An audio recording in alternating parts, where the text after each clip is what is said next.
And we're live worldwide. What's going on, everybody? Worldwide from here to there. The day before the eve, but I'm just getting settled here, and the weather's going to be a little bit unpredictable. I'm sensing, my senses are telling me rain. I can just feel it in the air. I can just sense the weather, the air. It's that feeling. But you got the wind. The wind's coming in. Clouds are getting here, but it's cool. We're going to make it, because whatever happens, it was just supposed to be that way. But we're here the day before Les Up's today's first birthday. Tomorrow is actually the birthday, but I'm not sure I'm going to be able to stream tomorrow, so we'll celebrate today. But thank you for being here, everybody. Like the stream. Click the stream if you may. I'm going to be here for a bit, as long as I can. Hopefully the Wi-Fi is going to it's going to be agreeable. Right, we'll probably have some people on, but I've got some weed here. I've got some good weed, the really good stuff. Actually, it's all good. It's just a little bit stronger. Dispensary weed here in Canada is actually really, really good, like surprisingly, really, really good. But homegrown, I still like the homegrown stuff a little bit better. Yeah, so had a great day. Went to work, went to the gym after. The gym has become my favorite part of the day. I absolutely love going and working out and getting a good pump and feeling my heartbeat, just like testing it, constantly testing it, to see how far it can go. And it's just a great feeling to connect with that way, just being one and having that time alone to kind of decompress and just be by yourself, even though I always feel like that, but at the gym, it's a special place. You got 14 people here. Lick the stream. Lick the stream. Don't be shy. Licks are free. If you like Perfume, lick the stream. If you like live streams, lick the stream. All right. How's everybody doing? So let me light up a joint. Who wants to light up? Somebody want to come on and light up a joint with us? We can smoke in celebration. I've got, so these have actually become my favorite. These are Divvies, and this is a pineapple nukin. This is a sativa. This is also a sativa, but probably about 10% higher concentration. These are actually dangerous. They're quite intense. And I don't recommend these for people who go get like spaz attacks, or they get paranoia. If you got paranoia, I would say stay away from these sativas, because these will make you more paranoid. But for me, they really open me up. I feel like they open me up, almost like in a relaxed state. Killen says, I will not be celebrating because it's not Les Up's birthday until tomorrow. It is tomorrow, and I'd really, really, really, really be happy if you celebrated with us, because you were there from the very beginning. And it was fun. It was a fun time for me. I hope it was fun for you too, and all the others that were involved. There were so many people involved, actually, in creating this. It wasn't just me. I couldn't have possibly done it alone. So many great people, but so many great memories. Like when I think back from how everything started, just that thought or the feeling or the seed or the ambition to where it is today, like 1 year later, almost like, yeah, tomorrow's this 1 year birthday, just to see. And I can't even imagine life like without Les Abstraits, because it's changed my life. I mean, it's allowed me to do so many things that I wouldn't have been able to do. And mostly which is just to continue healing, like continue going down this healing path. It's given me the time to be able to take off of my work and not work as much, which was a goal itself, was to create something that could, and do something, create something that I love doing. And and allow it to replace, something that I no longer feel the same about, is that the income from going into a 9 to 5 job that, is a great job, but it takes away from the things that I want to do and the things that I do want to become, so it's great in that sense. I feel very fortunate and blessed and all of that jazz, but yeah, it's also allowed me to put food on the table and help the kids with stuff, and also create or start the creation process of 2 new perfumes, right? But yeah, I mean, Galen was there. He's been there from pretty much the very beginning. Another doobie. Light them up. If you got one, light them up. Who's going to light them up with us? Kevin says, congratulations, Poppy. You deserve all the success. You are a true fraghead with a card of gold. Thank you so much, Kevin. I appreciate that. What's happening, Sob? Good to see Sob. Sob's been here a long, long time watching with us. Seinfeld drove a Sob. Seinfeld's got to be one of the greatest comics of all time. I absolutely love the genius of that show, which is just like talking about nothing really, right? Blood is Ill smells like a warm September day. Great stuff. Does it smell like a warm September day? To me, it smells like an island. It reminds me of a getaway island. Solitude. It reminds me of solitude. It has that sense of calmness, the stillness, the inner stillness. Bois d'Azil brings out my inner stillness. It really takes me there. What's happening, Chew? Good to see you. Headless Sense, hello. Good weed. Come over, Alex. Bring a bong with you. Scent of the night, Balam. Now, where do I get my piece of cake? You got to come over for that. Brian?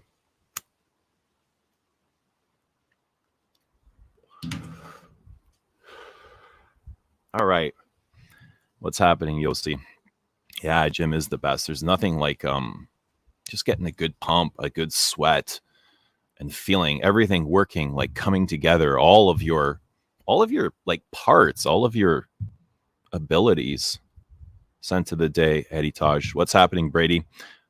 Masterpiece of a perfume. I love this. Great masculine. Great classical masculine. Go back to combat. Only ways to test. Yeah, that was a long time, that was a something I enjoyed, but it was a long time ago. And I don't know if I want to go back to, just because I enjoyed it back then, I don't know if I'll enjoy it now. Maybe I will, but I'm looking, I'm always looking to try new things. I want to keep going forward. Yeah, to me, it always leave good memory, right? Training there. Combat Arts is it's a mixed martial arts fighting gym that I trained at for a few years. And many years ago, though, many years ago, we're going back over 10 years ago. But right now, I'm just enjoying the gym. The last couple of years, I really enjoyed running. I did a lot of running, especially outdoors. But now it's just lifting weights feels really good. Funny thing happened at the gym today. As after my workout, I was going into the steam room, and a guy stopped me. He's like, "You're that fragrance YouTuber," and I said, "Am I?" He's like, "Yes, I watched you many years. You used to talk about Chanel and Guerlain and all this," and I said, "Okay, you what happened then?" He says, "I used to watch you," is what he said, and I said, "What happened?" He goes, "I found another hobby." I said, "What is it?" And he goes, "Watches." I said, "Okay, enjoy, my brother." Yeah, so it was really interesting. It's really it was cool. It was nice. It was a nice little get together. Monday says, "Hello, I was watching your top 10 leather fragrances with stream with Rich Mitch, and you went live." Yeah, here I am. You can always go back, or you can come back here and watch it later.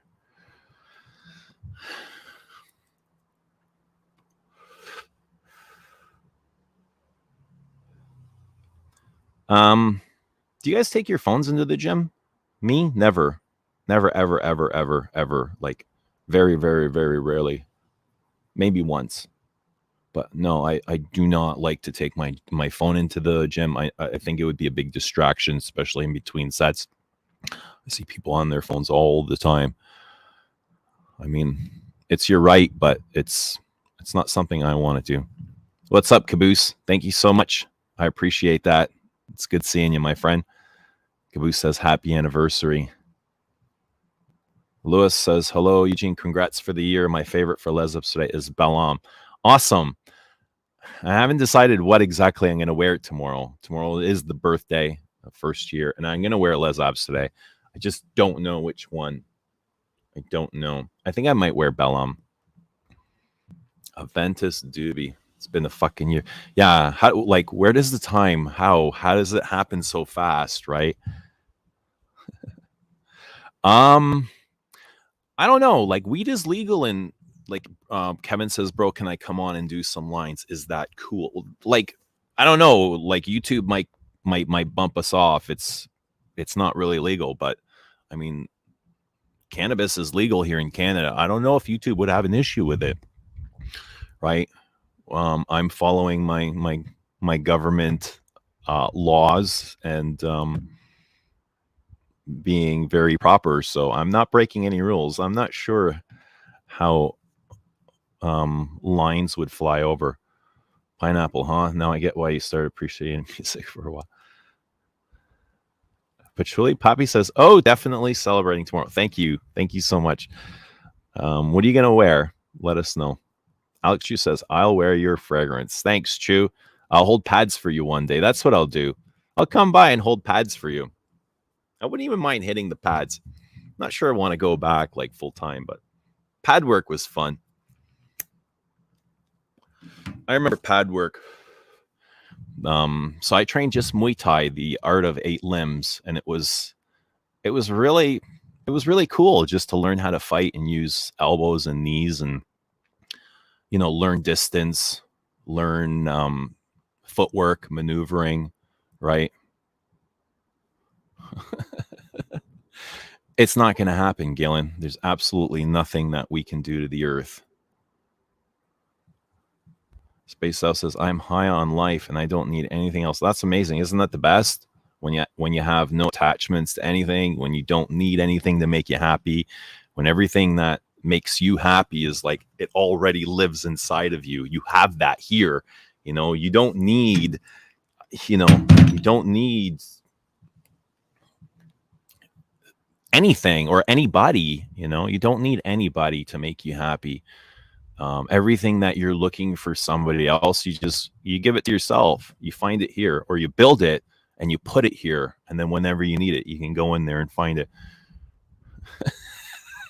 Dude, haircuts are getting like crazy expensive. Everything's getting crazy expensive here. Inflation is like mental.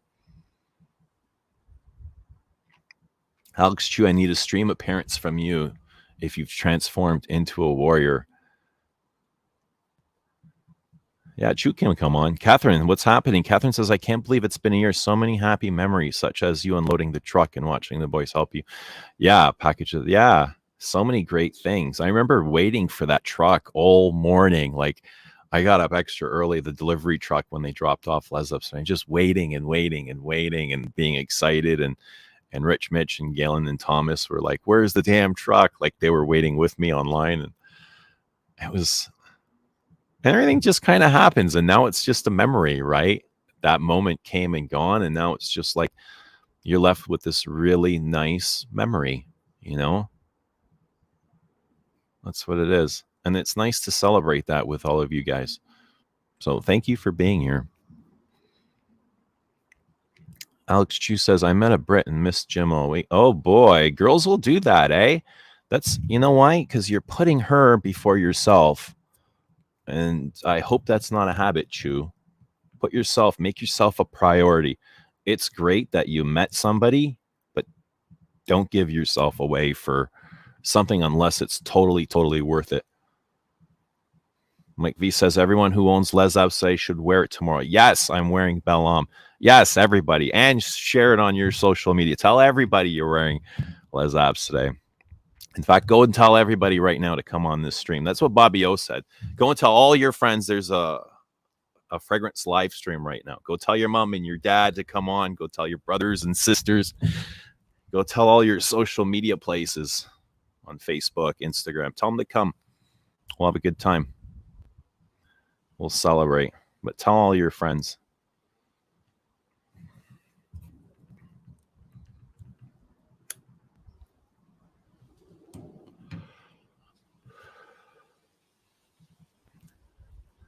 Alex has that shape because he's tall and lanky. He's a perfect like shape to a TIE fighter. He was more of a in like that sort of, he has that sort of body,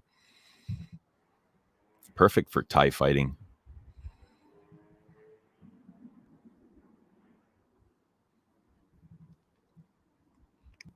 Probably says we had a massive rainstorm here. Hopefully it's not coming your way. Well, I think it has to because it's been so humid the past few days that the humidity has to break, and it's always with rain, where the air just gets too heavy and it can't hold the weight anymore. Catherine says, scent of the day, Cruel Gardenia, but it will be Belle tomorrow. I wore Cruel Gardenia. I wore today Jersey. I love this big lavender, big resinous tonka-ish lavender. Tonka, I think, is like the perfect fall note, just because of the texture of it, the goopiness, the heaviness, the weight of it, the syrupiness, but not too much Tonka, not like Fève de Lis Tonka. Like that's overdosing, you know. A little bit more balanced, a little bit no more nuance. This is like obnoxious Tonka beat. This is like the perfect Tonka where it's sweet and it's got that dry, leathery hay tone to it. Earthy, lavender, vanilla, muskiness. It's got a really nice freshness, very beautiful. It's simple, but it's beautiful in its simplicity. I think a lot of niche lavenders will make this, it'll make this feel understated, but I find it very beautiful and elegant. Caboose is in Guerlain pour homme le boisé. That's a freshie, isn't it? You know what the best freshie is? I'm going to say it right now, the best freshie of all time. This is my favorite freshie of all time. And I'm not a freshie guy, but being in Canada with the hot, humid weather, this is one of my all-time favorite freshies. Terre de Hermès Eau Fraîche. Very, very clean, very citrusy, floral accord. I get a big rose in here, geranium. It's got a lot of the citruses are like bergamot, grapefruit, lemon, and they're just like bursting with energy. It's just energizing, you know. When you spray it on, there's a little bit of bitterness, and it's masculine at the same time. It's so good. It's so fresh and clean, and but not boring at all. And that's what my thing is with most citruses, is they're like boring. But I really like that. And I really like this too. What has replaced it? So that's been discontinued. Eau Fraîche has been discontinued, and this is what's replaced. And this is really good too. I like this for the same sort of situation, which is what it was meant to do. So for on hot, humid days like today or the gym, these are both great. Anyone experiencing fall weather yet? No, man. It's so hot and humid here. I'm sweating, and it's just like, not right now, but today it was just oozing out of me.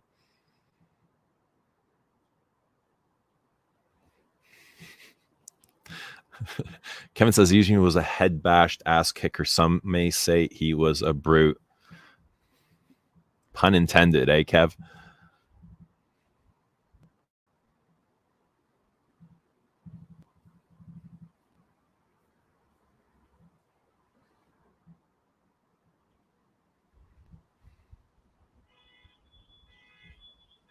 Rob says, learn how to cut my hair during lockdown and never went back. Cut my hair twice a week, so I stayed fresh. No shit, eh? God, I would save like $80 maybe more, maybe like $90 a month if I learned how to cut my own hair. That's a good habit. Brady says, hop in the pick up a Chanel.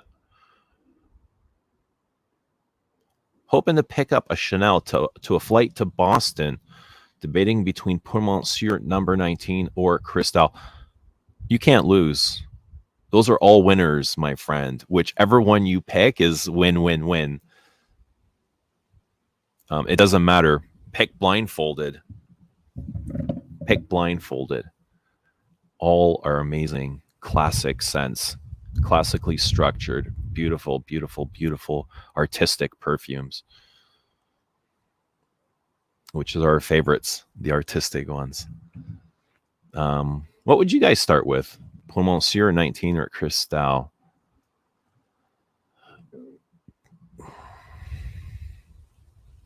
It's tough. It's very tough. So between the three, I would say I wear Pour Monsieur and 19 more than Cristal. But Cristal's gorgeous. Kelly says, happy birthday. Thank you so much, Kelly. Thanks for being here. Enrique says, hey, Eugene. Heart, kiss, scent of the day, Escalet, and Indonesia. Enrique, heart and a kiss right back to you.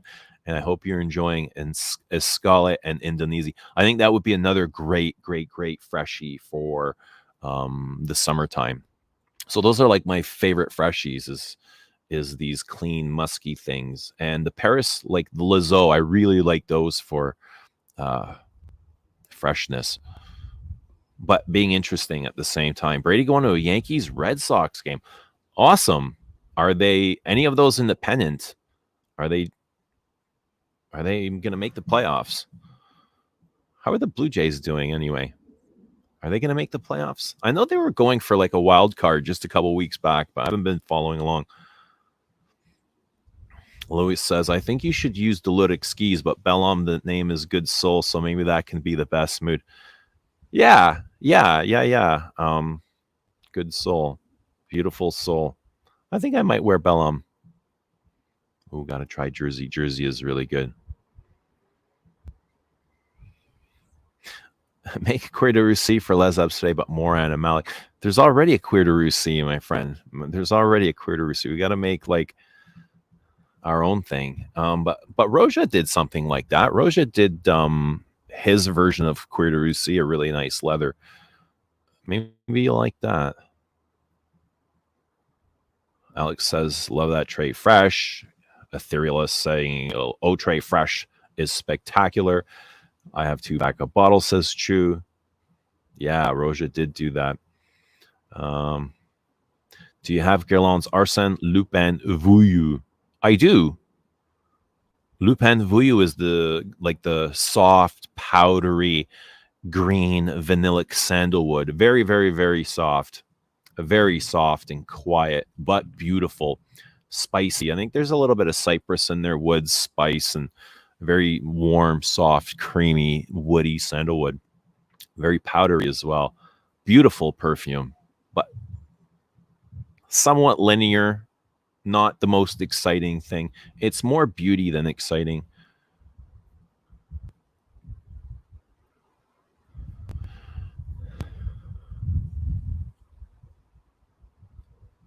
Spaced Out says, I bet some of your bottles have gone bad, but you could never even know. All those poor unused Dior. Who are you talking to? Are you talking to me? Why would they go bad? What makes you think they would go bad? I mean, there's vintages out there for decades and decades and decades, and they're still great. Why would a 20-year-old Christian Dior bottle all of a sudden go bad? That wouldn't make any sense. Already wearing Belle de Jour, but I put on my Les Abstraits shirt. Awesome.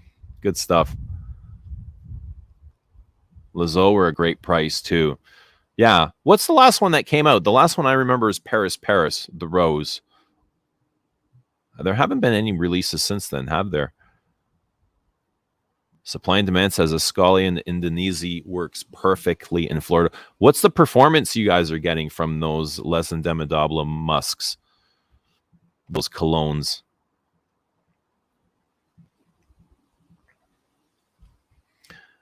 Spaced out, I would put Agari Ben in top 5 Hermescence. I would put Santal Masoya in the top 5 Hermescence.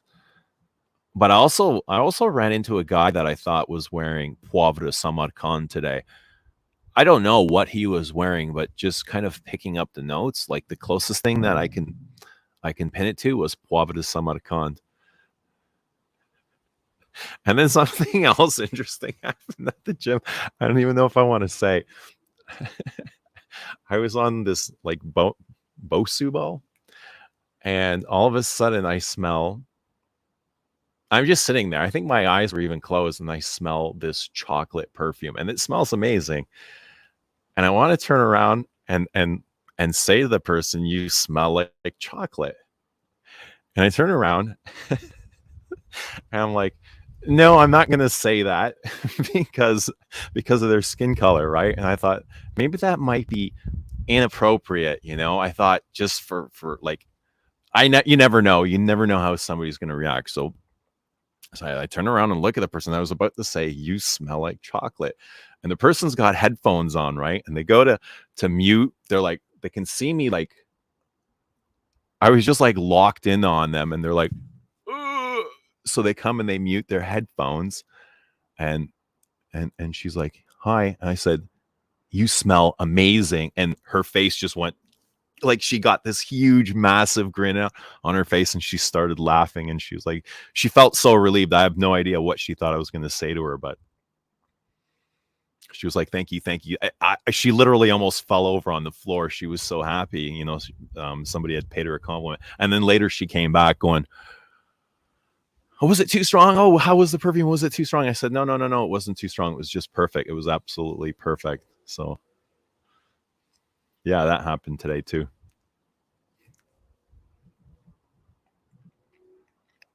Yeah, but I thought I was smelling the guy wearing Poivre de Samarkand.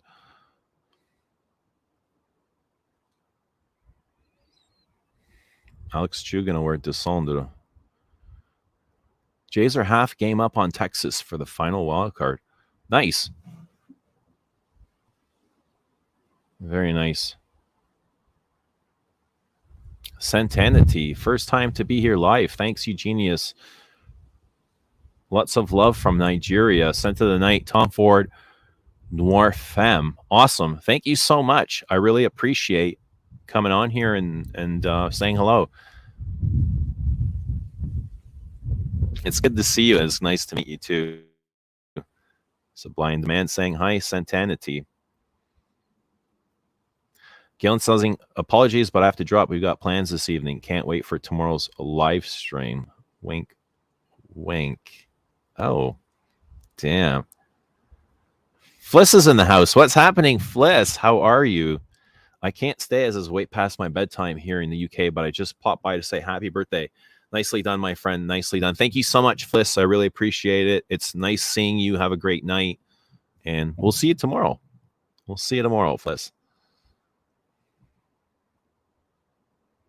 Brady says Yankees got to be perfect to make the playoffs. Sox need to. So the Yankees aren't going to be in the playoff contention. That's crazy. They must have like the highest payroll, like always, right? And they're not going to make the playoffs.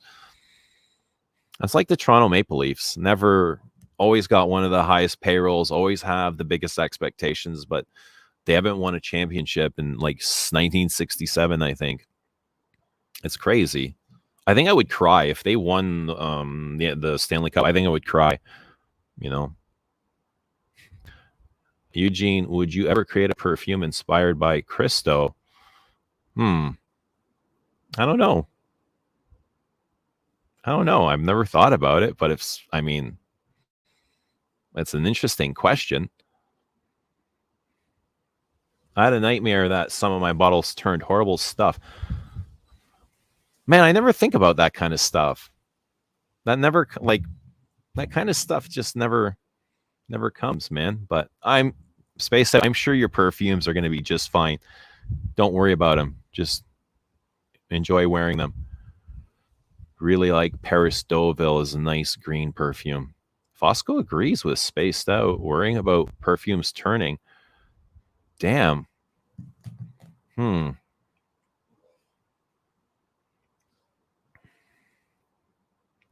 What's your thoughts on Paris Edinburgh? Shit, which one was Edinburgh? Edinburgh was that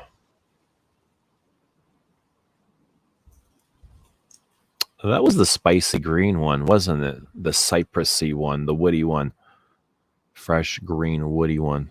I'd have to go back and respray it. Somebody's hawking up a lung over there. Do you guys hear that? Enrique says, will you do a classic modern fougere for Les Abstraits in the near future?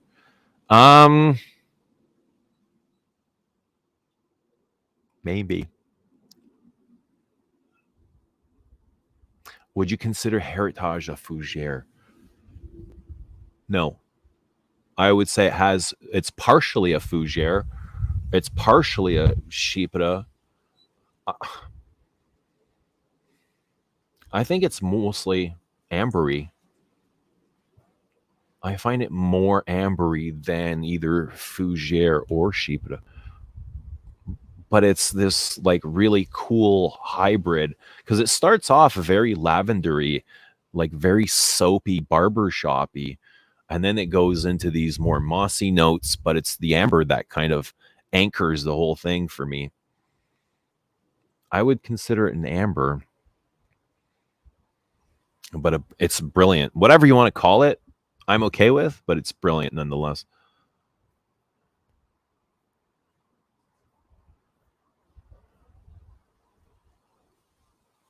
Ashraf Derdak says, hello, Ashraf.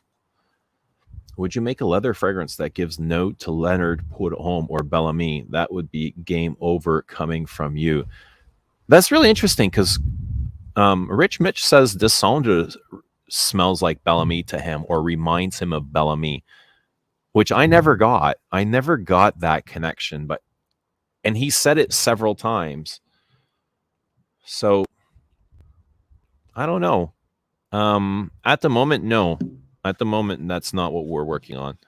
But again, it's like I don't really like. I don't want to be inspired by other perfumes. Um, I don't mind taking bits and pieces of things that I really, really like, but to be inspired by the fragrance itself, sort of like the Roja thing, I'm not sure about that. What's up, Abiono? Good to see you here. Happy anniversary, Les Abstraits. Time flies. It certainly does. And it's always going in the right direction, isn't it? No matter where you are, I always feel like you're always in the perfect spot to take you to exactly where you need to go. Even if you're in the shit house, you're there for a reason. And it's your job to get yourself out of there. So, yes, time flies and make the most out of it. Make the best out of all your moments.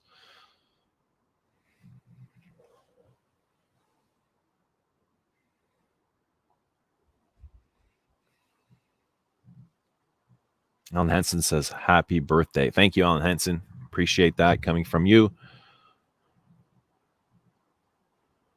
So that means another week before the next Les Odorants.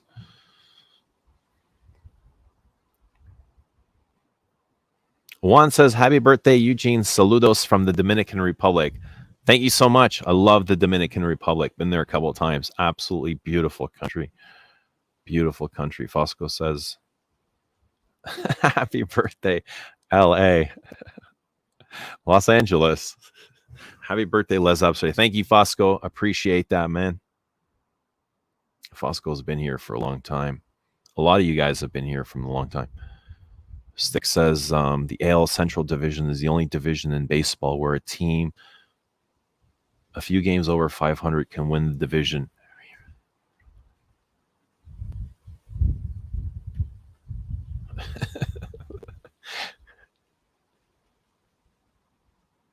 What do you guys prefer, AL or NL? Like the style of play? Do you guys like the power? I don't know how it is now, but it always was.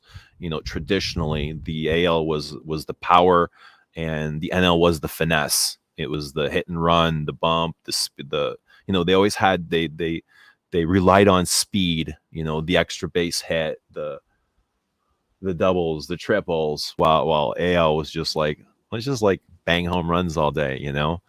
But there's so much more. It felt like managing going on in the NL, and I kind of like that. I really enjoyed that. I enjoyed the speed of the St. Louis Cardinals, like when they had Vince Coleman and Willie McGee, um, Ozzie Smith.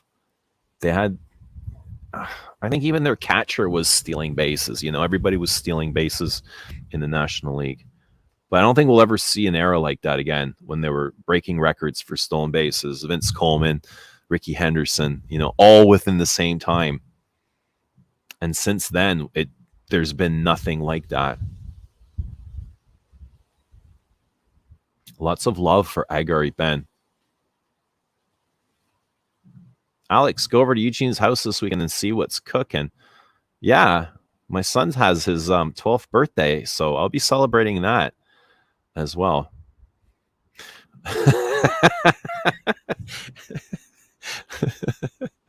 Thank you for this, Mike. I really appreciate your humor. Would you ever create a perfume inspired by Chad's bus? I'll tell you a true story. I pulled up to a red light next to a bus and I look over and it was Chad driving the bus. And I whip out my phone and I took a picture. And he lost his shit. And he's like, you better not send that to anybody. I said, don't worry, man. I'm deleting it right now. And I told Christo, I was like, you'll never believe what just happened. He's like, what? I said, I just pulled up the chat. He's like, no way, no way. He's like, send me the picture. I want to see it. And I was like, all right. But that's probably the closest we'll get, Mike V. I hope that answers your question. Heritage is legit. Need to wear it more in the fall. Yeah, it's a really good classic. Cypress is a beautiful note, eh? Cypress is both woody and spicy at the same time, and fresh. Pearly says, I have a 37-year-old bottle of Kuros that came in a plastic bottle, and it's still fine. Yeah. Fosco says, yeah, that was the era of Ambry Fougères. Heritage just umps. Heritage is so good. It's so complex, yet deep and rich and well made with excellent materials, right? Just gorgeous.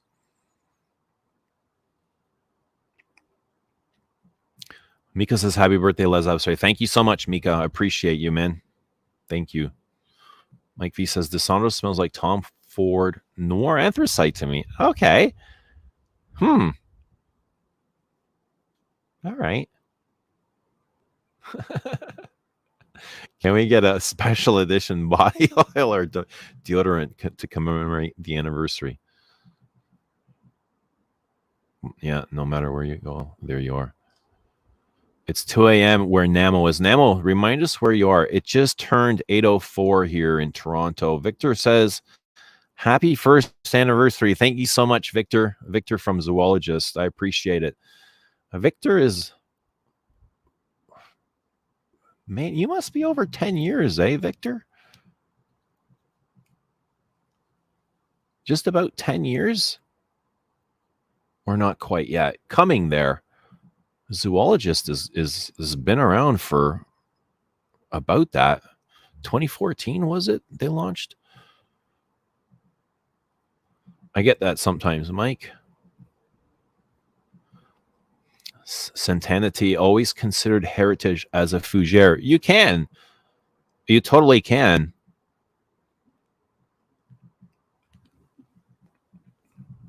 Or Sheepita. Or an amber. All three fit. All three work. Yossi says, I remember the launch video was uploaded. I went to pick up a bottle immediately. Yeah, what was the launch video, the one in the lake? I remember doing some at the lake. Eugene live at the lake. Sent to the day, Abi Rouge. Happy birthday. Thank you, Antonio. Good to see you. And thank you, Yossi. Thank you for your support. I appreciate it. Thank you to everybody for their support, really. The support has been it's been really fantastic. I didn't know what to imagine, when I was creating this. I didn't know what to expect, and I went in with very little I didn't make any expectations on how anything would work. I just believed that whatever happened would be what was meant to work, and that's exactly what happened. So yeah, and the support has been just tremendous, amazing. NL pitchers should hit. They've changed a lot of rules in baseball since I have followed it. Like my son told me that they now have like a pitching clock or something. I was like, whoa, because baseball was so traditional and they were so against changing any rules. Even when they started interleague, there's so many just traditionalists really got upset at interleague play, saying that should only be a championship game and never anything else. But yeah, a lot of things in baseball have changed. A lot of things. They've got things on the mound now. They're advertising on the mound. Like, I don't remember this stuff when I was really into baseball. But NL pitchers used to hit. What are you guys talking about? NL pitchers should hit. NL pitchers used to hit. Do they not hit anymore? Wow. Pitchers don't hit anymore?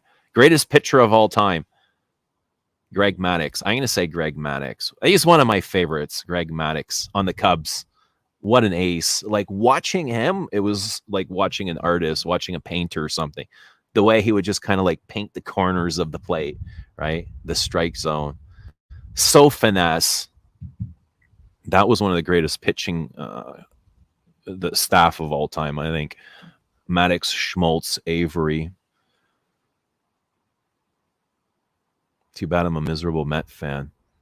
I was a big Met fan too, especially when Darryl Strawberry was there and Dwight Gooden.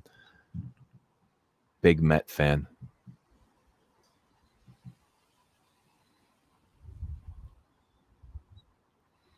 Luke says, congratulations on 1 year of the Brian Edison League. Thank you so much, Luke. Appreciate that. Brady says, I much prefer DH and NL. Makes the game more exciting to me. 9th spot is guaranteed out.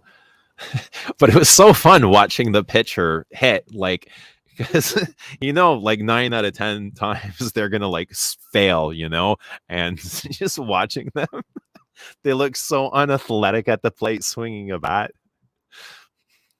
Mind you, Maddux has hit a couple of home runs. That guy had some power.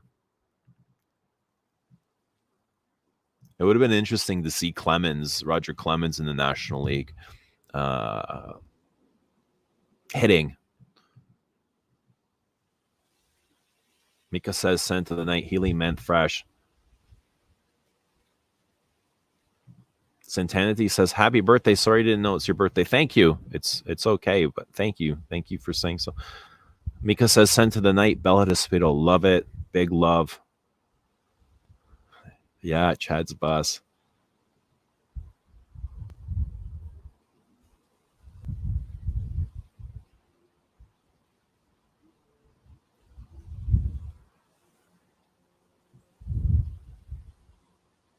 You got to get Chad on here. It's been a long time since I've seen Chad.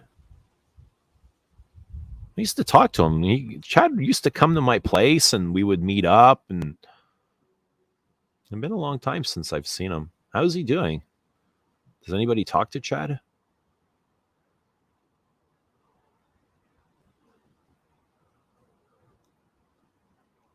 I'm like, are you guys talking about Descendre? Comparing Noir Anthracite and Descendre? Crowley says, I agree with the Noir Anthracite. Oh, interesting. What's up, Brandon? Good seeing you, buddy. Good evening and happy birthday, Les Abstraits. Thank you so much. Victor says 2013. So it's 10-year anniversary. Yeah. Congratulations to you. Happy birthday, man. That's huge, dude. Huge. Victor is responsible for the most challenging thing I have smelt, Brady says, which is bat. You think bat is the most challenging? That might be like one of the most creative. I don't know if it was challenging. I think T-Rex was both challenging and creative at the same time. Just the amount of smokiness, that was crazy. But the most challenging, I think T-Rex is for me the most challenging and the most creative. But I mean challenging because it's a big personality. It's a very big personality.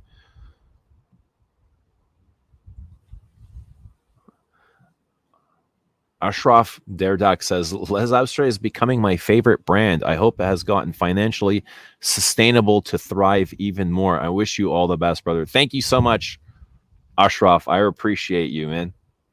Thank you.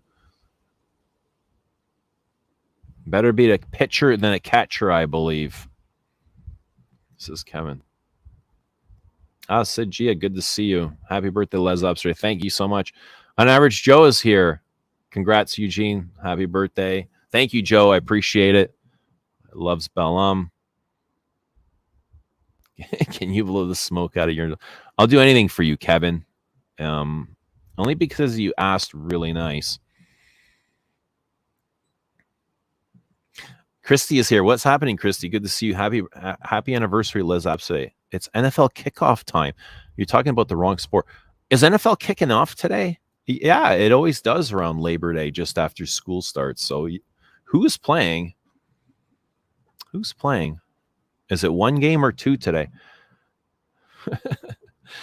Chad is currently working as a flat roofer for some Croatian guy in Burlington. Kevin, have you met Chad? Chu, have you met Chad? Like, you guys are all close proximity. I still need to buy a zoologist. They have so much in their portfolio now, and I'm sure I would find something I like, says Alex Chu. Which ones have you tried? Which ones have you tried? On average says Chiefs versus Lions. One game about to kick off now. Danny says Lions versus Chiefs tonight. Okay. Who's everybody's favorite football team? I was a big fan of John Elway when he was with the Broncos. And then I think I'm a fan of quarterbacks. That's how I pick my teams. And then I was a big fan of Brett Favre when he was in Green Bay. I was never really a big Brady fan. Like, I wasn't a diehard. I respected him. I liked Montana more. I was a big Montana fan. But I wasn't crazy about Marino for some reason. I was like, I didn't enjoy watching Miami's style of play. I didn't find Miami very exciting, the Dolphins. Spaced Out says, Alberto Morias for Les Abstraits. Just imagine compliment bros would be all over that. Damn.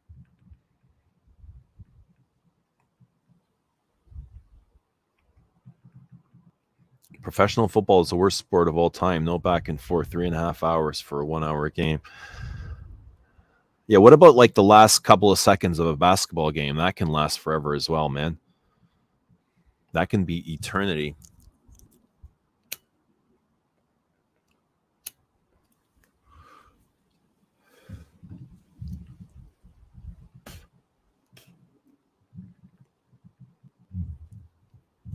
Giants fan myself. Now, how do you pick the Giants over the Jets, Joe? Is it territorial? Do you have to be like within a certain part or proximity? And do they have like turf wars, kind of like in England, like the hooligans? What's up, Kratos? Christy says, can't talk, watching the kickoff with the hubby. Enjoy the game. Enjoy the game. Maybe we'll be here later. Maybe we won't. I don't know, but enjoy the game. I met Chad at a Dua meetup years ago. I tried their original stuff up to Deer Musk. Haven't tried anything after that. Denver Broncos all day. John Elway, all-time legend. Yeah. Elway, Montana. Even Steve Young was amazing. So many great quarterbacks. What's the guy's Michael Vick on Atlanta was amazing until he got caught like with dogfighting. I thought that guy was going to have a very special career just because of how athletic he was. He was so fun to watch.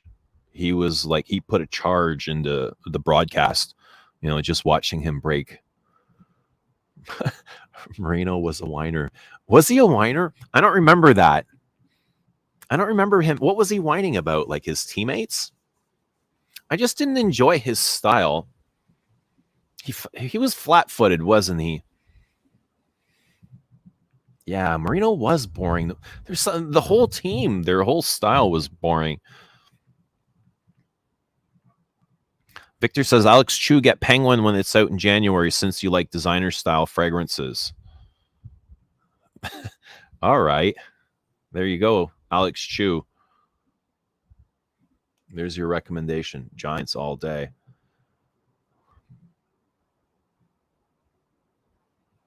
I saw Anav picked his team by the color blue and they won more. That's why I picked them. All right. Both are the Jets. I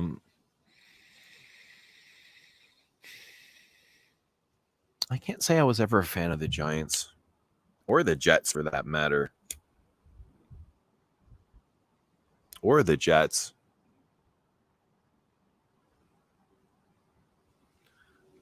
But the Jets were what's that movie called?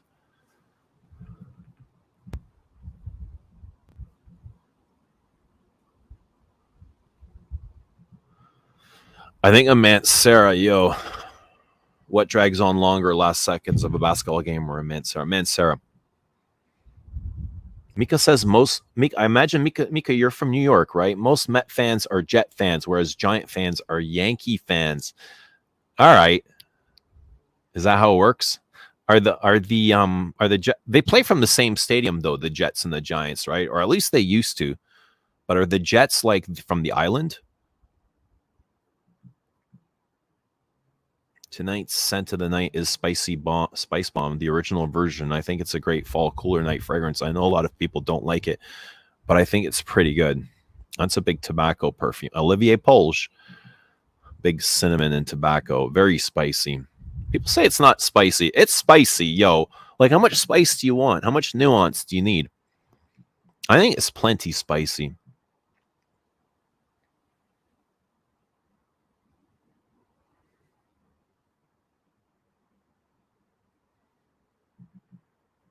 Yeah, Vic was great. Lived in Atlanta from his rookie year to him breaking his leg till he flamed out. How about Randall Cunningham? He was great at scrambling. He was like one of the first greats. And then he was the first that I remember like being able to run, like really run.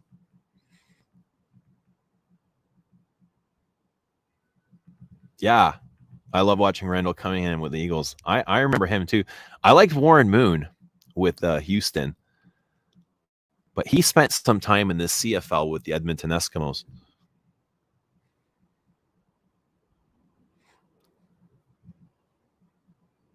Cunningham was quick and white. What do you mean by white? Anush says, happy anniversary to Les Upside. Congrats, brother. Thank you so much, Anush. It's good to see you. Thank you for saying so. I always felt sorry for the Bills. Do you know what it was like? Living in Toronto, that's all we ever heard about was the damn Bills. And Jim Kelly and Thurman Thomas and Bruce Smith, What a great team, but shit luck. Like really bad luck. I guess it didn't help that they didn't have a great quarterback, though. They always had like some plumber for a quarterback, right? I think a quarterback would have really helped them. And then they got Drew Bledsoe, didn't they? And he was just like, Jets haven't won since Namath.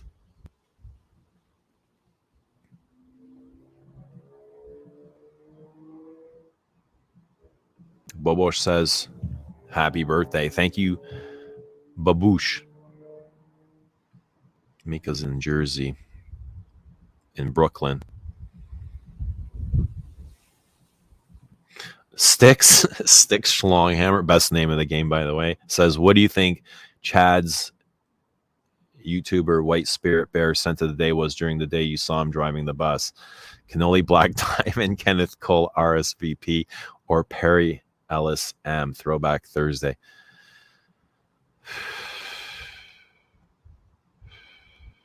You're giving me anxiety, bro. How close is Spice Blend to Spice Bomb? There are similarities, yeah, but Spice Blend is a much smoother version of it. I think the comparisons are slight though, and it's just a mixture of using the same notes. But Spice Blend is softer and smoother, and Spice Bomb obviously being way louder and more obnoxious, right? My preference would be Spice Blend. Actually, didn't mind Spice Blend. The last time I wore Spice Bomb, I couldn't wait to take it off. What's new in Toronto? Was there last year? I seen a lot of, dude, every single road in the country is under construction no matter where you go. You can't drive anywhere and not be late. There's police at every intersection. There's trucks, there's tractors, there's people, there's pylons, wherever you go.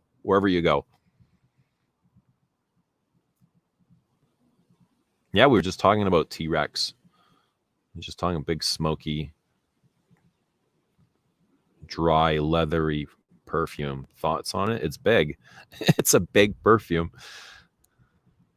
What do you guys think of T-Rex in the chat? Let Danny know what you guys think. T-Rex gave me goosebumps the first time I put it on. I remember that. I remember it giving me goosebumps going, whoa, this is wild. Like at that time, I was like, perfume can do stuff like this.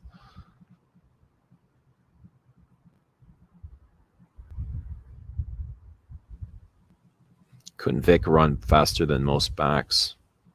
Yeah, he was quick. He had agility.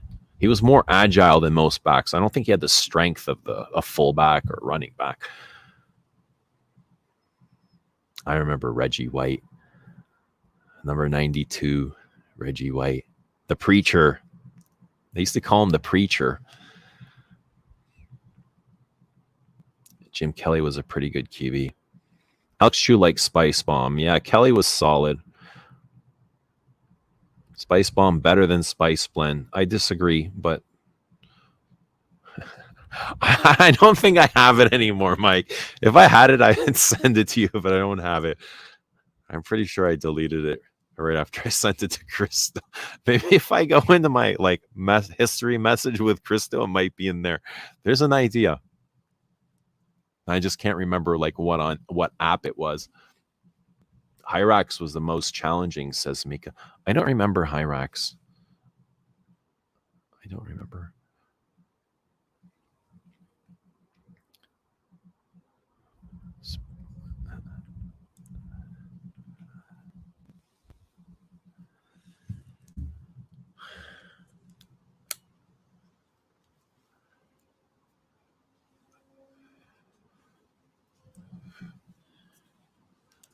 How's everybody's summer?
Yeah, we got to do this again. I'm going to get my Wi-Fi changed next week. I'm going to find a new provider. This is my brother's setup. My brother is he's like a tech specialist. He's like one of those IT geeks, super geeks. He works for the Canadian military. He's an IT tech expert for the military.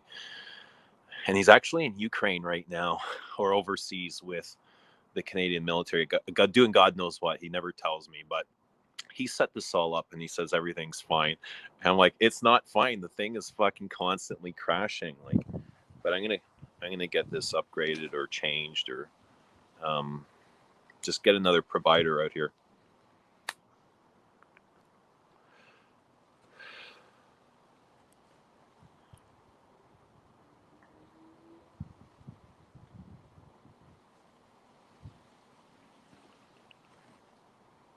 T-Rex super powerful. How do you guys like your perfumes? Do you guys like strong perfumes? Do you like soft? Oh, I got my Wi-Fi back. If somebody want to come on? Let me know. I'll drop my link. I have to do it while I have Wi-Fi. Don't ask me while I'm on my cell phone because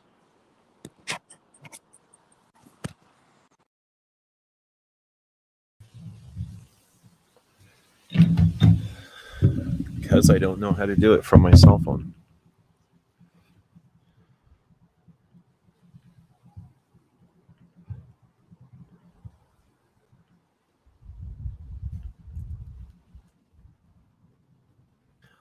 Brandon, come on. Light one up. Come on stream. Say hello.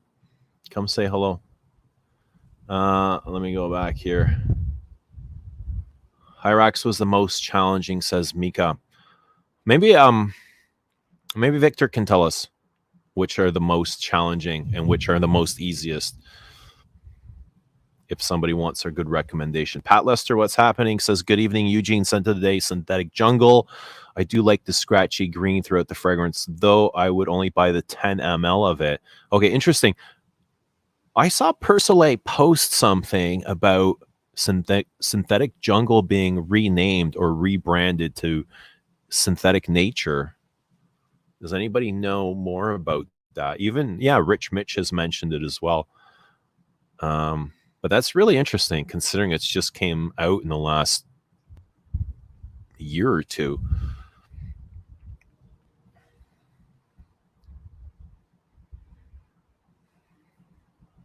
Current best patchouli. Coromandel always scratches that for me. Coromandel Heritage. Can you tease your next fragrance? Congrats on 1 year. Maybe by the end of tonight. How about that? Remind me before I leave. If you stick around, I'll let you know. I find more easy to wear Secretion Magnifique and the dry down semi-sweet floral, but T-Rex and Fate Man, for example, way more difficult for me. Fate Man, really spicy.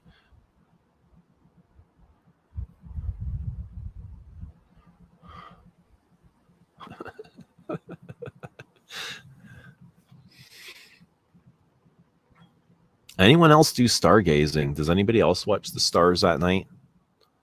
I'm not even kidding you. I sit out here till last night. It was 2 a.m., but there's times it's like 4, 5, 6 a.m. I just like meditating, staring at the stars, enjoying life. Anyone stargazing? No? Like looking for deeper meanings? Looking to go deeper inside of themselves? Anybody? Am I alone here? Lit up and froze. He's back. Maybe I should light one up. Yeah, come on. Just get a mobile hotspot. Your router is probably not strong enough. Brother sounds cool. He is in his own world. He is. We're just not really into each other's worlds for some strange matter. It's like we vibe differently, you know, and that's just the way it is. But that's okay too. We're always good. We're not as close as I'd like to be.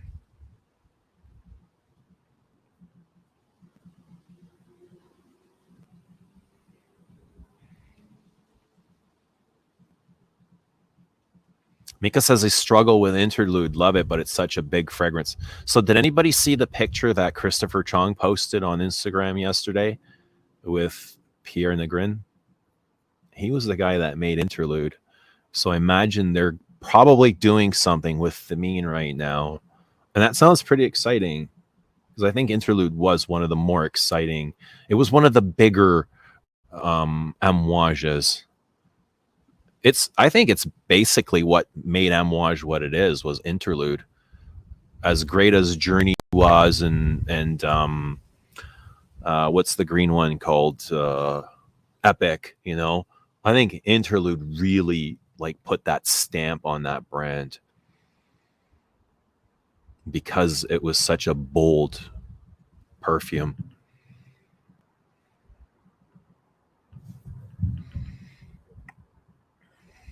What do you struggle with? The incense, the smoke, the animalics? What is it? Norman says, yeah, I take the opportunity to stargaze from time to time. Yeah, and it's like, how far can you see, you know? What else is out there?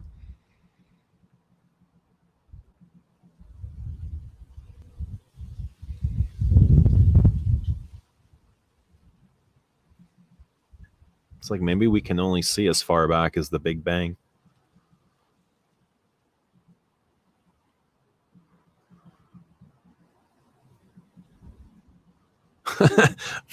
Because that's, nah, I wish I could stargaze city lights surface. Yeah, even here, like from here, it's not great. I'll be lucky if I can get like a 30% sky. But when you go to the country, it is damn gorgeous.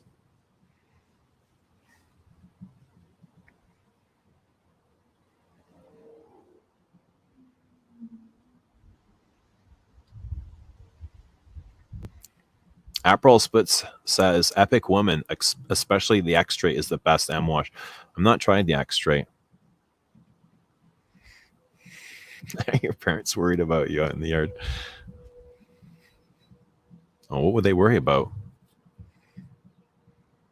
There's nothing to worry about.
I did wear this yesterday.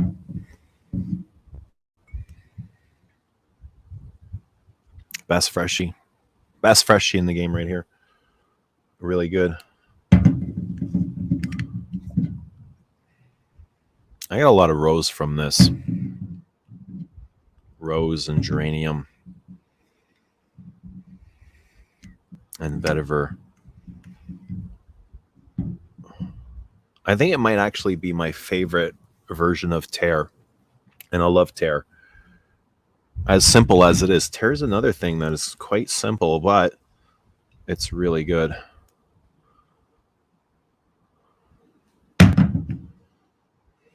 Now that's the intense vetiver. I'm not sure we needed this, the intense vetiver. But it's a really nice, if you're into vetiver, this is one of the nicer vetivers. I just find it a little bit too linear. It's a big perfume, but linear. Very spicy. Very fresh and spicy. Crisp. Oh, intense vetiver. Clean. Good vetiver. Rooty. Very rooty. Like a high quality vetiver. You can smell roots. Roots and spices.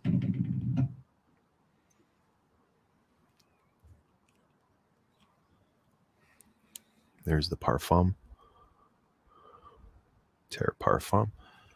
But I think I like more than the Parfum is the Eau de Toilette. This is my favorite. No, my favorite Terre is the Eau Très Fresh. I think this is my favorite. But this is very close to Frederic Malle's Bigelow Concentré in terms of freshness and notes and everything. It's not exactly the same. It's not like 100%, but it's very, very close. I think a lot of people would have, me myself included, would probably I don't know, fail to recognize which is which in a blind test. You know, they're that close, unless there's something that I wear every single day for a while. I don't know if I'd be able to distinguish Eau Très Fresh and Bigelow Concentré.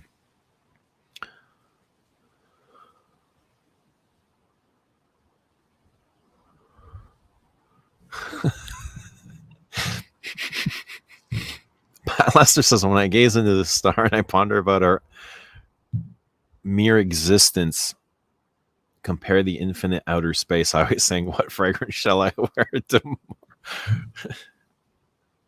Well, what fragrance would capture that feeling of stargazing?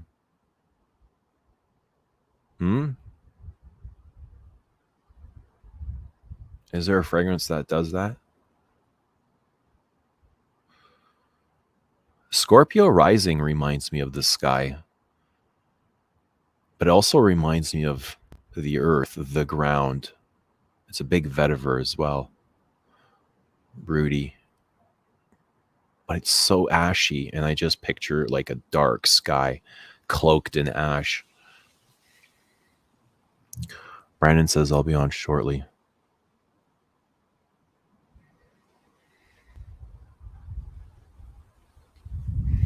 Mika says, is there an official release date for Heaven Can Wait in North America? It's not released yet. They have tests. There's a tester bottle here in Toronto, but when I had seen the tester bottle, it wasn't released, and she didn't know when it was going to come out. So I don't know what the release date is. I'm waiting. What is the release date? If anyone knows, let us know. I don't know the release date, but I thought it was supposed to be like now. Iris Yukoi thoughts. It's not my favorite Jean-Claude Elena. It's not even close. It's probably like my least favorite Hermes or Jean-Claude Elena. Iris Yukoi. Why? It's really sharp, and it reminds me of an air freshener. I don't enjoy wearing it. It's weird. He did Iris Yukoi.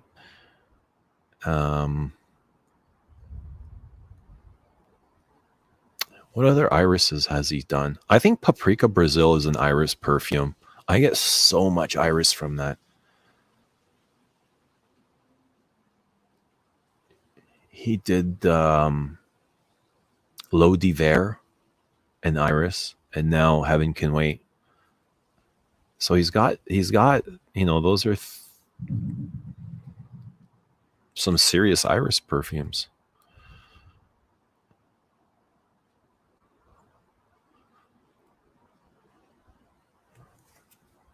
April says Fresh over Givre. I agree, but Givre is still really good. It has a really nice balsamic quality to it. Very fresh, rubbery, bouncy. There's something spongy in it. You know? It's a balsam. And it smells really good at the same time.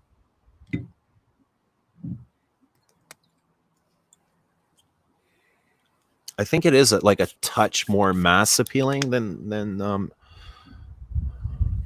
Eau Fresh, but it's still really good. It's still got that really sparkling citrus top. Bergamot, lemon. It's not as bitter. And I feel like there's a white floral in Oh, fresh. Something kind of like herbaceous, something a little bit off-putting, almost a bit pissy. Like, is that muguet?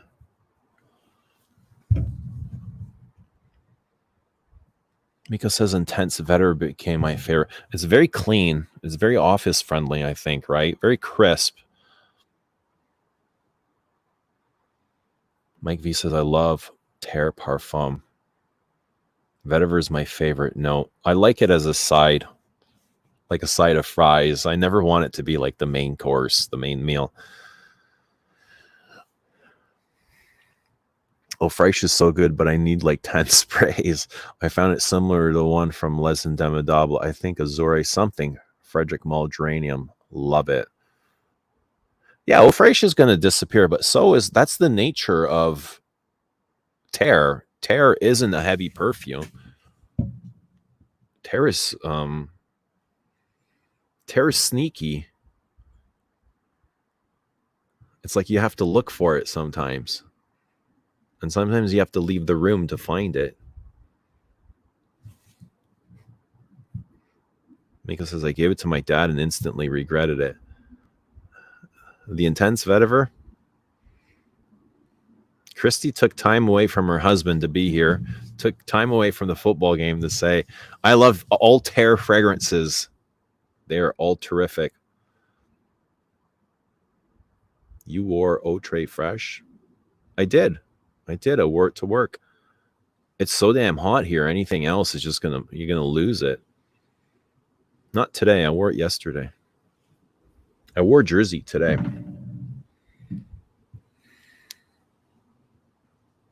That was my scent of that big lavender. Oh, we've got a guest. Everybody, we've got a very special guest here. Please say hello to Brandon. Hello, everybody. Good evening. What's happening, Brandon? Good to see you, What's up, man. man? How are we doing today? Lovely. Very lovely. How are you? Oh, man, I've had a bad day today, to be honest. Come on.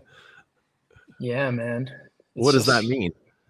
I don't know. I guess I'm just like the whole immature, childish thing I'm going through, I guess. Yeah, what are you going Because, through? just, you remember this Creatorisi bottle that I broke and I just lost?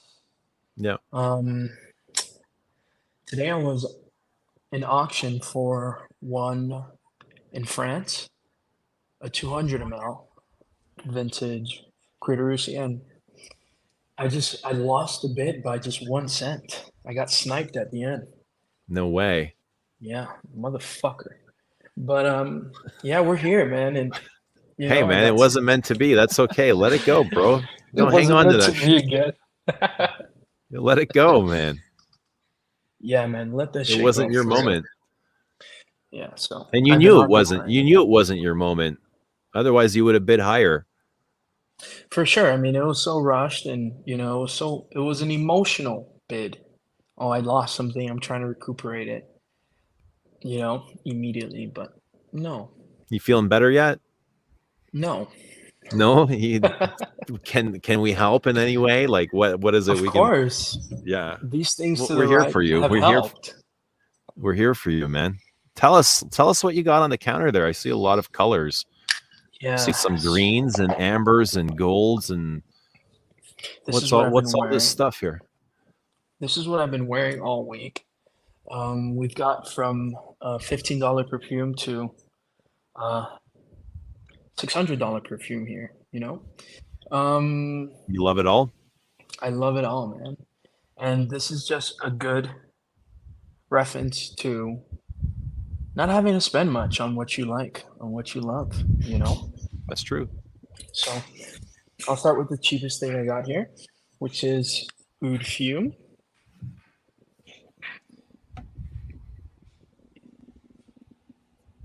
Yeah.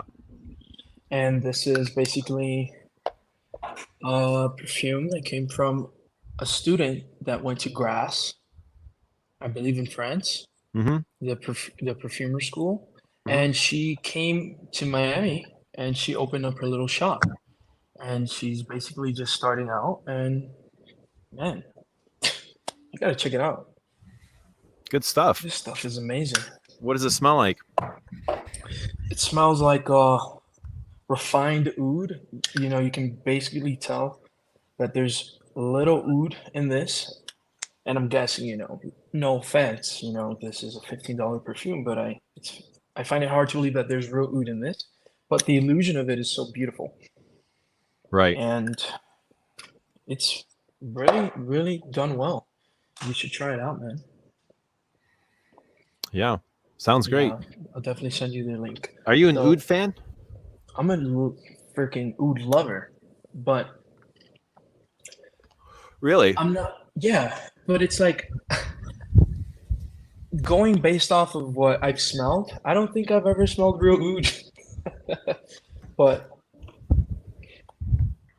from the perfumes that say oud on it, and from sales assistants that have sold me on what oud is, I love oud. Yeah. Yeah, I would love to smell real oud though. I don't like the ingredient, you know. Right. Yeah, to Yeah. know what it is. Well, the reinterpretation is nice as well. Hmm. Most people wearing oud is like a reinterpreted image. Yeah. How are you feeling with the whole Les Abstraits anniversary today? I'm feeling great, man. Does it I feel was- I real? was really happy. Yeah, I was excited. Good. I've been excited for a couple of days about it. It's just like I That's got to amazing. celebrate, man. It's my baby, you know.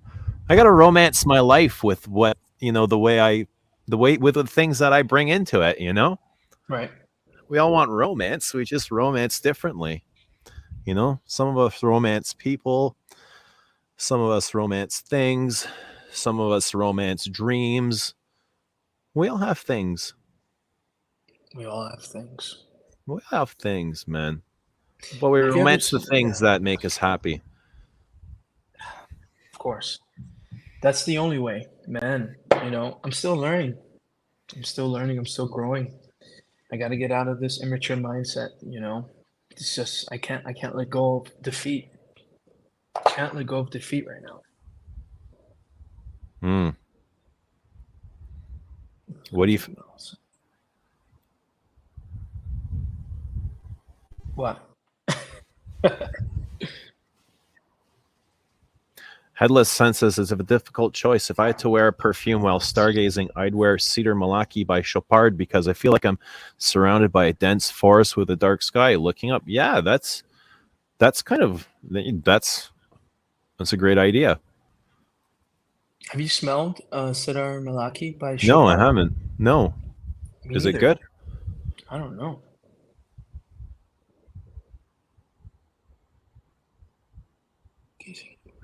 Oh, Fresh always reminded me of Tear mixed with Declaration. That's interesting. That I don't is get interesting. that, man. I never got Declaration. How do you feel about Tear? I love Tear. And I'm extremely happy that you love the Eau de Toilette. Why is that? Because it's original. It's original. I feel like Tear was made for an Eau de Toilette concentration. That was the in my original opinion. idea. Yeah. Yeah. And then, I think But it's a what do great you- perfume. yeah. I think it's a very simple perfume, but it's like in its simplicity, it's amazing. It's like genius. So not everything Yeah. needs to be really complex and crazy and bold. And sometimes it doesn't even feel like a perfume, you know? Doesn't always wear like a regular perfume. it really doesn't. And still, for the time that it's been out for, it really does perform well. It's relevant. Yeah. Yeah. It's relevant for that timeless It has a simplicity freshness has. to it. It has a citrus aspect to it.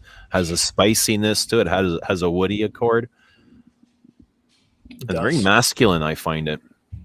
Do you find it masculine? Yeah, I find it very uni. really.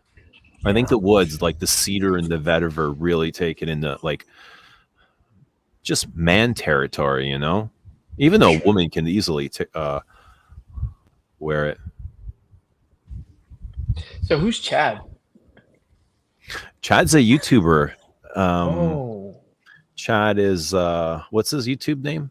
It used to be White Spirit Bear, then the Gentleman's Journey. He's changed it a couple times. I don't know what he goes by now. I think it's Gentleman's Journey. And he reviews a yeah. lot of designers, a lot of like accessible stuff. And I think Cool. he's been on the channel before. I've been on, you know, we've met up a few times. He lives probably like 20 minutes away from here somewhere. Dang. Yeah. That's cool, man. I mean, there was a lot of talk about Chad earlier, and I was like, man, who's that guy? You Yeah. know? Should be a Chad nice is the guy. Gentleman's Journey. Yeah, he's a nice guy. Uh, Everybody's a nice guy. for sure. Have you had any history with Ralph Lauren's romance? You know what? A girlfriend bought me a bottle of romance Oh, that's for great. Christmas and I gave it away. Wow, it's beautiful still. This is a nice little tester bottle I got here, but I think I this is think a I gave it to my vintage. I don't son. know. Bro, that was the right thing to do. Because I don't think anybody at his age will be rocking romance. I can't even remember what it smells like. Beautiful. It smells like lavender to me. Is it beautiful? It's beautiful. Really? And this one has a lot of It's air in so it, and nice to hear somebody call like a Ralph Lauren fragrance beautiful because I don't yeah, find them so anymore. Eugene. Speaking about Ralph Lauren, and it's funny that you said that, but I had a vintage Ralph Lauren red bottle. With the gold cap. I think Yeah, it was with the numbers 19. on it. I don't know. It says natural spray cologne on it. It's from 1978, if I'm not mistaken. And I recently just sold it to this cancer patient that's been dealing with cancer for a very long time. I'll answer your question in a sec, Gabriel. She's right here, eh? That's why you can see her. But she was looking for this perfume bottle, and it was Ralph Lauren. And this is a bottle that has been sitting in my closet for like almost a year since I started my journey of collecting. And she said, the only thing I could do right now, battling and fighting this cancer, is smell.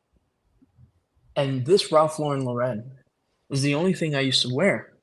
Can you find me a bottle? I never ran home so quickly and ran back quicker to a hospital. That was not for me because I wasn't injured. I didn't need anything but for somebody.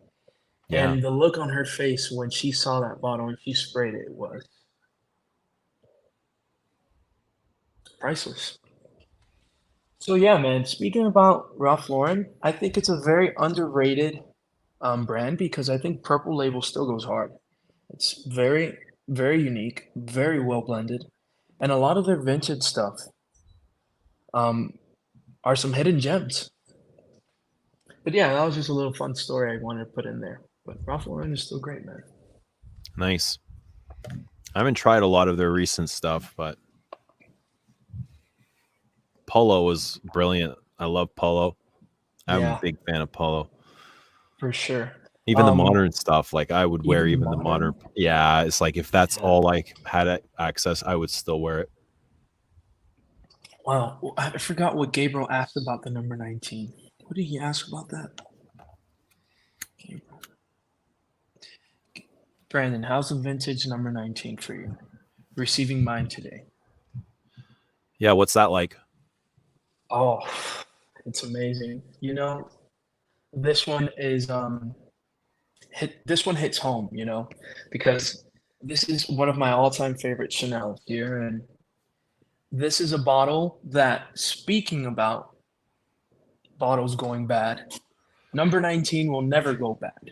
It will never go rancid because I think the formula was done so well that this bottle can't age.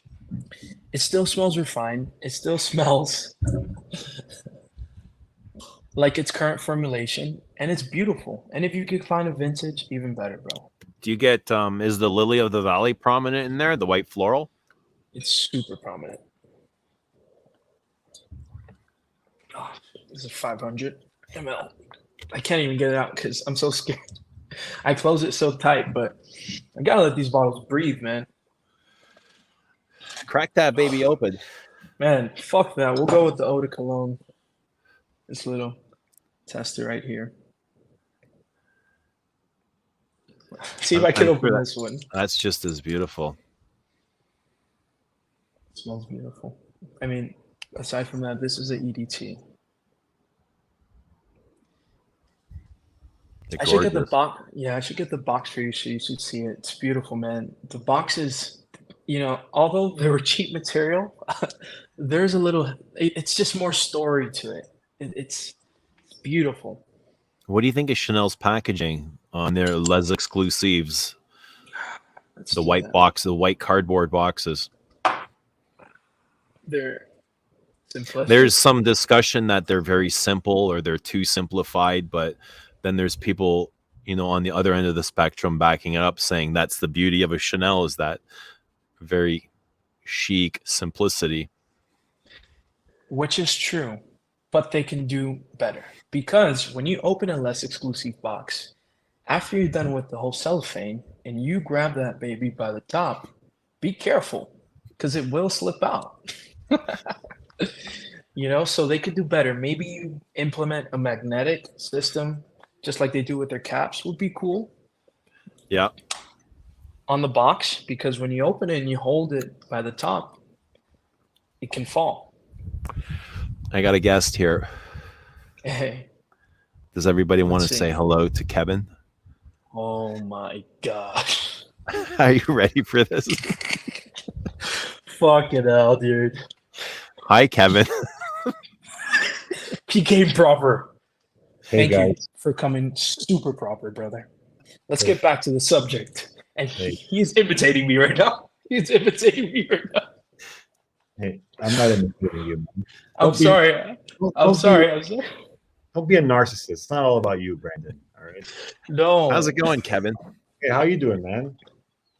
Very good. Don't mean to harsh the mellow, guys. Don't mean to harsh the wave. My apologies, man, but you did remind me because when I first came on Eugene's live, that's kind of how I came on, and it was very funny. But I'm so happy that you came proper. Let's get back to the subject of Les Abstraits, and I'm very happy that you're here, man. You know what I got to say about your apologies, brother? You can stuff those sorries in a sack, brother. Oh, come on, man. We don't got to get. Oh, there you go. That's what I like to see. Saying stuff your sorries in a sack. Saying stuff your sorries in a sack is a nice thing to say, Eugene. All right. Stuff your sorries in a sack. That means that's no good here. You know what? I'm going to put this hexagon. What do you call this thing? Hexagon. Overfield. What is this thing called? Quatrefoil. Quatrefoil. I know you went on thesaurus.com or you just Googled interesting shapes. No, dude, I had no idea it was called a quatrefoil for the longest time. And then one day I accidentally found like the name of it. I was like, holy shit, that's what it's called? Yeah. Seriously, had no idea, but I was like so happy when I found. Did you see an iteration of this shape on one of your acid trips? Be honest. On one of my what? One of your acid trips. Dude. No, I never took acid. I don't do synthetic drugs. Wow, no synthetic drugs and no synthetic fragrances. You heard it here, folks. All natural, man. All natural, baby. All natural. Kevin. God-given. God-given, baby. Your arms ain't long enough to box with God. Listen, man, this stuff, I got one word for this. God made my arms, baby. Masculine. Is that the sound? Yeah. Dude, this is like, you know what this reminds me of? I smelled a Paco Rabanne Porom the other day, and this not to say that you're imitating or anything, just like it's reminiscent of Paco Rabanne Porom, but like an ashy, more coniferous, natural version. Very smoky too. This is a lot smokier. It's like if you took Paco Rabanne Porom and made it with better ingredients. You put it in the forest, in a wet forest, and then set it on fire, and then wait for the fire to burn out, and then you'd have this. Wow. Yeah. very smoky, ashy, balsamic. Do you find it fresh? No. I mean, I find it green. Off the cap, it's fresh, but once you put it on, it's like, You don't find the pine fresh? yeah, I know. You know what? It is fresh. Yeah. Yeah. It is fresh, if you say so. No, it is Kevin, I'm fresh. so glad you're here, man. Hey, dude. I'm so glad we're all getting along. Did he just troll me by saying I'm so glad I you're don't here? know. Where did he go? Catherine Imhoff, hello. Man, I just came here to tell you congratulations. By the way, Catherine Imhoff, you should have her on someday if you haven't already. She's been here. She's she welcome to is come on anytime. quick. She is quick-witted. I saw her on a Margie Noir stream. She's quick-witted, funny, sharp as a tack, just like a funny woman, like good sense of humor. And it shows her intelligence. I really like Catherine Imhoff. But I came to show love, man. Congratulations. You know, it's hard for any business to succeed, let alone one as niche as yours. Yeah. Right? Off the beaten path. So congratulations on a year of success. I wish you many more years. And I can't think of anybody who deserves it more, except for me. I think I deserve it more than you. I think if I open up a fragrance brand, I think I should have more money than you. But that's besides the point. I wish you nothing but more success. And Thank you so much, Kevin. Thoughts you've gotten from the universe, people like your stuff. Yeah. Yeah. And this is how the universe supports me, is by bringing me you guys, you know, Yes. by bringing everybody here. I've asked the universe to support me and help me grow this and be the biggest thing that I can create. And the universe is never going to give you exactly what you want. It's not going to say, all right, here's $1 million in your bank account, but it'll bring you the things needed in order to get there, which is you guys. Yeah. I mean, I had dinner with Eugene not too long ago, and he took me to the finest restaurant, and he paid with $100 bills. And the bill was only $97 because neither of us drink. So the bill is not that expensive when you don't consume alcohol. He paid the man $400. And I said, why did you give him so much money? He says, these bills had creases in them. I didn't want to keep them in my pocket. That is how successful. No, come on. That's there's no truth to that. The only true part of that story is that we went out to dinner. That's it. Well, I hope you guys had a great time. Man, do you We still hung make out those for hours. Do you still make those microfiber cloths? Or are they done? No, we've got cloths. We got cloths. Okay, I send man, out a cloth I with love every all order, with every bottle. Oh, you still do that Yeah. for the time being. Yeah. Until we run out. I gotta put my orders in ASAP just for the cloth, because that's you, man. That's your signature. You've always had that on your shoulder. But you know, it's the chat that gave me the idea. The chat said, "Why don't?" Yeah, shout out to the chat.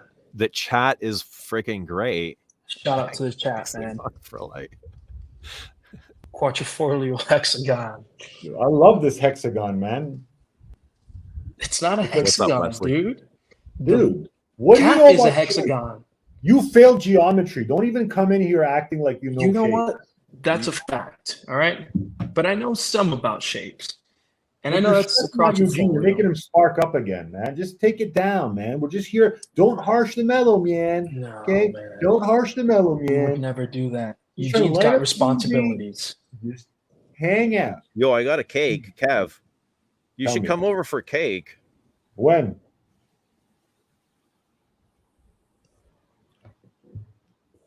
Look, I even got a cake. Whoa. And it's got a full octagon on it, just like your brand. Octagon. That's an ice cream cake, man.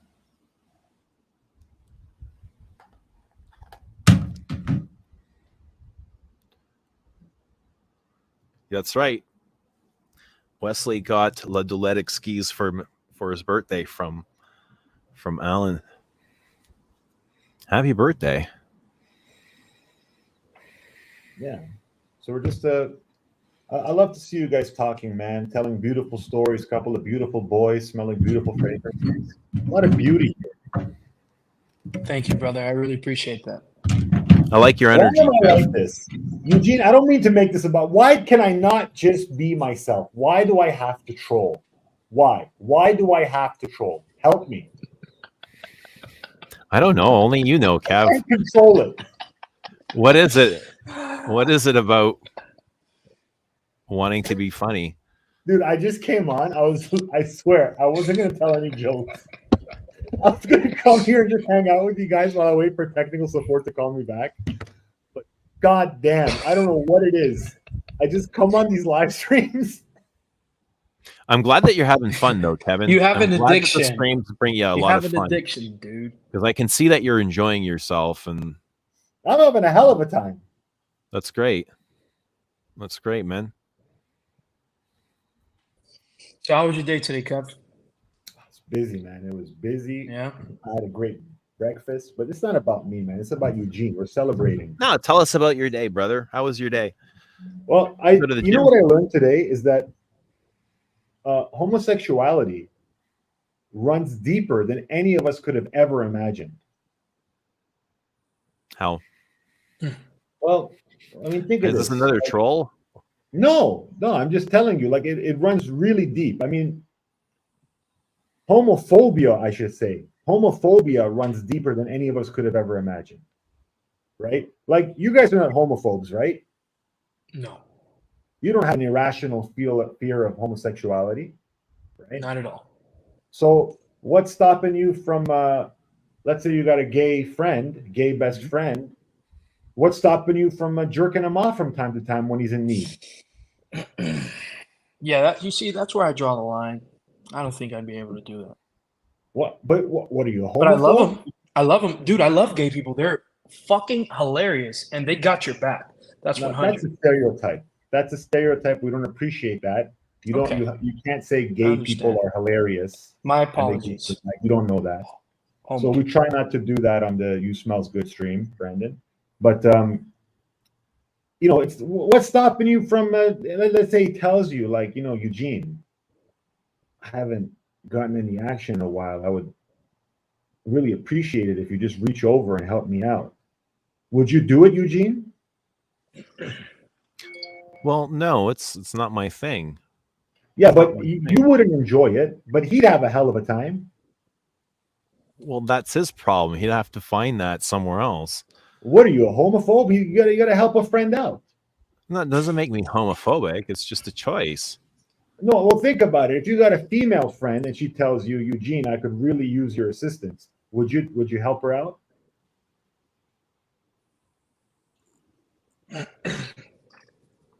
Probably. Right? So what are you? Some sort of homophobe? I mean, the No. fella needs a hand. But he can do it himself. Well, she can too. But no one's stopping you from helping her out. This is what I mean. A Listen, homophobia, Kevin. it's running deep. I don't know. Do you feel like you want to help somebody out with that, or like, is this? Do you? Well, I'm not a homophobe, if that's what you mean.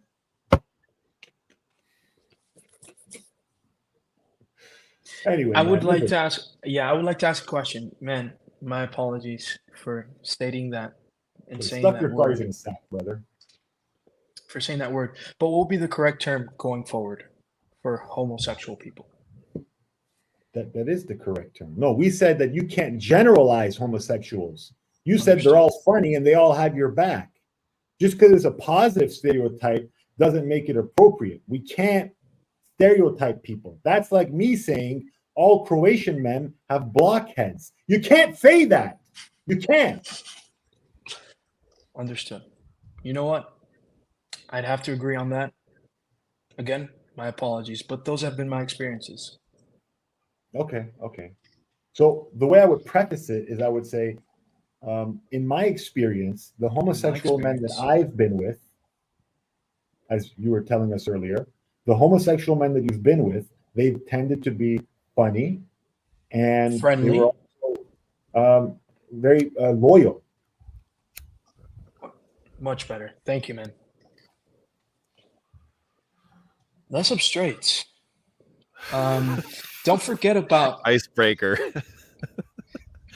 yeah. Icebreaker. Let's keep it moving, man. Let's just keep it moving. Let's not forget about the little hint you have for us at the end of this stream. Stick around to find out. Stick around. Are you gonna roll one up, Brandon? Man, I just finished. Did ya? I'm very scared, man. I've Of- been. I received a, from my old purchases from MFK. I received a lot of gift wrapping paper, but it looks like the same paper material for a roll. And I've been rolling all my cannabis and smoking them. You think I'd be okay? I wouldn't do that. Oh Could be my like God. something in there that's not supposed to. No, Yeah. keep doing it, man. It's good. Use industrial packing paper to smoke. No, I wouldn't. It's a good I idea, wouldn't. man. Yeah, Keep going. I think I should stop. But the paper's literally the Just same get papers. They're quality so material. cheap, man. Just get fucking papers, But you know, just like you say, man, you don't want to fucking go to the store, do all that. Just use tissue. I'll send some. If that's your thing, I'll send you Les Abstrait tissue wrap, and you can roll joints in that paper. Fuck. I would love that, but now I don't know. I'm kind of skeptical. You put the right thing in my mind, so I think I'd make the trip to the store. But I'd love to I might do that. try at that. least to troll. Wrap Try a it. Les Abstrait joint. I've For the been. show. I feel like I did a good deed today. Did you? Yeah, you guys want to know about my good deed? Sure. Yes. Like I don't know about you guys, but I got an email, like an urgent email, pressing issue. There was this prince in Nigeria who desperately needed like $5,000 to save his family's empire from falling. And this Nigerian prince, his name is Chika Ogbuneke. I said, well, look, man, you need help. Your family needs help. And they emailed me, right? So I said, tell me, how do I transfer the funds to you? I opened up a line of credit at the bank earlier, and I transferred $5,000 to this Nigerian prince, Prince Ogbuneke of the Wahambe tribe. That's a pretty big deed, man. I hope that you get compensated for this. That's magnificent, man. I hope it all step in their comes back to you territory. 1,000 Yeah, I times. mean, you tenfold. got. I don't You're know. a saint.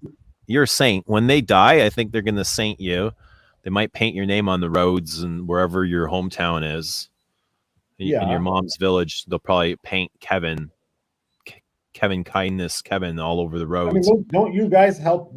Have you guys ever had a Nigerian prince email you for financial assistance? No. It happens all the time.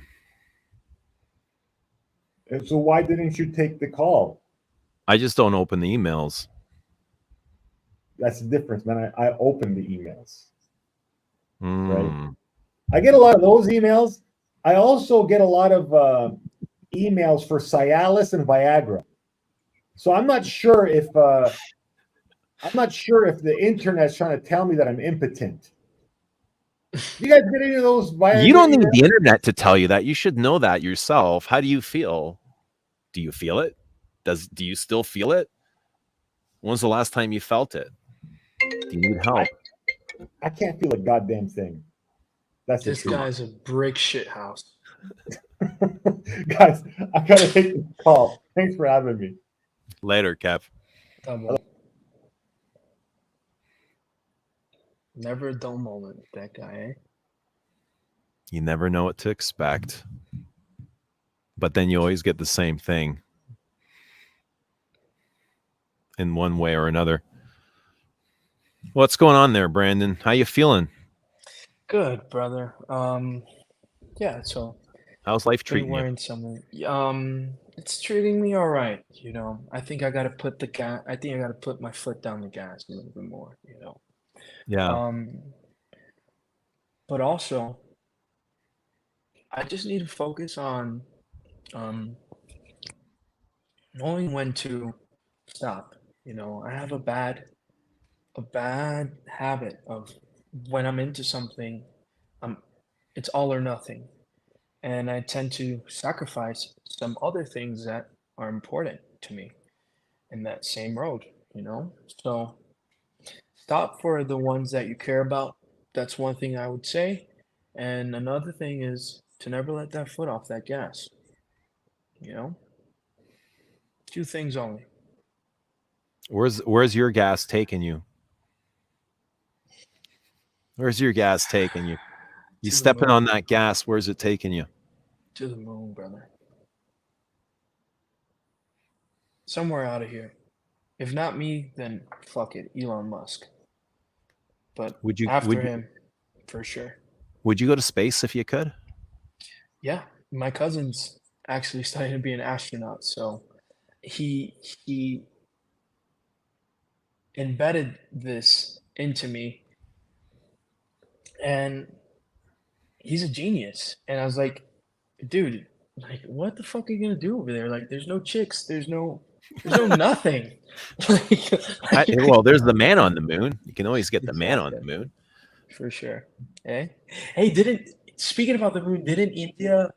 What happened with that India situation? I don't know. We were talking It's about that here weird on the other stuff. stream that India Yeah. went to the moon or something or crashed something to the moon. And I was like, what are you talking? My son's like, yeah, India went to the moon. I was like, what are you talking about? Like, how come I never heard this? I would have heard if somebody had gone Exactly. to the moon. I had taken it as like India had landed a man on the moon, but I Right. don't know. I don't know exactly, but it's just weird. I don't think anyone's ever been to the moon. Are you serious? No, I don't think anyone's ever been on the moon. You know, there's rumors out there that like celebrities have paid. What are you talking about? Like be on the moon? How are you going to be on the moon? How you're on the moon? How? Come on, give me a fucking break. You're on the moon. What are you talking about? You need to There's no stop, way you man. can be on the moon. Come on, dude. You Somebody's think- got to have been on the moon by now. Nah, Are you serious? I don't think they were on the moon, man. Wow. I think it's just a Hollywood production. It's crazy, man, because you might be right. Why haven't we been back since? Makes sense. Why just the one time? Makes sense. Would you go down? I would go to the moon if I could. But would you go down to the sea now, I'm asking? Down Like where? to the bottom of the sea. Like to the bottom of the Gulf. Like if you could have gone to see the Titanic with those dudes. Yeah. Like if you were off, I think I would have taken that. Like You're why not? crazy, dude. You wouldn't have? You're ready to die, man. I love it. I'm ready. Like I love I'm it. not Yeah. afraid of death though.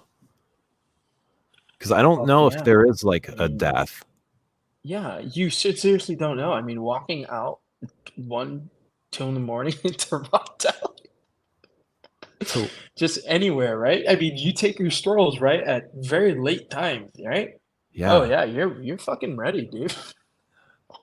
I stroll through the ghetto, but you know what's scarier than strolling through the Stroll to ghetto is strolling through the countryside where they got like the That's- howling shit. That's scarier. That's scarier. I was think so I fucking would agree scared. with you, man.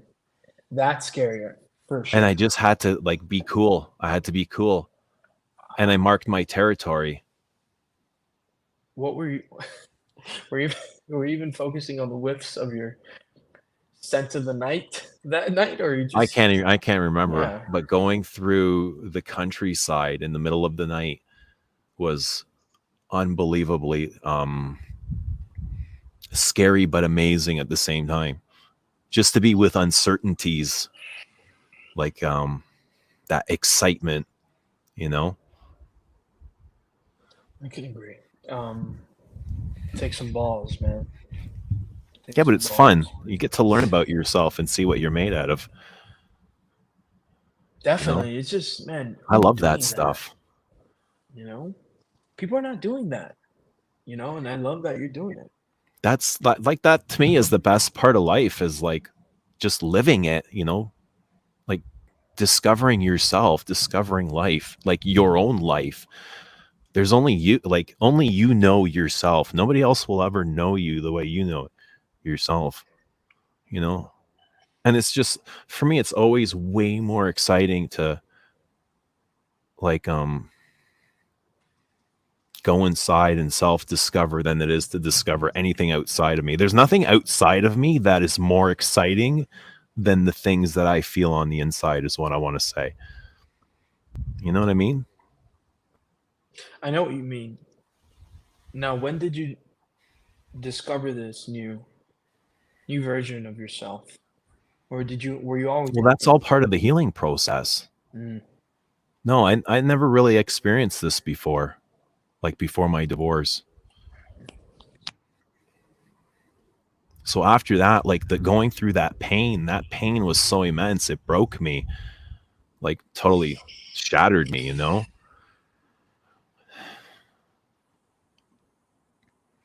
But it I was know like what that's healing feeling from like. that. Yeah, I know Healing what that from that feels like. really gave me the awareness of what was going on inside of me, like really deep, acute awareness of things I never felt before or even existed. Never even, like existed. Like it's my mind is so connected. My conscious mind is connected to my subconscious, connected to my heart, connected to my soul, and they all work in unison now, you know? It's like I can feel, I can kind of like stream together all the connections.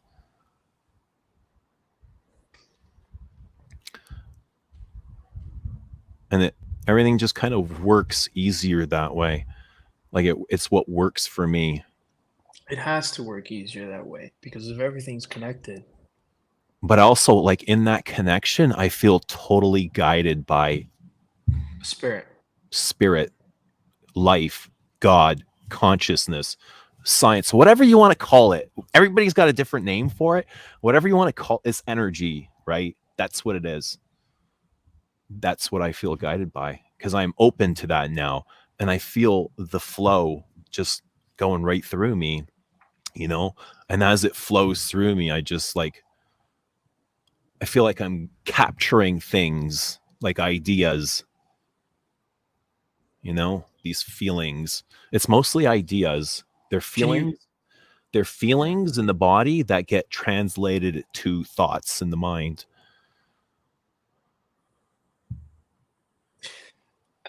I'd like to kind of dissect And then if we're when I here go now. inside, like Hmm. the depth of how far and deep I can go inside is literally as deep as the cosmos is.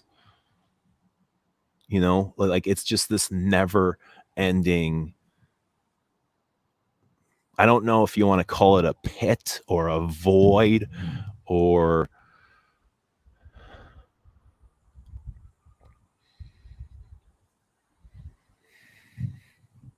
Yeah, man. I would like to kind of dissect since we're here now. And I wanted to ask, do you are you capable of breeding more ideas after you've healed this way?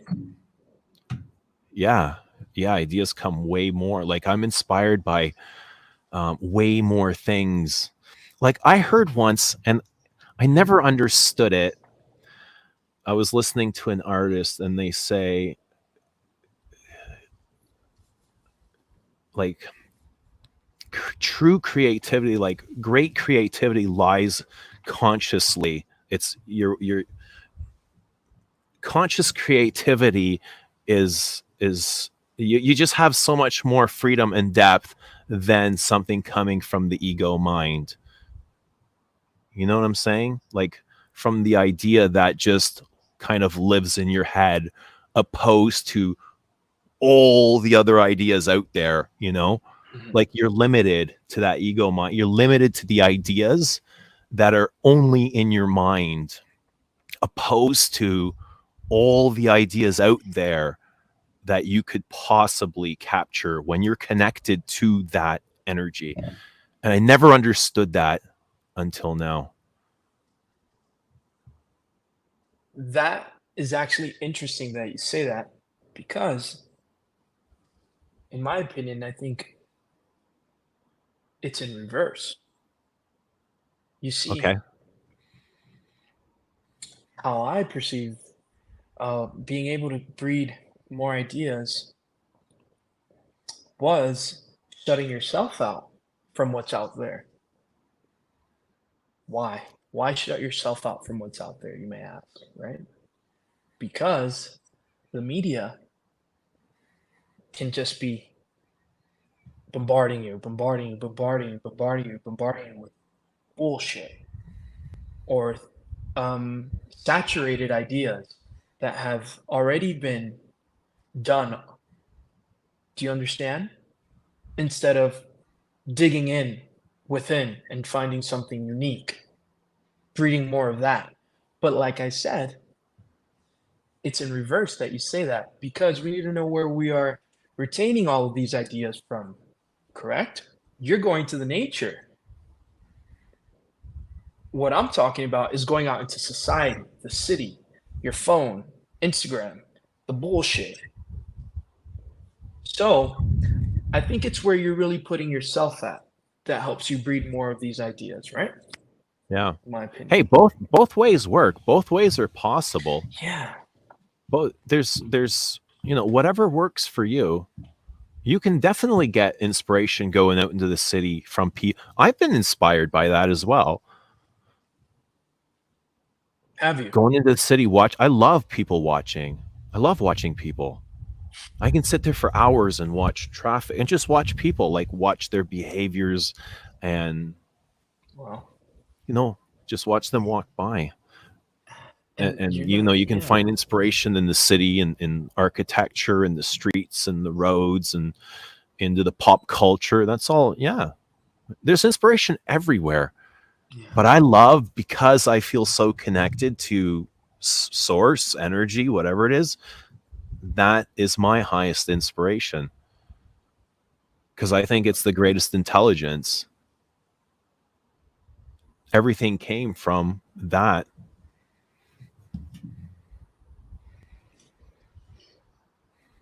Right. That's just me. Yeah, man. And you're watching these people, and I'm sure if they've ever caught you, they're like, who is this stalker? But you're I not don't a stalk anybody. stalker. Exactly. That's I'm what not I'm into saying. stalking. I just love people, man. Like I That's what I'm love watching saying. people. You're watching, you're not stalking. You understand? I sometimes get stalked. I get people come up Wow. to me. You serious? I think somebody came up to you one of these streams during one of these streams. What do you mean? I don't know. I overheard like a voice, like, and it came up to you. I don't know because I thought maybe you're like outside somewhere. I didn't think you're at your home, so I thought like some like just pedestrian just came up to you, and started talking to you, like on some stalker shit, and I guess I thought that's what you were referring to, but correct me if I'm wrong. Yeah, so that's just like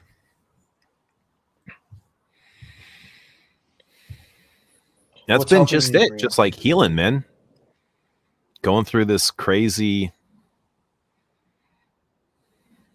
connection to source, to spirit, to soul, just being guided by that. And it's like constantly telling me what to do. And I listen and I follow it. And I know that it's always going to steer me like in that right path. And does And that in that allow you? path, like it connects me. Like I make connections now very simply, where before I used to shut myself out. I was very closed off.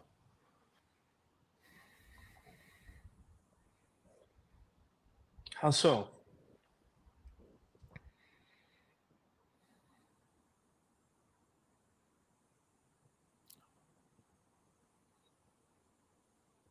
It was closed. Just like a shell. Like I wasn't open. It was just like, Meh. man. So But I like people much better now. I think it's because I like myself much better now too, though. yes, it allows you. Yeah. It allows you to be interactive. If you love Yeah. yourself, you're gonna be interactive by nature. That's just what Nature it is is, beautiful, man. Nature is healing. You can go into nature and you can reprogram your mind. You can raise your vibration, raise your frequency out there. You know, just be out by flowing water with the wind, with the rustling leaves, with the chirping birds. It's healing. That's where we came from. It's millions of years of evolution that we grew up with. You know, we grew up on the things that nature provided. It's our medicine. Nature is medicine, and everything that we're doing now is taking. You know, I feel like we live in a society that's taking that away from us, and it's making us ill. It's making us dependent on government, on medicine. It's making us dependent on things that aren't made for us, yeah, I feel that like aren't that's intended for us. But all of that can be found in nature for free. for free. I Nature feel is like that's free. But what government and big corporations are doing is they're patenting nature and they're canceling nature. wow. That's powerful.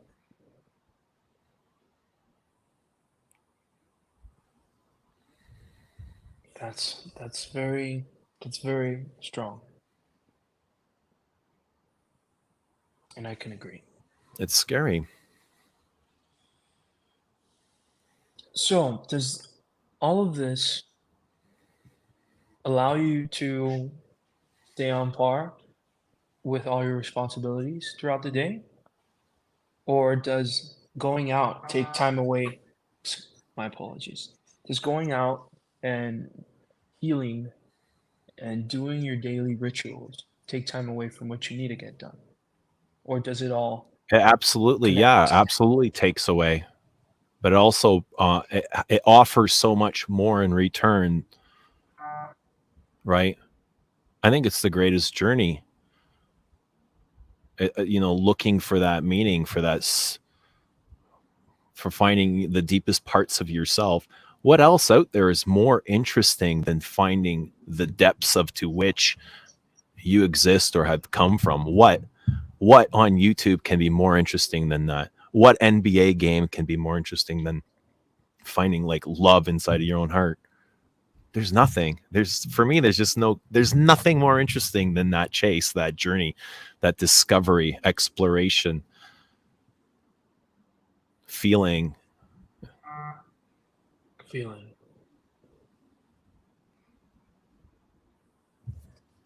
Yeah, it's all about having inner peace. That's what it is. Being in touch with nature gives you inner peace and understand. That's what it's all about. Is inner peace, love, joy. So, being in touch with nature, after you've done that, what you're saying basically is that it rewards you with all the tools to be functional in the most safest way possible in today's society. Well, it's the best way for yourself. You might not fit in with society, Mm. but do you want to fit in with society? Like how do you want to fit in with society? As a community? In a relationship? How? Do you want society to dictate your values, your beliefs, how you raise your children, what you're going to eat, what you're going to worship?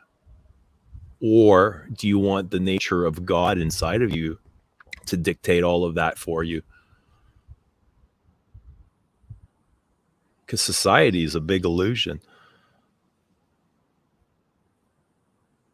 Why is society a big illusion? Society is what you see, what you hear, what you capture, what you retain from that. You don't see every piece of society. You see bits and pieces, but you see mostly what media is showing to you.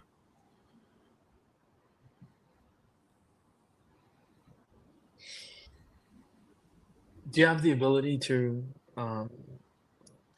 shut out what you don't need? You absolutely do. What do you need other than what you have right now? Critter-Rusi. No, you want queer to receive, but everything you need, you have right now. I do, brother. Hey? Yes.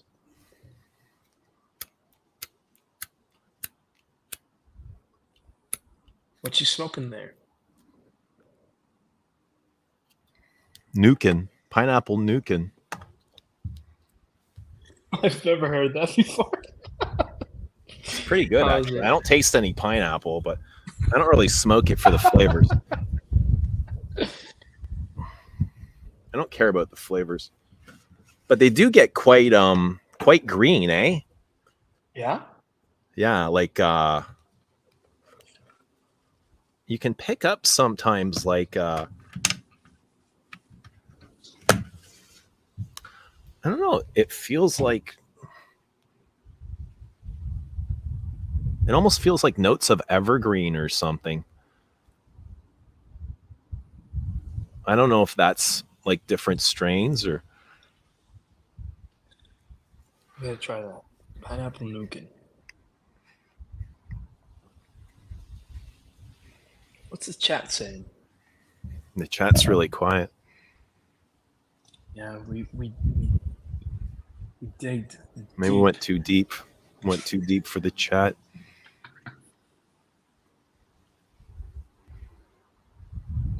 Experience. Famous YouTuber. I'm smoking Jerry Garcia horchata. What's that all about? No idea what that means. Only hashish. Only hashish. Is that like some form of shisha for hookah? Have you tried shrooms? You have. We talked about this, haven't we? Yeah, brother. Shrooms yeah. is next. We got to get some shrooms. I would We got to love go do some deeper. I shrooms. always want to go deeper, eh? That's like the purpose of life now is just to go deeper and deeper. Brother. What I've else is always there? had this yearning to go deeper. It's Ever since I was a kid. yeah, but no, it's amazing to have this process community. of living this like this human life, but also Mhm. going on this like spiritual journey of just going Journey. deeper and deeper and deeper. You know, it's Do you almost like feel like living a almost, yeah. duality. Yeah. It I feels was like just about to living a ask you. duality. It's fucking mental at times. It's weird. You Do know, you feel like it's you have 10 scary, lives? huh? Do you feel like you have 10 lives or something like that? Because of this At least duality? 3. I feel like I have 3. At least 3. All right. I've got All right. 3. We're good, eh? Yeah. We're good, I eh? got 3. All right. All right. For your age, yeah, we're good, eh? Yeah. We've I got already 3. used some of the 10. Oh, man. So this duality, talk to me about it. Well, I mean, Because it gets scary obviously sometimes. when you reflect and you self-discover, it's obviously a solo journey. No, you can't take anybody with you. You're by yourself, right? You can't take anyone inside of you No, you can't. to feel your feeling, to feel, you know, like so that's got to be done alone, like on your own time. So away from people, Away from people. right? Away from distraction. So that's one part of life. What's the other? Then you have this physical reality, Mm-hmm. this 3D version of it, of the spiritual. Well, at least within that 3D spiritual reality, we get to smell perfume. We get to smell perfume, yeah. But perfume also exists in the spiritual. Does it? Absolutely does. Definitely in Antoine Lee's mind. He's the one creating all these beauties, eh? He is.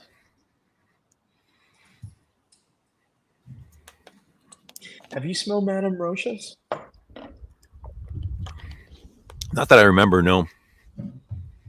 Roche's Femme, that's right. How's your Roche's Femme doing? I love Roche's Yeah, Femme. man. I wish mine was a little bit stronger, though. Yeah? Yeah, because I smelt stronger versions of Femme, and that's what I fell in love with. It was really boozy and deep and rich, ambery, spicy. I love that cedar clove combination. Mm-hmm. Medicinal, rosy. I like that too. So good. Do you like a medicinal oud though? Who? Do you like a medicinal oud though? I'm like starting to warm up to oud. You know, Do you think but you it's not even oud. It's like the art of perfume is what I'm trying to warm up to, like just appreciate things for what they are without comparing them to other things. Do you know what I mean? Like, right. oh, this reminds me of no, just like No. try and appreciate it for Enjoy. what its intended creation was.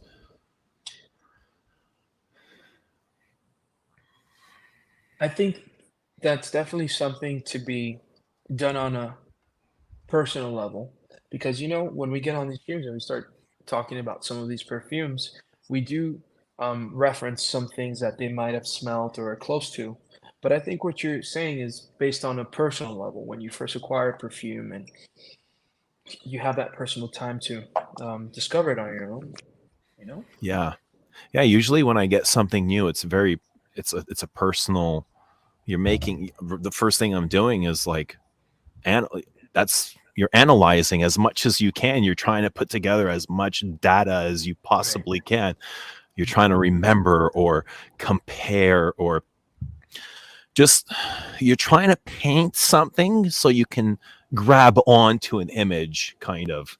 You know what I mean? Even if it means like, okay, it was a comparison. So you grab on, you make that comparison a mental image, and then you hold on to that.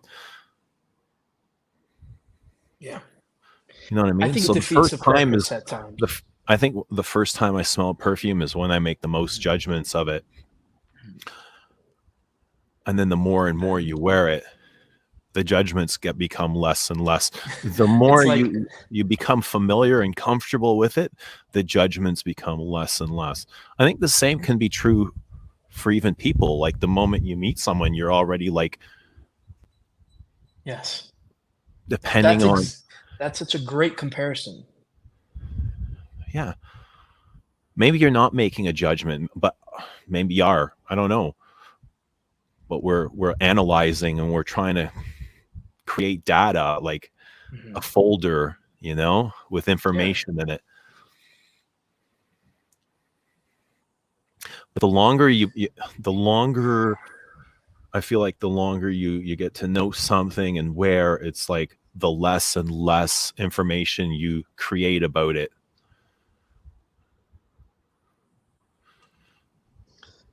The less ideas you create about it. I can agree.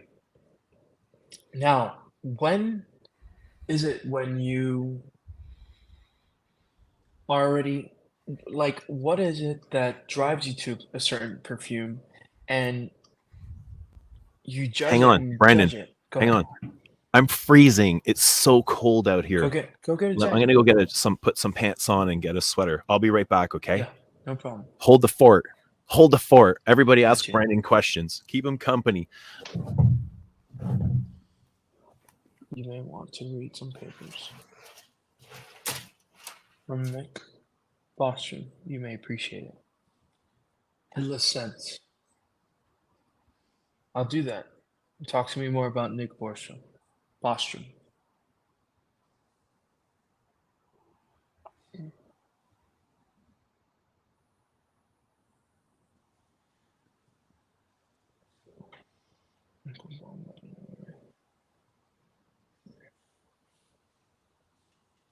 How's everybody doing today? I've had a bad day. But I hope you all have had a good one.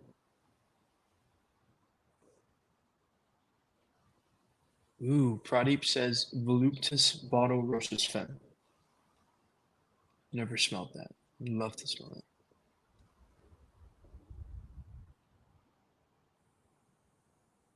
Take some time to spend with yourself. Is it time sacrifice but pays off in the long term? Headless Sense says taking time to spend with yourself is a time of sacrifice, but it pays off in the long term. I can agree.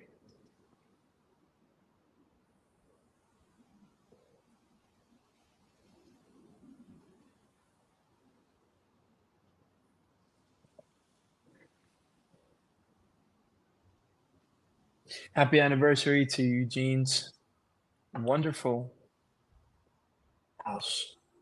Less Abstraits. Let's all celebrate and let's have a good time. Thank you all for being here.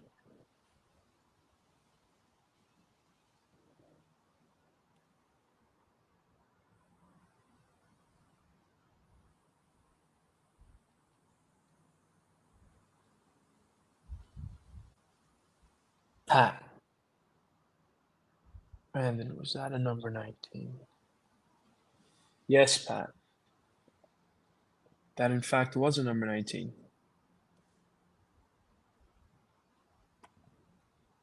It's a nice vintage 500 ml bottle. My favorite house. And to top it off, we have another, ¿cómo se dice? Eau de Cologne. Little N19 Eau de Cologne. Man, there's not big differences. Of course, I must say that the Eau de Cologne does wear lighter. That's for sure.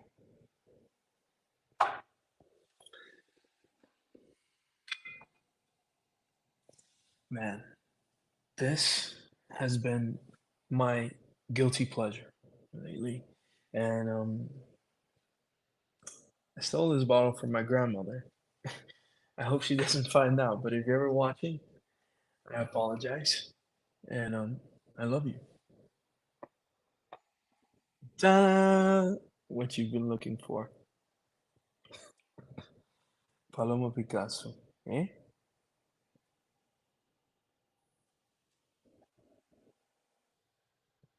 It's still got the same dent. Okay, I might return it back to you, but I don't think I am. I don't think I will be because this has become my signature scent. Paloma Picasso. Hey, what's up, brother? I'm back over here. What I miss? Looking good, man. What I miss? It got so cold all of a sudden. It was really hot today, and all of a sudden it's like freezing. Is it Super always chilly. cold over there? Do you don't No, get man. humid? The last couple of days have been really hot. Like you need the AC on, no doubt. Yeah. You can't sleep without the air conditioner, but Oh my all of a god. sudden it's really windy and cold. I can't sleep without the AC. I need to be like extremely cold to sleep. No doubt. No doubt. What's the chat saying? What's going on in the chat?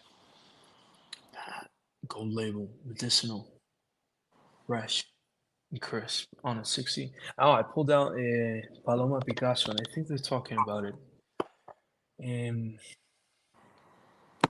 gold label says medicinal, fresh, and crisp, a 60-degree windy spring morning with whiffs and combined water, cleaned spring air. Nice feeling or experience. Yeah, eh? It doesn't last too long, but it wears heavy while it's around. Sorry about that, man. This shit wears amazing on me.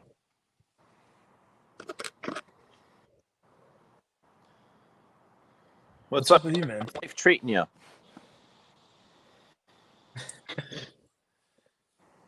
How's life treating you? Man. We're good, man. You have everything Have you forgotten about this? What is it? Beige. Beige. Not my What do you think favorite. of beige? It's not my favorite Les exclusive. It's one of mine.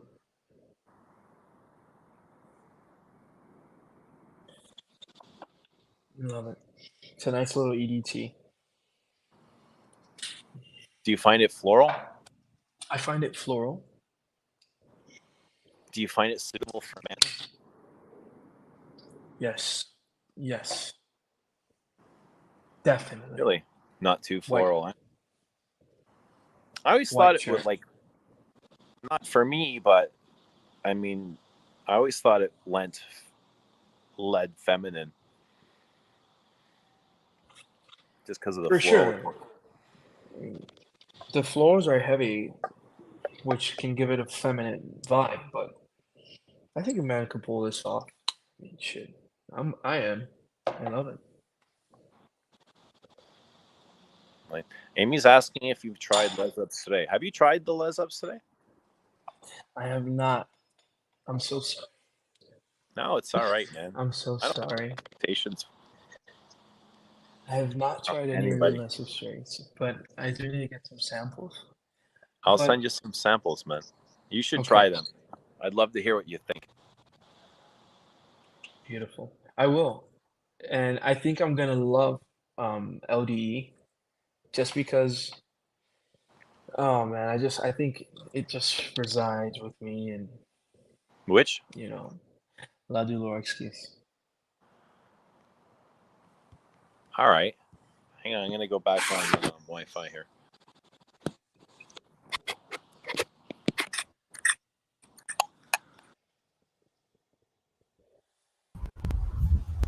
Yeah, I'm here. Hopefully this will stick around. I'm not sure which one you would like the most. I don't know. Like, Man. only you're gonna know. What would you all right, let's say if I came into Les Abstraits boutique and you weren't the founder of it and you were a salesperson, a sales assistant, and I came in and I was looking for a bottle, which one would you advertise to me? So looking at you and judging you based on what I see right now on your look, the only thing I can judge you on is what I see physically because I don't know you. Mm-hmm. I would say Descendre because you fit that butch masculine character. Very masculine. Descendre. Yeah. It's like very woody and spicy. Very strong perfume. If I fall in love with Descendre, we'll be giving out a free bottle of Descendre on me. What's that? If I fall in love with it, Yeah. I'll pay for a free bottle and we'll do a giveaway for Descendre. Yeah, that If that's fine with you. no, that's just to amazing. pay It's not homage. necessary. It's totally not necessary, but yeah, it's fine. That would be I amazing would at the love to same do time. that. Yeah. Thank you. So Man, Amy says, Eugene, I stuck around. Please tease. Well, there's two. Do you want me to tell you about both or one? I don't want to tell you about one. I really, really, really want to keep it a surprise because it's something like it's something. I think it's something really good. If I tell you about one, I can tell you about one. The other one's good too, but it's not like I'm not attached to it like the first one. Like the first one is something that I've had with me for something that I was aware of for a very, very, very long time.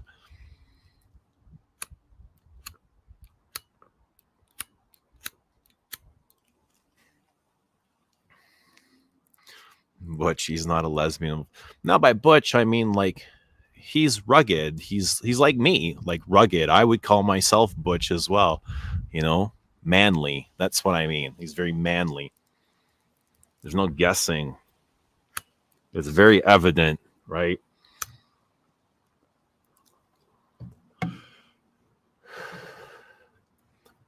Please tease. What would you like it to be?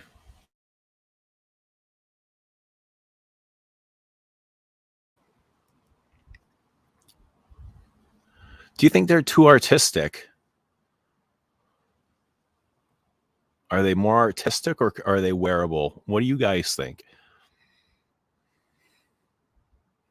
His personality is not aggressive. No, his personality is not aggressive at all. I don't think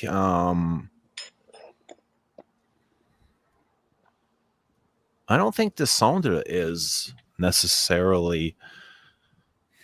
It is an aggressive perfume. I was gonna say it's not, but there is some aggression in there, in the woods and the spices, and there is some anger there. There had to be, you know. Descendra was inspired by like A little just heartbreak. growing, you know, like, you know, the mythical phoenix exploding from the ashes, you know, just coming back to life, like finding a love for life again, you know, in nature. Descendra. I think Brandon would love LDE. Do you like Rose? I like Rose, but I need her to be dark. What's that? I need her to be dark. Friggin' LDE is really dark. All right. All right. It's dark and ashy and spicy. It has that, again, cumin and cedar, right? Okay. Very spicy, very dark, sharp.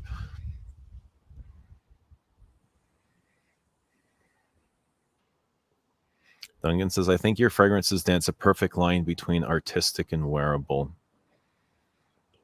Headless says, I'll be trying 2 of the current scents soon. Which 2 most interest you?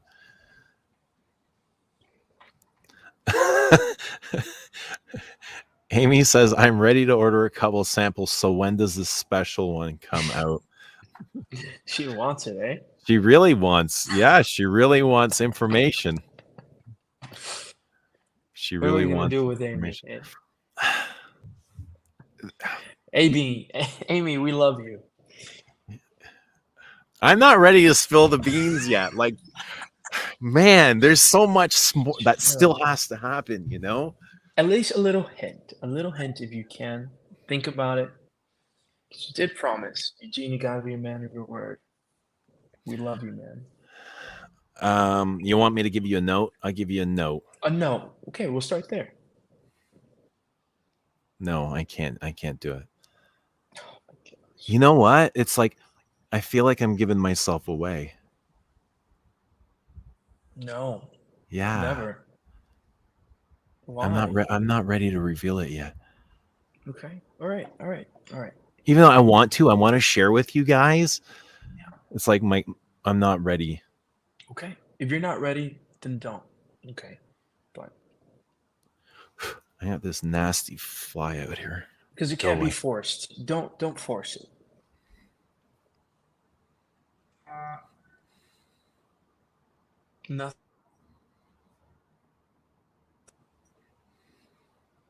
Nothing with force. Louis says Bellum is the good one of the 3.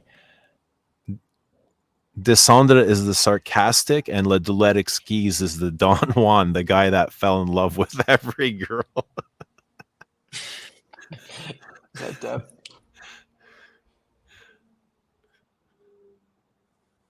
Where's Dev, man? Oh my gosh, I'm so sorry. What's that? Where's Dev? Have you tried Les Indemnidables?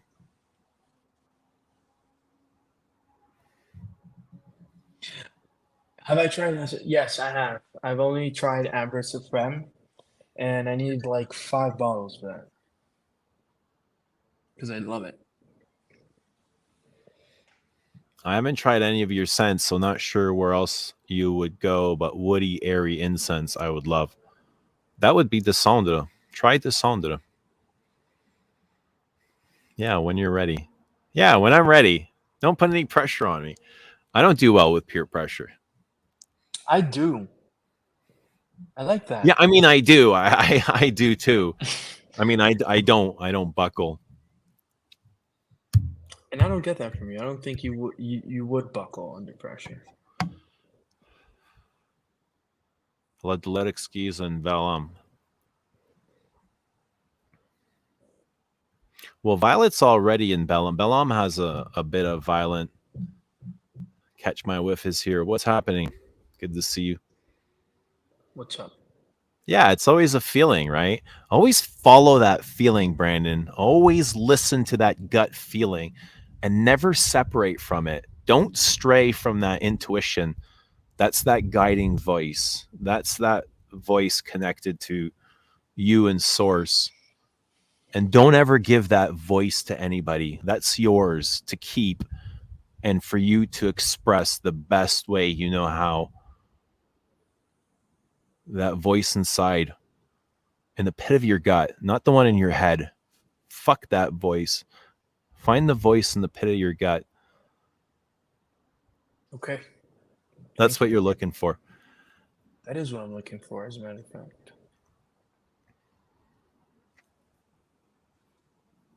Just got here. Are you working on a new scent? You were, yeah. I think I've talked about this many times. We're working on 2 new scents, but we're miles away. We're miles away. Give us a vibe only. Soft. Is soft a vibe? Soft and soapy. Soft as a vibe. Soapy is another. Soft and soapy. But that could change. So, are we in tryout mode? Yeah. Okay. Yeah. Antoine's gone on vacation though, so when he gets back, we'll get together. Cool. Oh, you must have made me feel 17. What did we say? I'm not sure what that means, Christy. Or is that good or bad? I have been Ombre Supreme this summer. Beautiful. That is beautiful. Amber Supreme is amazing. Will it be a Chypre, Eugene?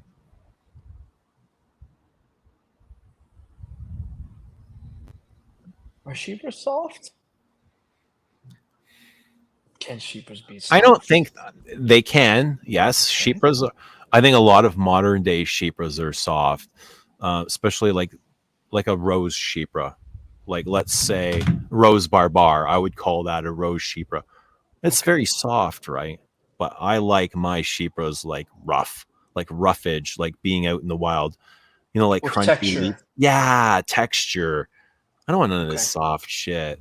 Like give me real life, the natural That- outdoors. That's you, man.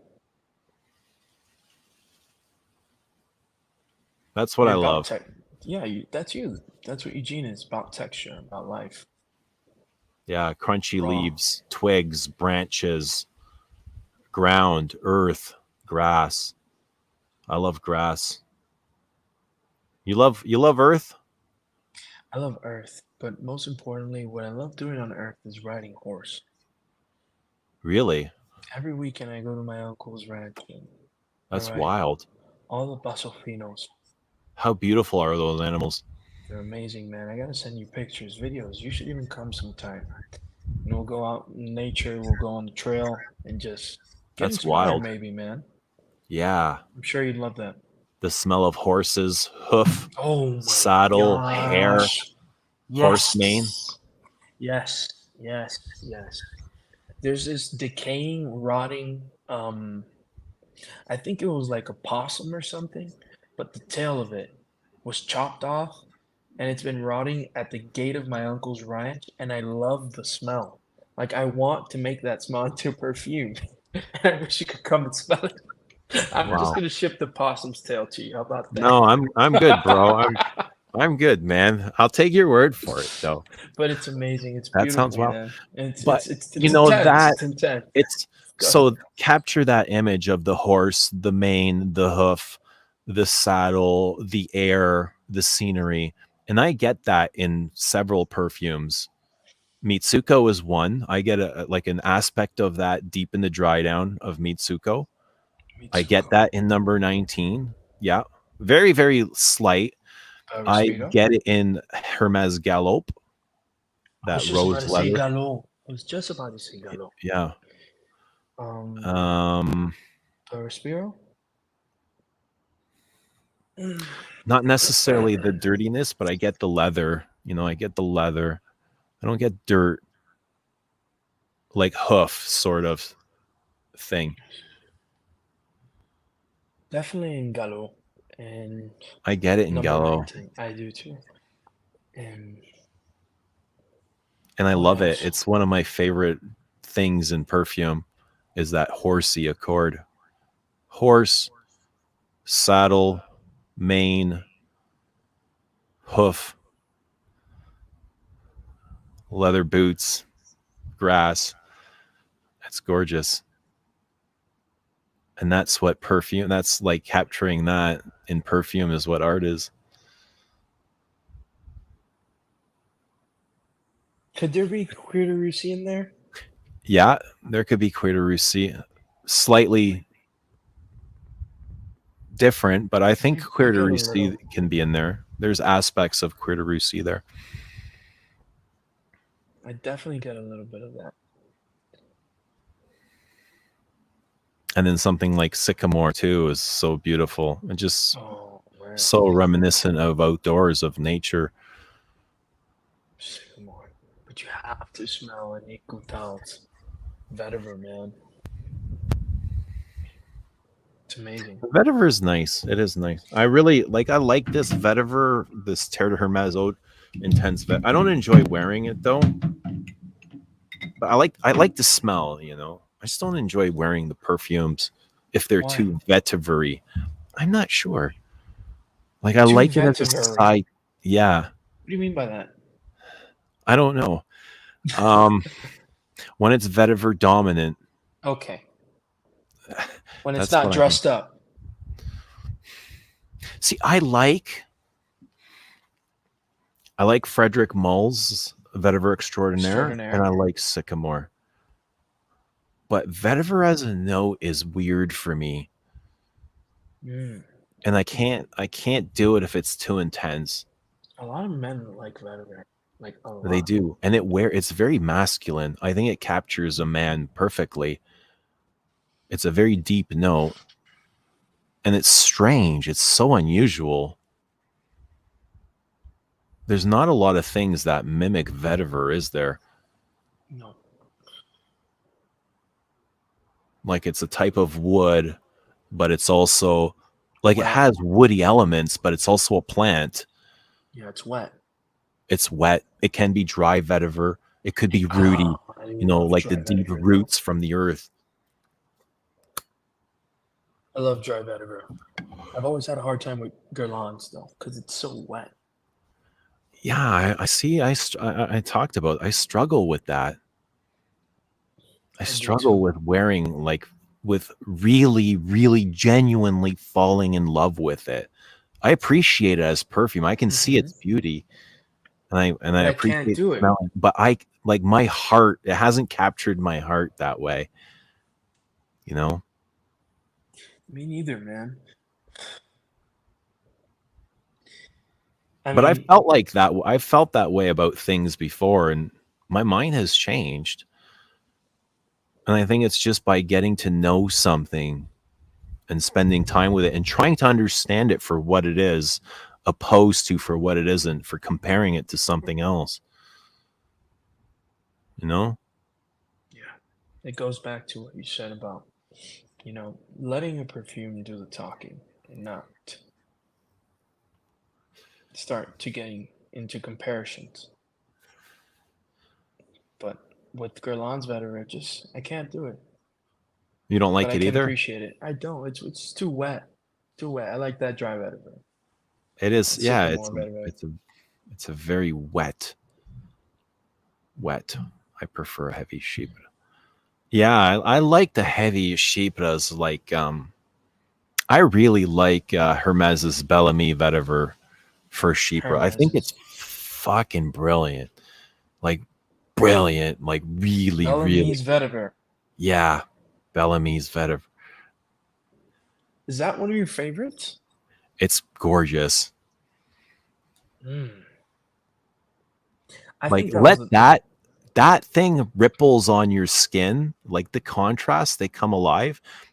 To me, when I wear it, it feels like that rippling sensation, that contrast of throwing like frying eggs. You know, when the eggs hit the hot oil, you know that sound, that that rapture. That's what Bellamy vetiver feels like on my, like that rapture, you know? That's the way it jumps off my skin. It always reminds me of like that fountain of eggs hitting hot That's oil. interesting. Yeah. Very interesting. But that's the beauty of the notes that contrast together in Chypres. Like you have these citruses with these darker elements, smoky notes like labdanum and patchouli, oak moss.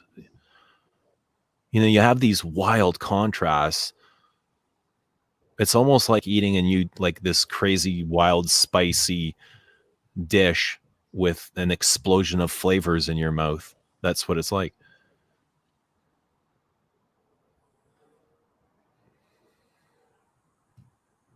That's an experience. And I think you can only have those experiences when a perfume is well done. Bellamy only has one flanker, Bellamy vetiver. I think so. I think so too. Or vetiver from Legalio. Of the Soir. Okay, so like Duncan says, lived on a ranch. Maybe that's why I love dryness and animalics, desert, sage, brush, and loose women smells. See, Dunk, I agree. I love all of that. I love it. Like I love it. I love it. I love it. But I'm not the kind of guy that wants to smell like that all the time. Like I appreciate that immensely. You know, but there's people that only want to smell that way. You know, that's all they want to smell is dirty and animalic. Yeah, And unless you're releasing like a dirty and animalic, it's shit. It's not good. If it's not challenging and it doesn't blow you away and it's not skanky and dirty and smell like ass. I think you mentioned this. Yeah. I think you mentioned that there are really some people out there that if it's not dirty nor aromatic, they're just not gonna wear it. I can't get enough of vetiver. I have a number of vetiver frags that run from sweet to grassy to smoky. How do you feel about Diptyque's Vetiverio? See, I really struggled with that, and it's like two notes that I really like. It was rose and vetiver, and again, it's just something like it feels like it's something turning inside of me, but turning the wrong way. It doesn't feel right. I love the concept, but I hate how they executed that perfume. Right. Because it doesn't end well. Like you Rose said, and there's vetiver. something that's turning. Yeah. Let me say that. Hey, you know what? It's me, man. I'm gonna blame myself.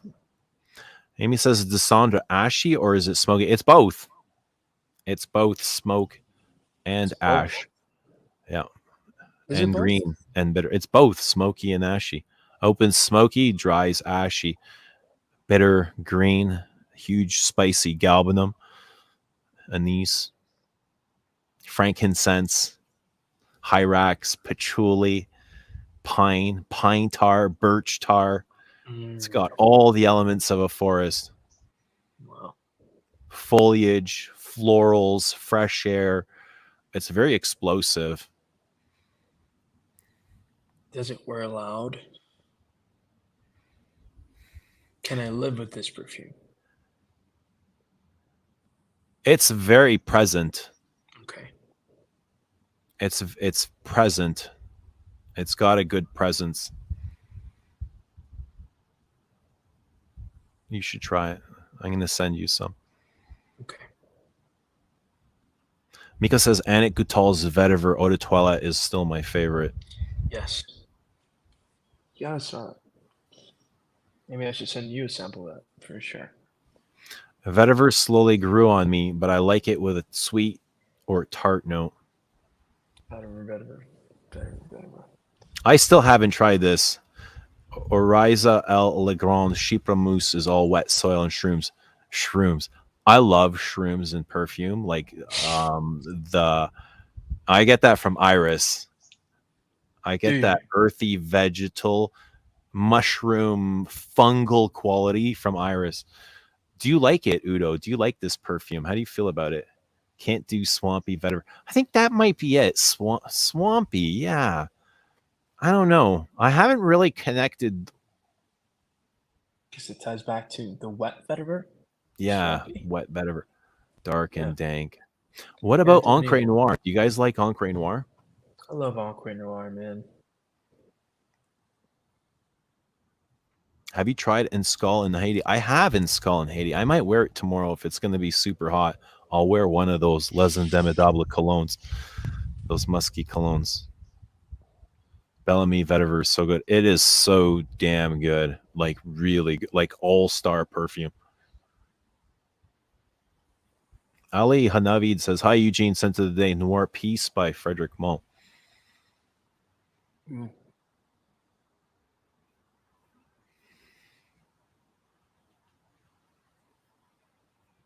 How do you find Rose and Queer? The dry down this dark, bitter vetiver that goes on and on and on. It is. But there's also a lot of vetiver in Uncut Gem. Uncut Gem is loaded with vetiver. Do people know that? Know what? That there's a lot of vetiver in Uncut Gem? I don't know. Do you get a lot of vetiver from Uncut Gem? A lot of vetiver. Have you tried Forbidden by the House of Matriarch? I have not. I've not tried many Matriarch. I tried some Matriarchs live here with Christo many years ago. And Karar was a guy from Chicago that came into Toronto, but beforehand he sent a message saying, hey, I've been watching your channel for forever. I'm gonna be in Toronto for a couple of days. I can bring a ton of things that you've never smelled before.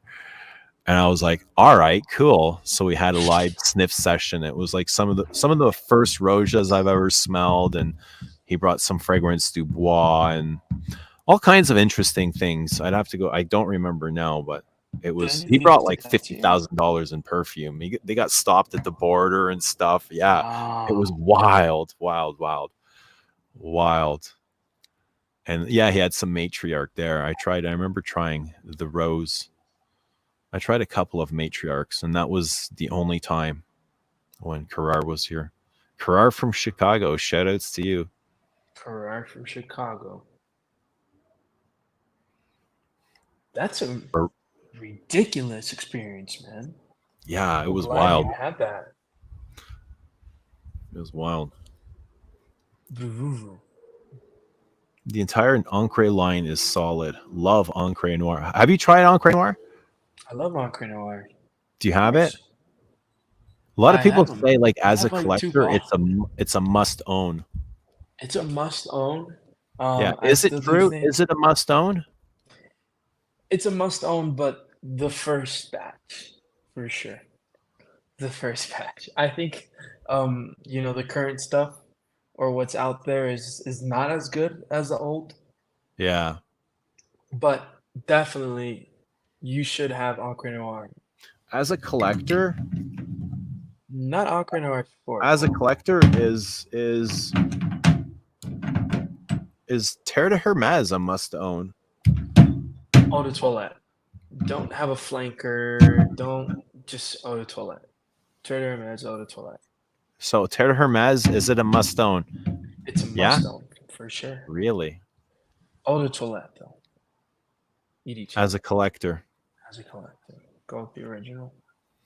As a collector, what is the one must own perfume? Kuros. Kuros? Kuros. I almost want to say, like, there isn't one, but There isn't one. there but- isn't. No, it's absolutely ridiculous, right? To say that Come on, there's man. one, but There's never going to be one. like if we're having this conversation, Yeah, right? If we're being okay. bros, Let if me we're gonna think have about that. I take Kuros back. Let me think about that. no, What would no, be that's a yours? great choice. That's a great choice. If there's one, Because I live on Tease too. I was originally gonna say Mitsuko. That was the I first know. thought that came to my mind, but something else came to my mind, even better. For a must own, every collector should have one of these. Chanel number 5. Bang. I'll be right back. I'm going to show you something. Show us. Germ says LDE is must own. I agree. LDE is a must own. Thanks, Germs. Must own for me. Maybe I'll wear LDE tomorrow.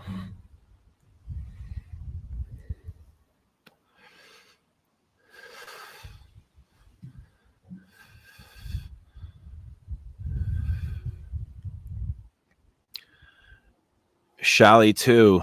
Pradeep. Yeah, good shout. Shally 2, but I'm going to say number 5 because I think it's the most famous perfume in the world. More famous than Shally. I knew about number 5 way before I did about Shally. I've smelt number 5 way before. And I think like my early journey was probably just as before I really got into perfume and studied it and gave a rat's ass and cared, my introduction was just as easy as or similar to pretty much anyone else's with pretty much the same access. I think number 5 is far more popular than Shalimar. Oh, you got some, I see Premiere there. That's the old discontinued Premiere bottle. I love all versions of 5, eh? All those Premieres, all the lows. What the hell is that? Elixir Sensual. This came out with VO Premiere in that time. I've never even heard of this, bro. This is actually, I thought this was a perfume, but this is actually a body gel. And it came out with VO Premiere at that time. And yeah, man, these are very light, and there's N5 resemblance in these two. But man, the way these are done really do take N5 low out of the picture. Because if they re-release this stuff, low would be relevant. That's still out, Sensual. I don't know about the other stuff I've never heard of. But how gorgeous is it? Oh, it's amazing, man. I mean, it's like an even powderier version of number 5. Yes. It's like low is a more sparkling, lighter version. What's your favorite version of 5? My favorite version of 5 is the original EDT. EDT. That's my favorite version as well. Yeah. Much more the Eau de Parfum. The Eau de Parfum is intense. Yo. You know what I used to use? Yo, I used to use the Eau de Parfum as aftershave. Wow. Yeah. Oh, that broken bottle? The one with the one off with the no That's cap right. on it? Yeah. I used to use that as eh? aftershave. Yeah. I love that, man. That's so Yeah. fucking gangster. It's so good. Come on. I'll never You can't understand beat a guy that can't wear number 5. What? It's just, Are you serious? Bro, there's a lot of yeah, guys that won't wear that shit. no. You just gotta accept it, man. I mean, N5 is revolutionary. It's ridiculous. I mean, this definitely has to be in everybody's collection for sure. We're still going back to that one perfume. Number 5. Number 5. It's so like It's so beautiful, clean, soapy, floral, waxy, cosmetic-y, powdery. That was such a great answer. It's N5. Forget about it. Number 5. The classic. I sprayed. I said to my son, he's 19, so he's very, he goes out and he's a very bro. He hangs with the bros and he wears Sauvage. And I brought him into my perfume chambers and I said, I want your thoughts on some things. And I sprayed number 5, and he's like, I really like this. And he put it on like to wear for his perfume of the day. And I was like, that's really interesting. Like, he wasn't offended by it or weirded out, because it is a big aldehydic floral, right? Mm-hmm. It can be challenging. Some people, like, as much as it is the world's most favorite or biggest perfume or most famous perfume, it's probably the world's least worn perfume as well. Like, nobody wears it. Everybody owns a bottle of number 5, but nobody wears it. They have it because it's number 5, because marketing tells them to buy it, but they don't. Number 5 has never passed the market test. It has failed every single market test it's ever been in. It's crazy. Like, I don't even think women enjoy wearing it. But there is, like, if you can appreciate like, if you can capture that, if you can understand that magic, it's really beautiful. It's amazing. If you can connect to that.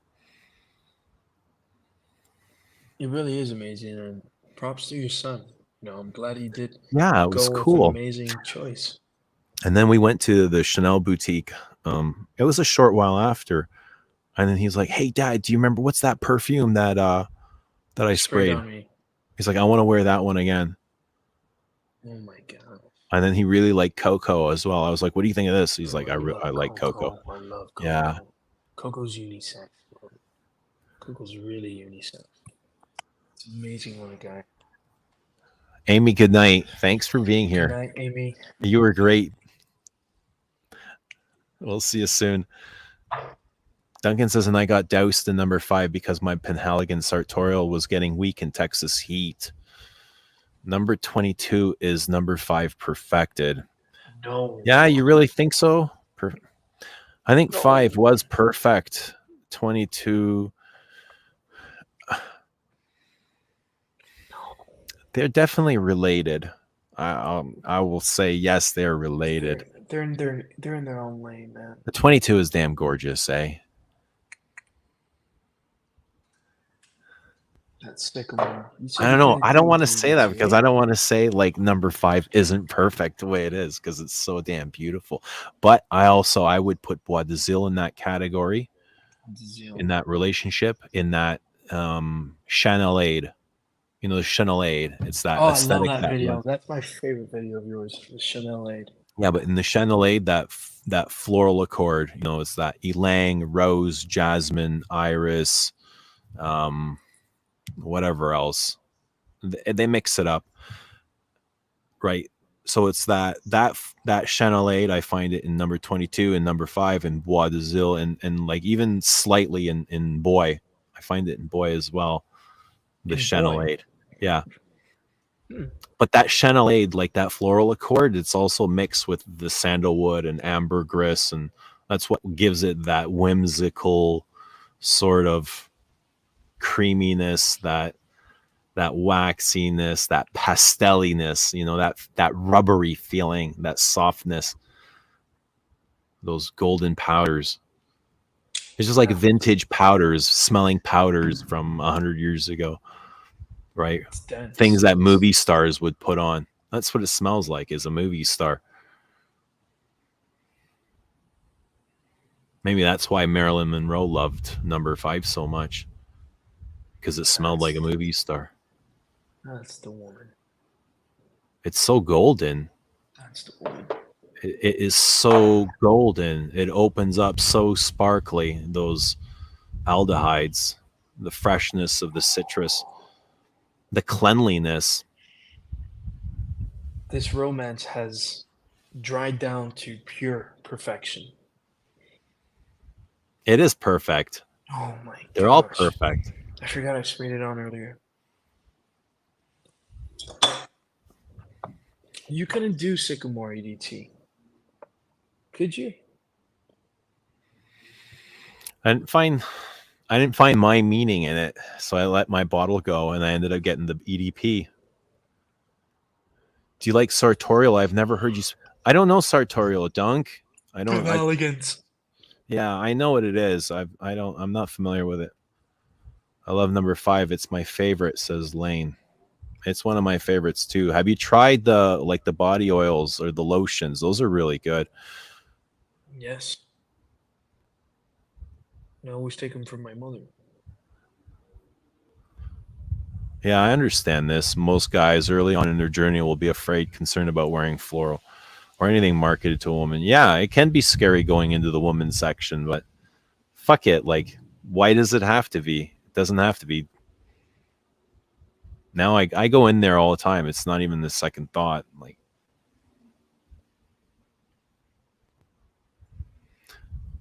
I love number 5, but I don't wear it because I'm worried to ruin the memories attached to it. Yeah, I get that too. I know that feeling.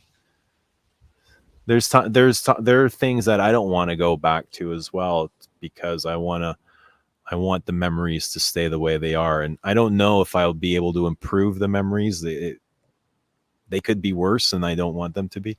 I don't know.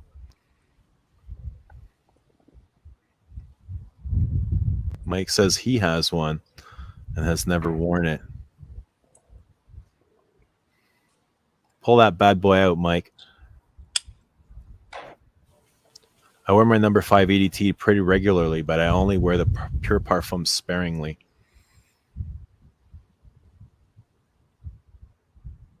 I've got the Pure Parfum as well. When idiot salespeople try to ask me what type of scents I like, I tell them the good ones. Number 5 or Allure Blue. For what? For what? For preference? Don't do that to me, man. Don't do that. Allure Blue. Man, that is tough. That's really tough. The extrait. Oh, that's right. I forgot. I have an extrait on the way. Should be here tomorrow.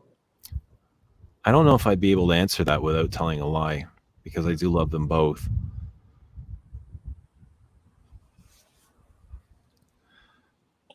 BJR says, joining late, but wanted to say a big congratulations. Thank you so much. Thanks for being here. Thank you. Have a good night. She's not leaving. Oh. She just got here.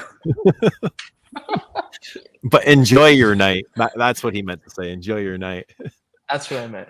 I have the lotions I'm sorry, too. I'm brain dead right now.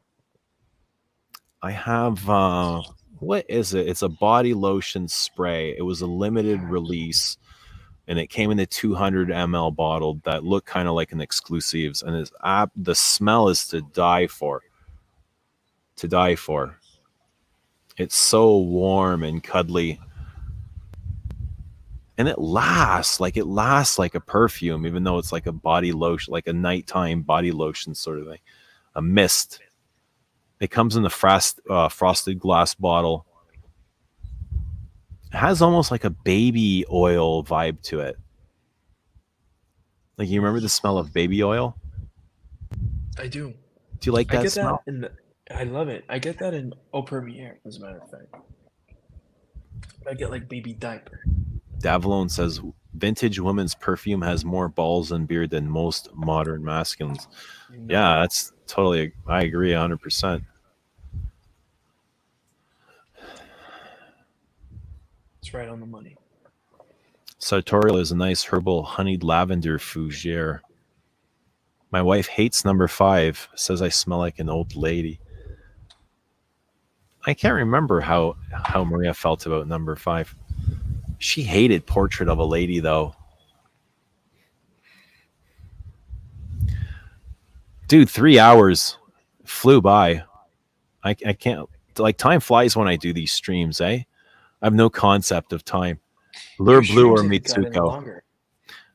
Okay, so when I was discovering Guerlain, there was a time where Lure Blue was my absolute favorite. But then Mitsuko overpassed it, and it's been many years that I've preferred Mitsuko over Lure Blue. So I know now for certain that I do prefer Mitsuko to Lure Blue. Although, see, I feel like I'm taking away from Lure Blue when I say that because I love it. Like, I deeply love it. But Well, I this is know your that I love opinion. Mitsuko slightly better. You know? That's just your opinion, man. You've grown closer to Mitsuko, and that's all right. But I think it'd be Lure Blue for me. You like Lure Blue better? Yeah, because I'm starting off again. You know, I think I'm going in the same path as you. I'm starting off. This is very early journey for me with Guerlain, and I think I like Lure Blue. I gravitate to Lure Blue way more than Mitsuko right now. Why? It's rich. It's richer than Mitsuko in my opinion, and the way it wears on me. Really? Yeah, yeah. Damn, richer than Mitsuko? I think Mitsuko is like Man, filthy rich. I don't know, man. It's bursting with gold coins, man. Like in Super Mario, you know when you're doing ding ding ding ding ding ding, ding bursting.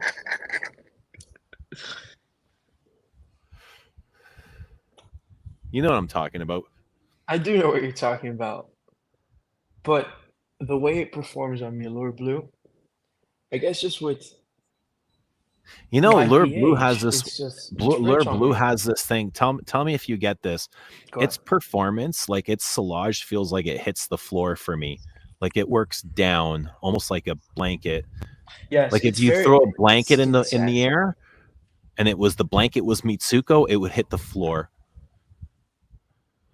Yeah, it turns into a skin set on me.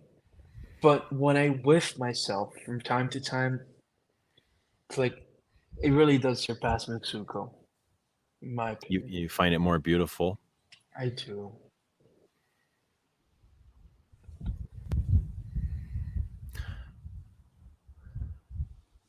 Talk to me, man. What's going on? Which one do you find more lonely? Lure Blue. It makes you feel more lonely. Yeah. I think that was kind of like the premise of the scent, though. Like Yeah. being out during the the blue hour and then just appreciating that moment. And I guess that's best appreciated when you're alone. Otherwise, anything there is like a distraction. Yeah. Eh? Yeah.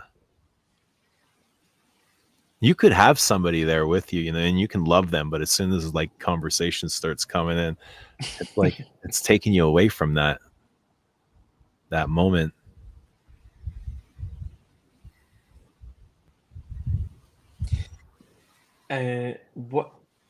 What Mitsukos do you have? Do you have Extrite, EDTs, My favorite is the EDP? one I wear is the Eau de Parfum. That's my favorite. In the summertime, if I want to wear it, I'll wear the Eau de Toilette. Okay. I love that. I love it too. It's got everything, eh? It Okay, has so what does it have? What does it have that sticks out to you the most? life. It has life. It gives Okay. me life. It so fills me up and just reminds me of like a vibrational life form, like outdoors, forests, dirt, earth, fresh air, flowing water, like ozonic. You know the feeling when you're out in the country, that freshness that you don't get in the city? And then It's a that different feeling type of of air. being alone, of gratitude. That's what I get. And that's As why I love it towards, so much. wow. I mean, it's a different type of air when you're out there in that space, you know? So it must give you life. And I know that type of air that you're talking about. that fresh, natural air away from the city. But Yeah, then again, it has that richness. it's so rich. Like it's like citrus top loaded, right? Okay. And then it's got that sparkling mossy base, Mm. and it reflects a lot of light, a lot of greens. Does it ever get waxy? Nah, Yeah. I Not never like thought of Shalimar. waxy. Shalimar gets waxy. Yeah. I never remembered Mitsuko to get waxy. It gets dirty. It's dirty. It's sparkling. It's that sizzle you're talking about, right? With Bellamy. Yeah, but Vetiver less effect? so than Bellamy Vetiver. Hmm. What's the chat saying? I get big heliotrope and violet. If you're talking about Lure Blue, I would agree. Big heliotrope and violet. Iris. Almond.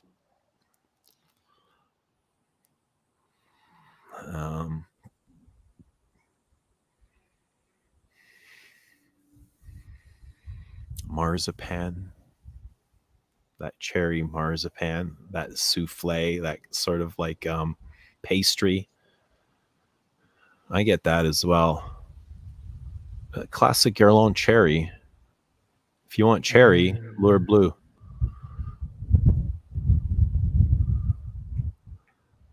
Have you smelled Eau de You want Galan? peach? Mitsuko.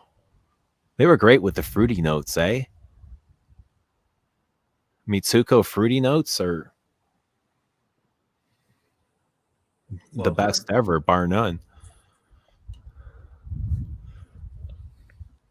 Have you smelled Eau de Galan? Yeah. The cologne, eau de cologne. Wow. I'm guessing Eau de Galan. Yeah, of course, the cologne. Yeah, it's nice. I don't get crazy over eau de colognes. Not one. They got like 5 eau de colognes, I think. I I wonder think if so. Delphine Jelk is going to get her own, because every perfumer that they've ever had in their history all made their own version of an eau de cologne. So I know Wasser has made his version. So now that Jelk is the perfumer there, she might get her eau de cologne. That'd be nice. Pradeep says Lure Blue smells like flower dust at an old temple the morning after. What? A flower dust at an old temple. That blanket, eh? You get temple from it? I get a beautiful leather, the softest leather from it.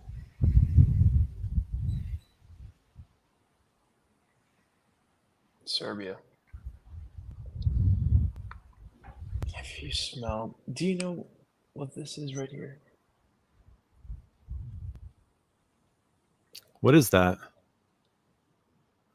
This is probably the most obnoxious leather scent I've Sorry, ever smelled. hang on. What's it called? Tell us the name. I can't see it. Pierre Dune.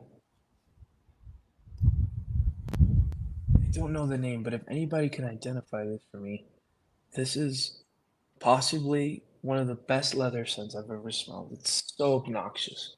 And it's an extrite. It smells medicinal. Like you almost want to throw up. But it's amazing. Oh my god. I have to send you a decan of this. And I want you to smell this. Because All this right. is ridiculous. Is it like live civet in there? I believe so. Castorium? Yes. Yes. Hyrax? What else is Astoria. in there? It's so medicinal, man. Beeswax? Those old classics were great, eh? God, crazy leather in here, bro.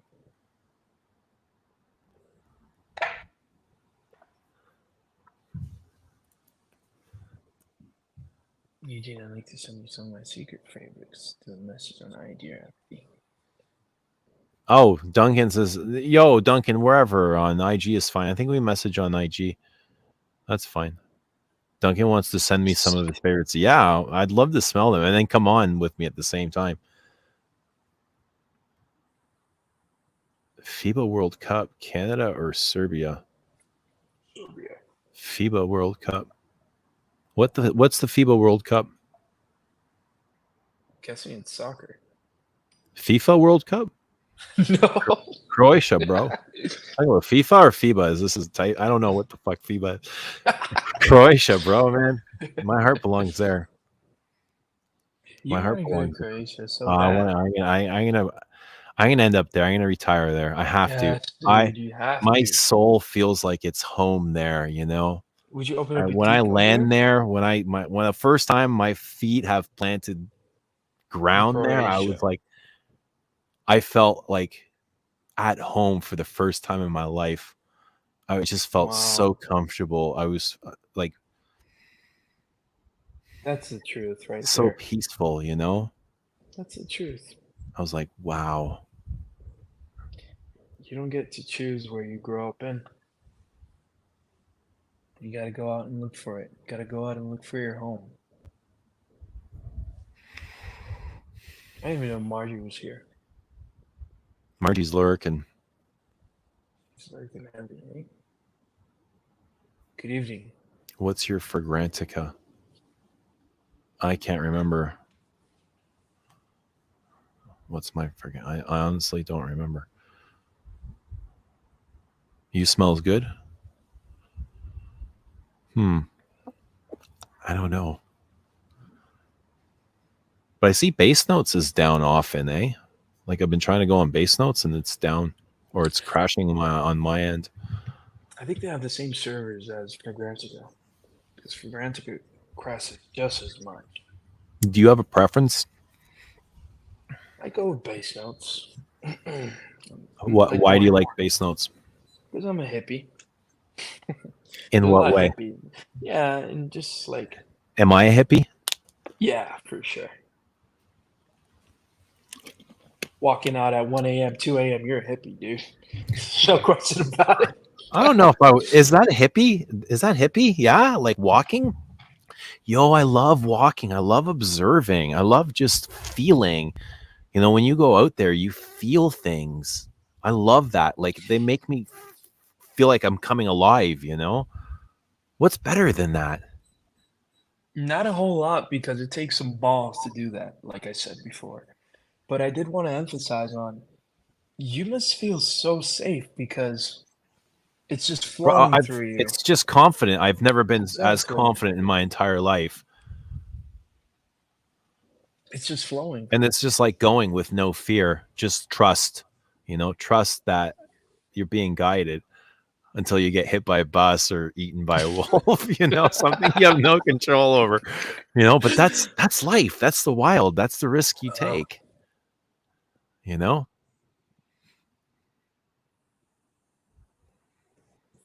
Ready to die, eh? I'm not ready, but I mean, if I go, I go. What the hell? I'll be okay with it. You know what? I have the I same don't fear it though. concept. It's like I've been here for a short while. I have really, really, really enjoyed my stay. You know, I've really I've really loved being here and getting to experience everything like through my end, like my version of this life, of this human existence. And it's like every day I enjoy like every moment, you know? I appreciate every fucking moment because it's just like it's just wild, you know? All the things that you're capable of doing.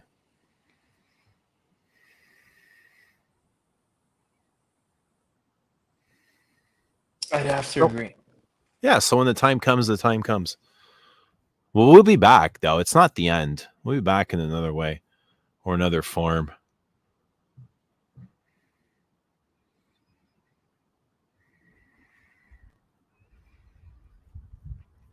Do you like Nise 10? I don't know if I like it. I need to spend more time with it. That's what I'm going to say. I want to spend more time with it. Should I? I feel like I should like it, and I feel like I will like it when I spend more time with it. But the little bit that I did, it was like, I don't remember loving it. Have you tried Knitse 10 or Knise 10? No, I haven't, but it's always been. Kinsei. I think Galen calls it Kinsei I think Denze. it's. He always makes fun of me for how I say it. I think Come it's on here and pronounced tell us how to knees. say it, Galen. Tell I think it's us, pronounced knees 10. Galen. No, I haven't smelled it. Come on and tell us how to say it. The professor, Galen.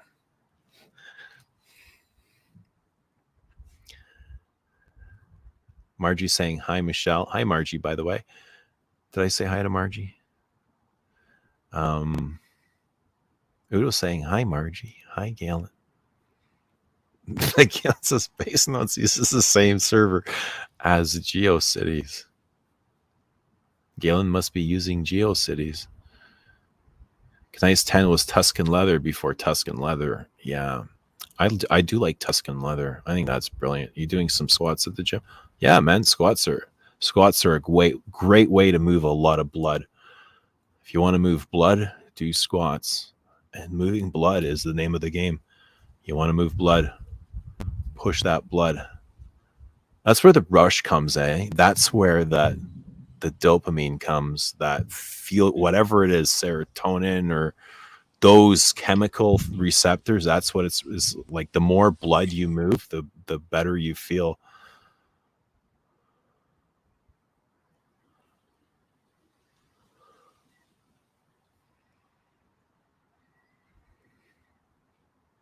Base notes for vintage, for Grantica, for modern, Natino for a good mix. Natino has their own database, like Natino, the discount site. Base notes always has updating and never serving. I love long walks. Same here. Eugene is 6'5" and 240 pounds. He's a child of the Yugoslavia crisis. I'm pretty sure he feels safe. It's suburban.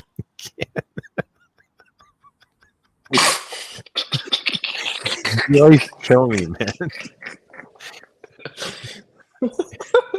He's really gifted, eh? He's got this fucking skill. Super I swear to gifted. God. He's so light. He's lucky he's intelligent. That's his best gift. Excuse me, brother.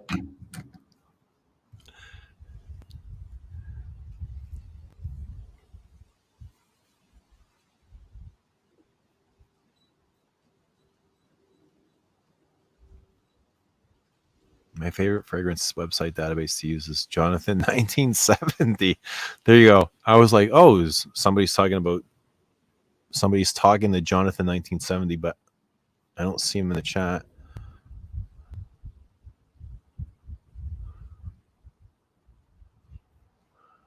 Kevin says, I hope to come back as a pair of Margie's wedges. Is Margie wearing wedges, like those styrofoam shoes or those cork shoes?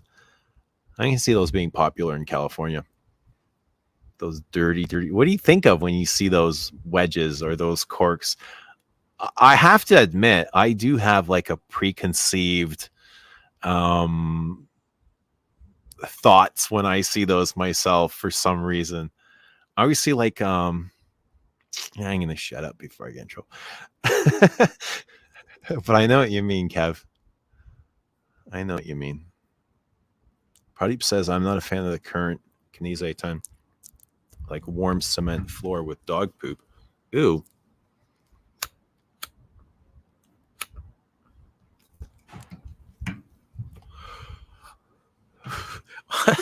A warm cement floor. Kelly saying hi to everyone. Hello, Kelly. How are you? How's life treating you, Kelly?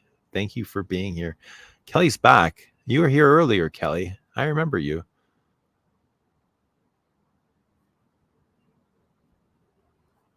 Davlon says, Knise 10 is way less harsh than people say. You know, to me, it felt very archaic. That's what I remember. Very archaic, like very sharp and pointy. And it felt like a, a style of perfume that was from a very long time ago, like very different than the way they make things now. That's the first thing that struck out to me was the structure of it, like the feeling.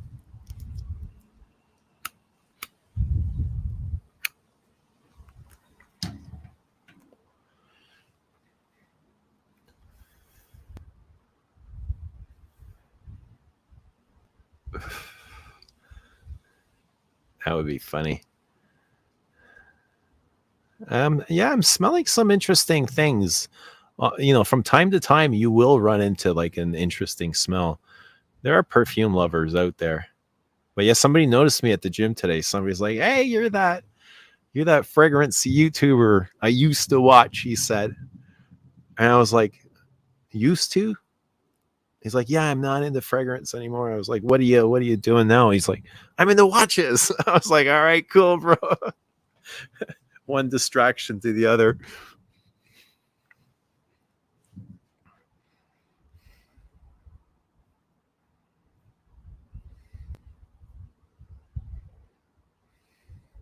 Eugene would be a good power forward in basketball.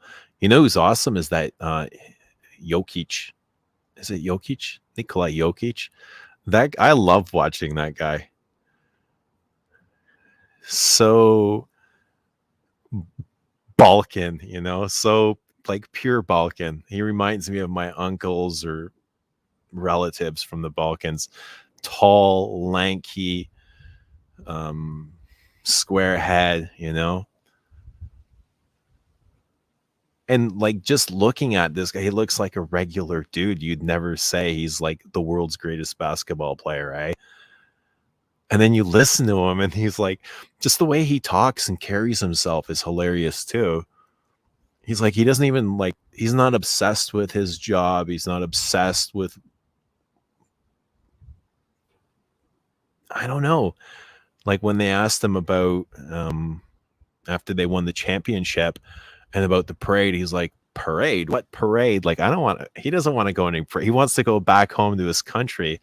You know, he's like, this is just a job for me. You know, nobody likes their job. That's the way he was talking about playing basketball. And it's such an interesting take. Like watching him and listening to him and his take on his life being the world's greatest basketball player, not really like caring for it the way all these other guys talk about or wanting to be the greatest or wanting to be seen as the greatest. Like he has no interest in that. He says all he wants to do is go home and play video games, you know? I find him really interesting. Like I love watching his interviews just to see like how he thinks. Wedges are more comfortable heels in some cases. They serve a purpose. I'm a big fan of high heels. I love those stilettos.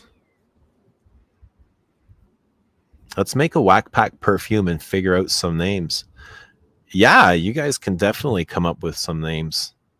I'm in the process right now where I'm just thinking of some names. Frankie Rollins is here. This is a long time viewer. Happy anniversary, Eugene. Here's to 10 more years of Les Abstraits. Thank you so much, Frankie Rollins. I appreciate you. Thanks for being here. Frankie's been here a long, long time. Since back to Christo days. Ugg boots still a thing in the US.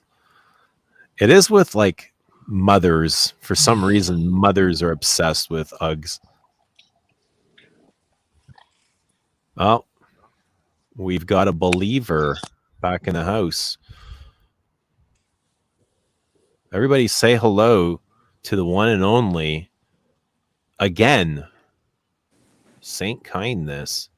Yo. Hey, Saint Kindness, how are you doing? Dobro sam. Kako si ti? Super. Fala. Super. Yeah. I went to Mrakovic the other day. How is it? It's good, man. I had some cevapi. I had some burek, some Right. lepenia with kaimak. Right. It was good. Brandon, these are all Balkan dishes. Do you like onions in your? Psh, bro, all I eat is the onions, man. I said, give me extra onions. Yeah. Hell Do you yeah. like Ivod? Like It's the okay. pepper, the It's pepper. a little heavy. It's What would you call it? It's not a paste. It's a roasted not a red pepper spread.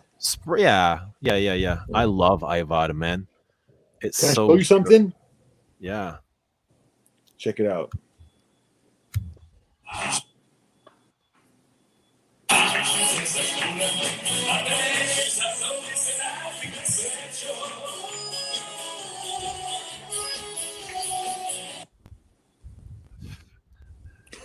It looks like fun, man. It looks very cultural. Yeah, your culture. That's right. I dance like my parents sent me to that cultural Folklore? dancing. Yeah, folklore dancing when I was a kid. You dance colo? Yeah, I did. I hated it. All I did was fight. I fought with all the other kids. I see kupus. I see like cabbage, grated cabbage with some salt and pepper and olive oil on there. I don't know what that other. That's punya na paprika. Okay. Yeah, I see it now. Stuffed pepper. Yeah. It's a classic dish. It's a classic Croatian, Serbian, Slovenian, Montenegro. What else is up there? I think there was 5 countries. Yeah, Bosnia, Herzegovina. Yeah. Herzegovina, yeah. It's a classic dish. My mom makes it all the time. Stuffed peppers, cabbage rolls with pork ribs, just like smoked pork ribs. She makes a lot of cabbage, fried cabbage with bacon. I know you don't like that. You don't eat pork, do you? Dude, I'm not a fan of pork either. I like pork. Yeah, you like. I don't like bacon every week. I mean, I'll enjoy the sausage and shit like that, but I'm not into pork chops and. No, I mean it's not the most delectable of all the meats. Like a veal or a piece of beef is better. I don't like the way it smells. It smells gross to me. Like it turns my stuff. It smells like dead life, like carcass. Yeah, but you know what's good? That Kara Georgieva is good. What's that? Bro, the big roll with the kaimak inside. The ham fillet, and it's deep fried and stuffed with the kaimak. I don't know that. Yeah, you do.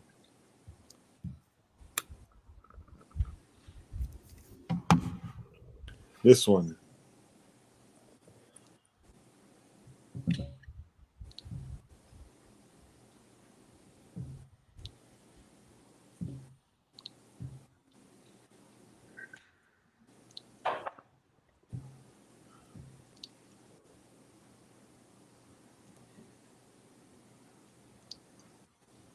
I don't even know how to spell it, man. Bro, it's the round one. It's like the fillet, and it's like breaded and. Dude, there's so many dishes, like tons. I love eating that cultural food. I'll find a picture of it. My favorite is lamb. I love lamb. I got it. It's this one right there. See this one? Yeah, turn it to the side. Turn your phone to the side. Oh, it just keeps rotating. Hold on. I'll lock the screen.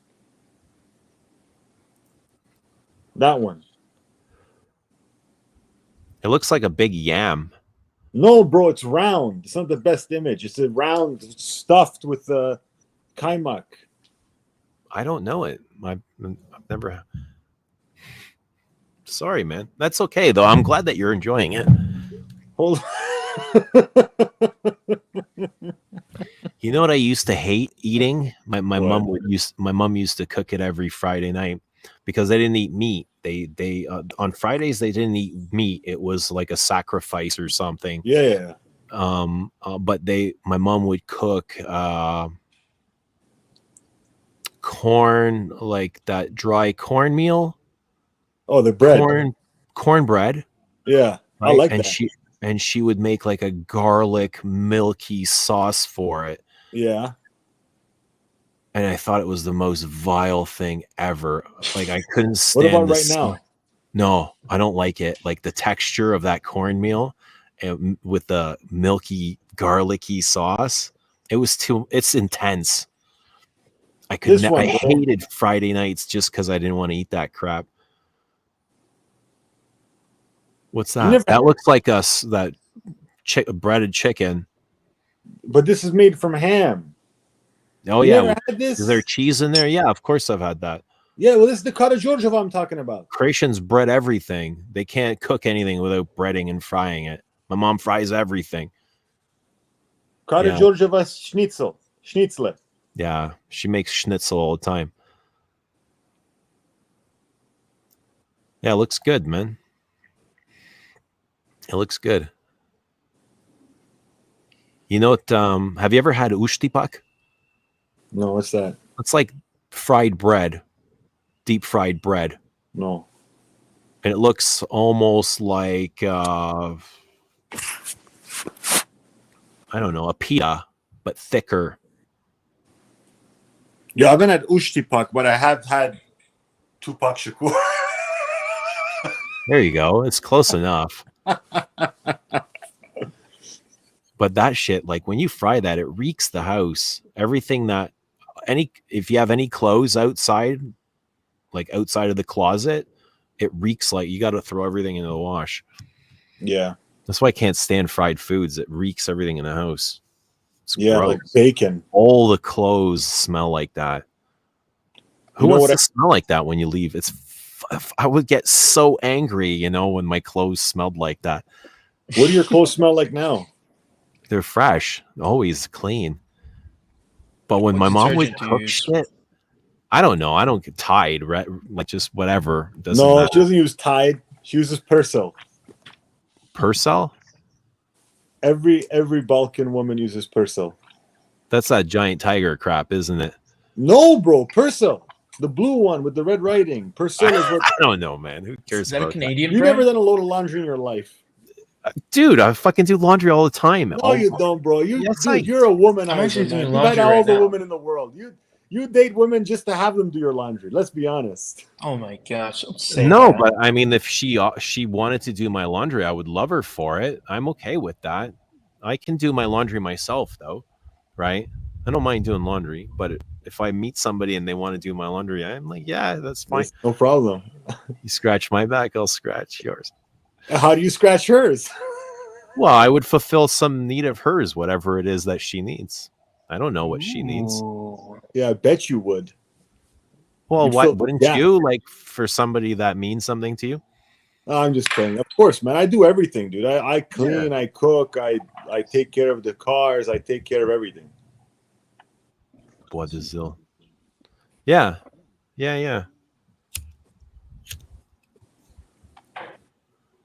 I think I like to think that men should do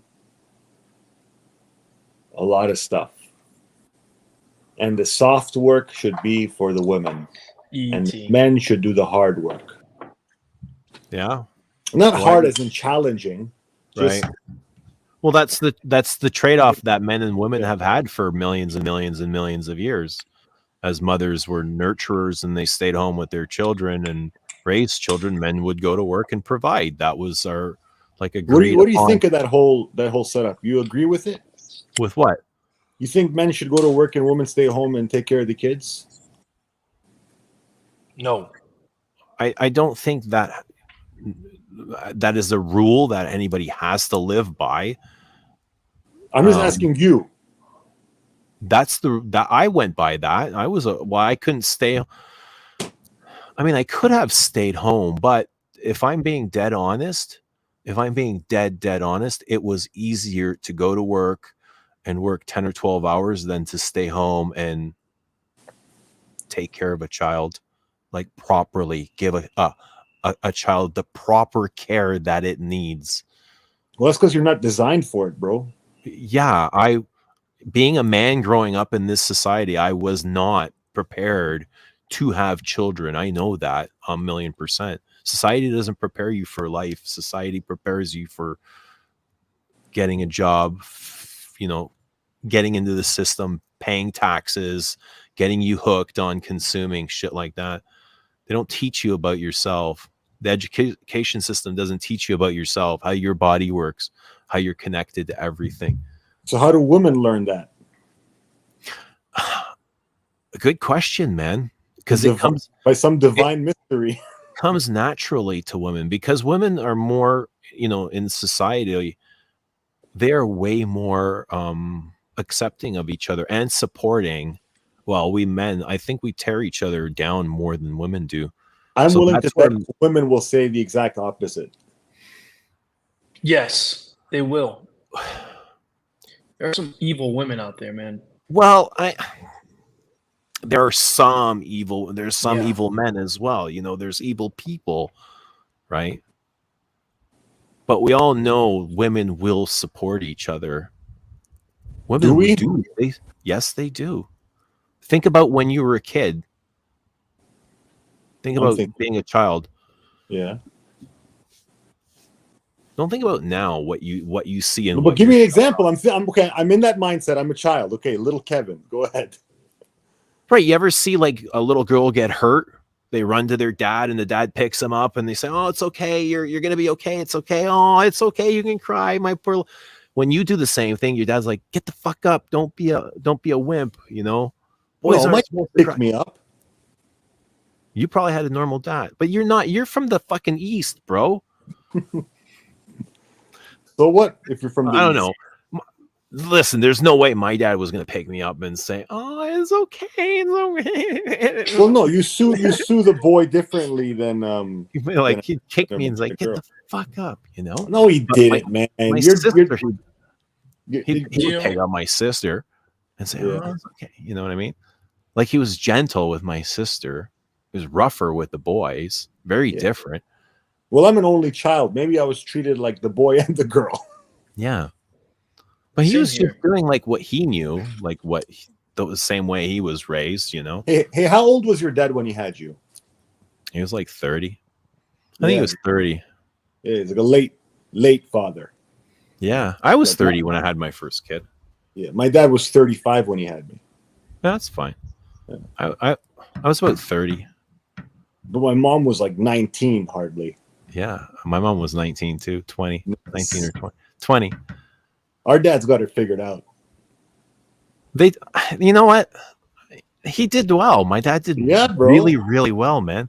Like really way better than I did. I'll tell you that in the I always thought like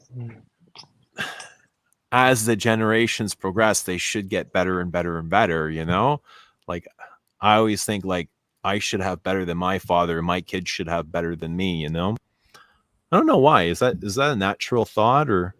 Yeah, it's the plan, right? Yeah. Evolution, progress, right.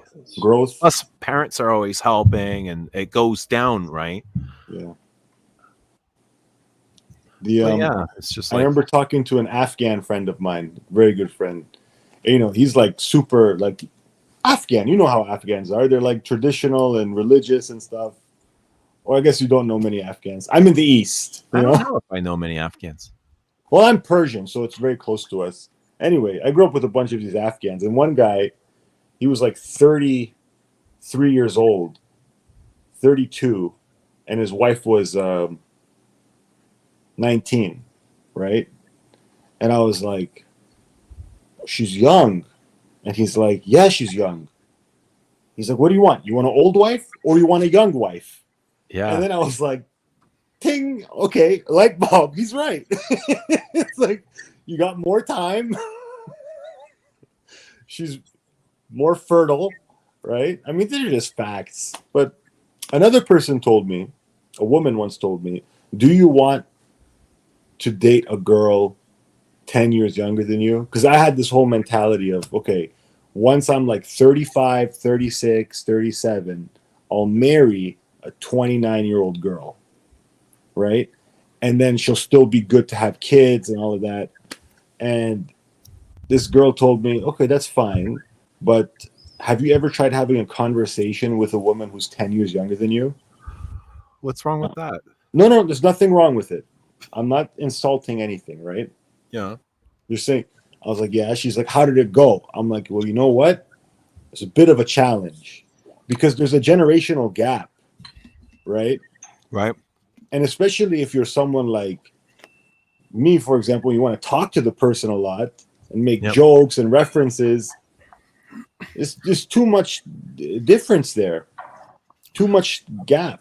But I think women are they're mature. They're way more. They're much more mature than that. It's not about her maturity. It's just about. So I feel like a woman almost needs a man one generation older than her because we're so immature. We're so goofy. Yes, possibly, but I'm not even talking about her maturity level. Just like my ex was 10 years younger than me. Well, how old were you when you married her? 37. And she was 27? Yeah. You're a fucking gangster, bro. Yeah. You're a gangster. Dude, you've with all due respect, you've impregnated and divorced more beautiful women than some of these guys in your chat will ever meet in their life. I'll be honest. I've been very lucky in the love department. I'm grateful for all my. It's not because you're this tall, dark, handsome man, 6'5", 240 pounds. It has nothing to do with that, you know. I don't know, man. It's just I don't know. It's just what happens. They just happen, you know. They all just kind of happen. These people appear in your life somehow magically, and they stick around for long periods of time, and then they disappear, and that's okay too, man. We just keep going, you know. We keep going. We just keep going. It's whatever happens. It's okay. They take half my shit, and we just keep going. That's the story, but we don't know what the story is until the end.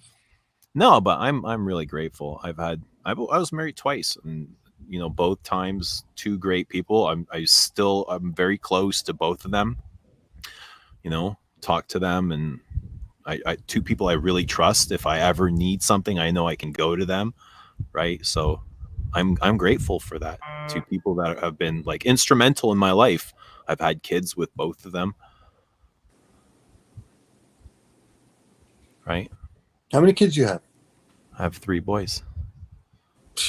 You don't miss, eh? Bro, it just happened, man. I didn't do anything. It just keeps going. I don't know, man. I guess I was happy. You know, I wanted boys. I did. I'm glad I got boys. I don't know how I would have handled girls. I don't know. I think I would have been not a daughter's favorite father. Like I think you probably would because you know how to treat because women. I really want to I just want them safe, you know. And you say that, but like, you know, it's like you probably thought the same thing with your boys in the beginning. Like, I'm going to protect them, but then you probably let them drive your car and play hockey. Of course, they drive right here. That's what because you have to. You have to. You have to let them fly out. You have to let them live their own life. Yeah. But you know, you probably would have been good with your daughter because you're good with women. So you know how to talk to them. You know how to you have get to to them. Who knows? We'll never know, Kevin. We'll never know. Or we might, bro. It's never too late. No, it is. No. I try. It's cut, man. You got it snipped. Yeah. Snip, cauterized, put it away, man. Nice. Stapled. I can still feel the staples down there, man. Oh, dude, are you still snipe just splooging all over the goddamn city? No, no risk. No, I just setting off the alarm detectors at the airport.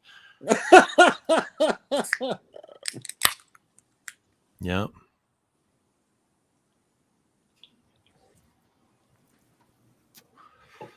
Hey, I'm gonna have a smoke, eh? Yeah, man. Go ahead. Pardon me. Okay, I'll be right back. You smoke with us. Oh man, I can't smoke in the house. Okay. As a matter of fact, I'm gonna roll one up. Okay. Roll one with us. Roll one with us, and then take it out. in the MFK rolling paper, eh? Yeah, yeah, and whatever you want, dollar bills, man. And What are you smoking, Kevin? Oh, just a vape. I've seen you, man. You got like 25. No, I Yes, have. we- I just bought this one yesterday. This is my regular vape. Ooh, I like that black one. Do they hit You the know same? they say that this is like a oral fixation, right? And it's like I always need something phallic in my mouth. So I always say to myself, well, if I don't know about this long black one, why don't I get a fat pink one? This is more appropriate, right? That's a Kubi, right? No, it's Looks like a Kubi. it's what all the women experience when they meet Eugene. Dripping, Dripping. dripping. dripping.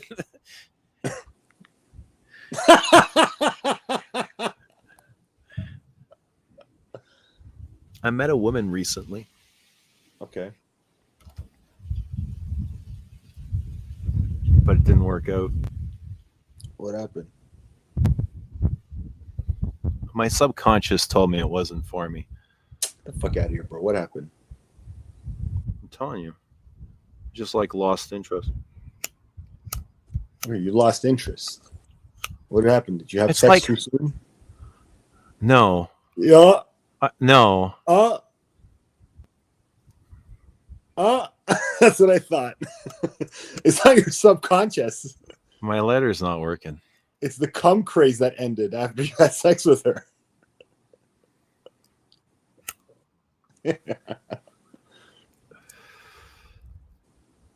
How many dates in did you sleep with her? I couldn't do it. You never slept with her? No, I couldn't do it. Why? It wasn't a match. I just wasn't feeling it. Was she a heavy girl?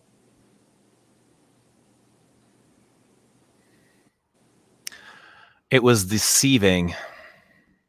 She had it packed up tight, eh? Like a sausage.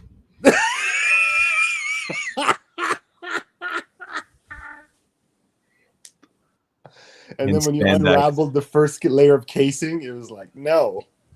Like a sausage. Yeah, it was like fucking, I don't know. What do you mean? So your subconscious was telling you don't do it. No, that's a different story. Where'd you meet her? Online? No, not online. Don't meet girls online, man. What's wrong with meeting girls online? Ain't nothing wrong with it. I don't know. I like the old-fashioned way. In person. I like the old-fashioned way. Just, creep up behind them at No, Sephora not creep. and whisper in their ear, I have my own perfume. I thought you were joking, Brandon. This guy's fucking serious. I legit thought you were trolling us. Bro, let me Venmo you like $6 to go buy some raw paper. Dude, you spent all your money on those Chanels. You can't even afford rolling papers anymore. Yo, I'm gonna Let's go highlight borrow you. a cigarette from your neighbor. Fuck no, that's disgusting. Dude, don't use that, man. It's got print on it and stuff. You're not supposed to smoke that. It's the same quality. What the fuck? He's using tissue paper. It's Francis one. Courdion. No, Maison it's Francis- not. What is it? Maison Francisco Jean. Courdion. Okay. So this is I don't know why you guys are trying to pronounce an Armenian last name like a Frenchman. It's Kirkjian. Yeah, it's Kirkjian. All Armenians have an IAN at the end of their last name. I hate online dating too. dating, I can't do it. Shit.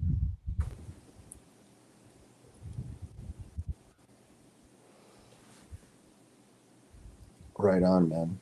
He's even got those long fingernails that all weed smokers have. I don't have long fingernails. You're not heavy in the game yet, bro. You're a novice. Just wait a couple years. You'll be like Brandon.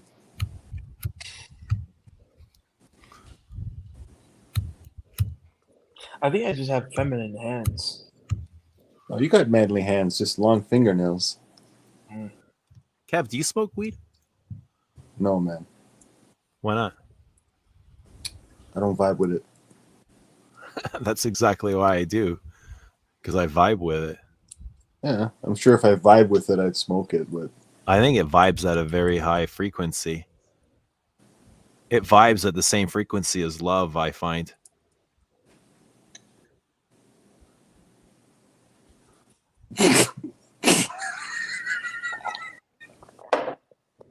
what are you drinking, man? What is that? Iced tea. I don't Iced drink. tea. Nice. Passion tea. People have been thinking it's whiskey this whole time. This is wild. You fooled them. This is wild, man. This is like the ultimate fragrance live stream. Smoking, Oh, rolling a yes. joint in the Maison Francis Courjean Please. tissue Awesome. paper. This is Naturally brought to you by necessary. the internet and Les Abstraits' first birthday. This is the ghettoest thing I've seen. Oh, please. This is some Dude, hood most- shit right You're there. not going to get this anywhere the else. opposite. You're not gonna get Where this else are you anywhere going to see else. somebody rolling a joint in Francis Courjean gift Bro, this- tissue This, paper? this live stream is going to be on World Star Hip Hop. Come on, please. It's going to be even better than that. Yeah, I want to smoke. I want to try that. Bro, if you're a real gangster, you'll spray some MFK on it. No, no. He doesn't want to Okay, die. Kevin, Dude I doesn't don't wanna wanna die. brother.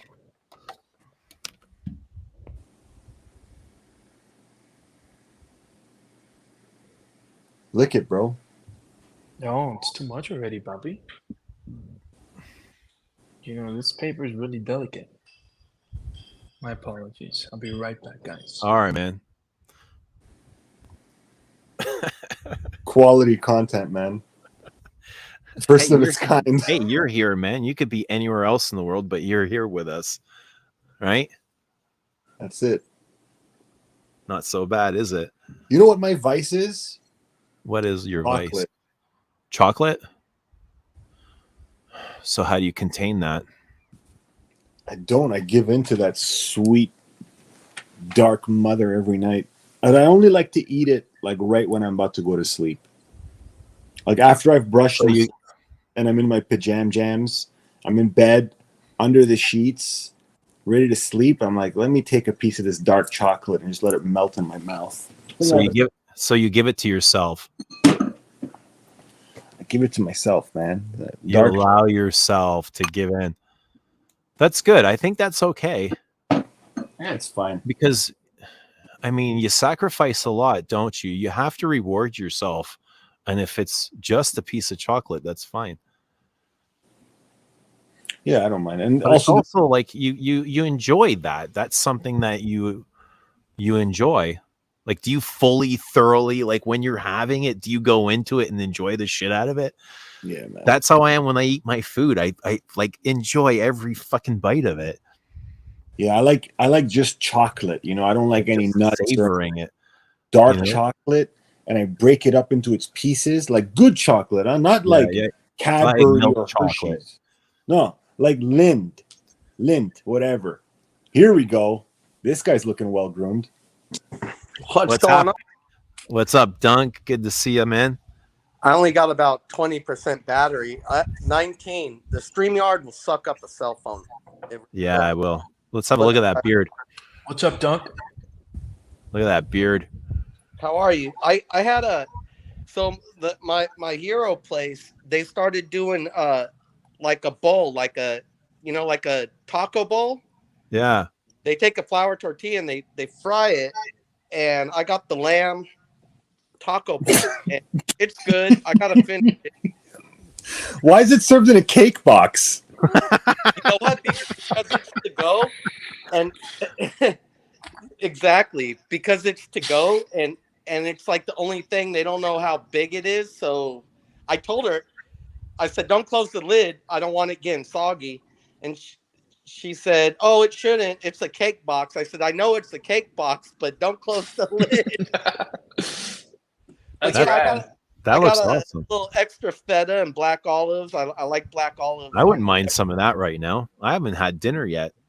It's really good. It was really good. And I got a T-bone I bought, but I ate half of that, and I got to finish that. I've had this T-bone sitting for like fucking 4 days, man. I got to cook it, but I'll cook it tomorrow.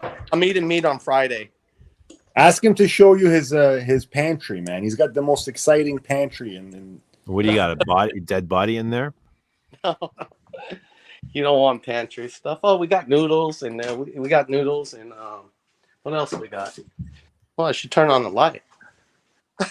give us a tour, man. Well, I'm already on 17%. This goddamn StreamYard. Only on StreamYard. Turn your phone to the side, Dunk. Duncan, I want you to give us the fastest tour ever of every single item in your pantry. I want you to show us each and every item. I'm dead serious. I want you to describe it. All right. Let's go. We got red berries, Kellogg's. We got Morning Summit. Look at those ingredients. We got almonds, flakes, pumpkin seed, dried cranberries, dried cherries. We got egg drops. They're Asian pastry. Oh no, it says Danish Monday. Maybe they're from Danish. No, they're from Indonesian. They're from Indonesian. We got a bunch of that. We got garlic peanuts. We have what are these? These are honey walnuts, honey cashews, garlic peanuts. Faster, Duncan. Some Don't skip items. Oh, the best chips ever. Ooh, Cape the Cod. best. Cape Cod. 40% less fat, nothing added.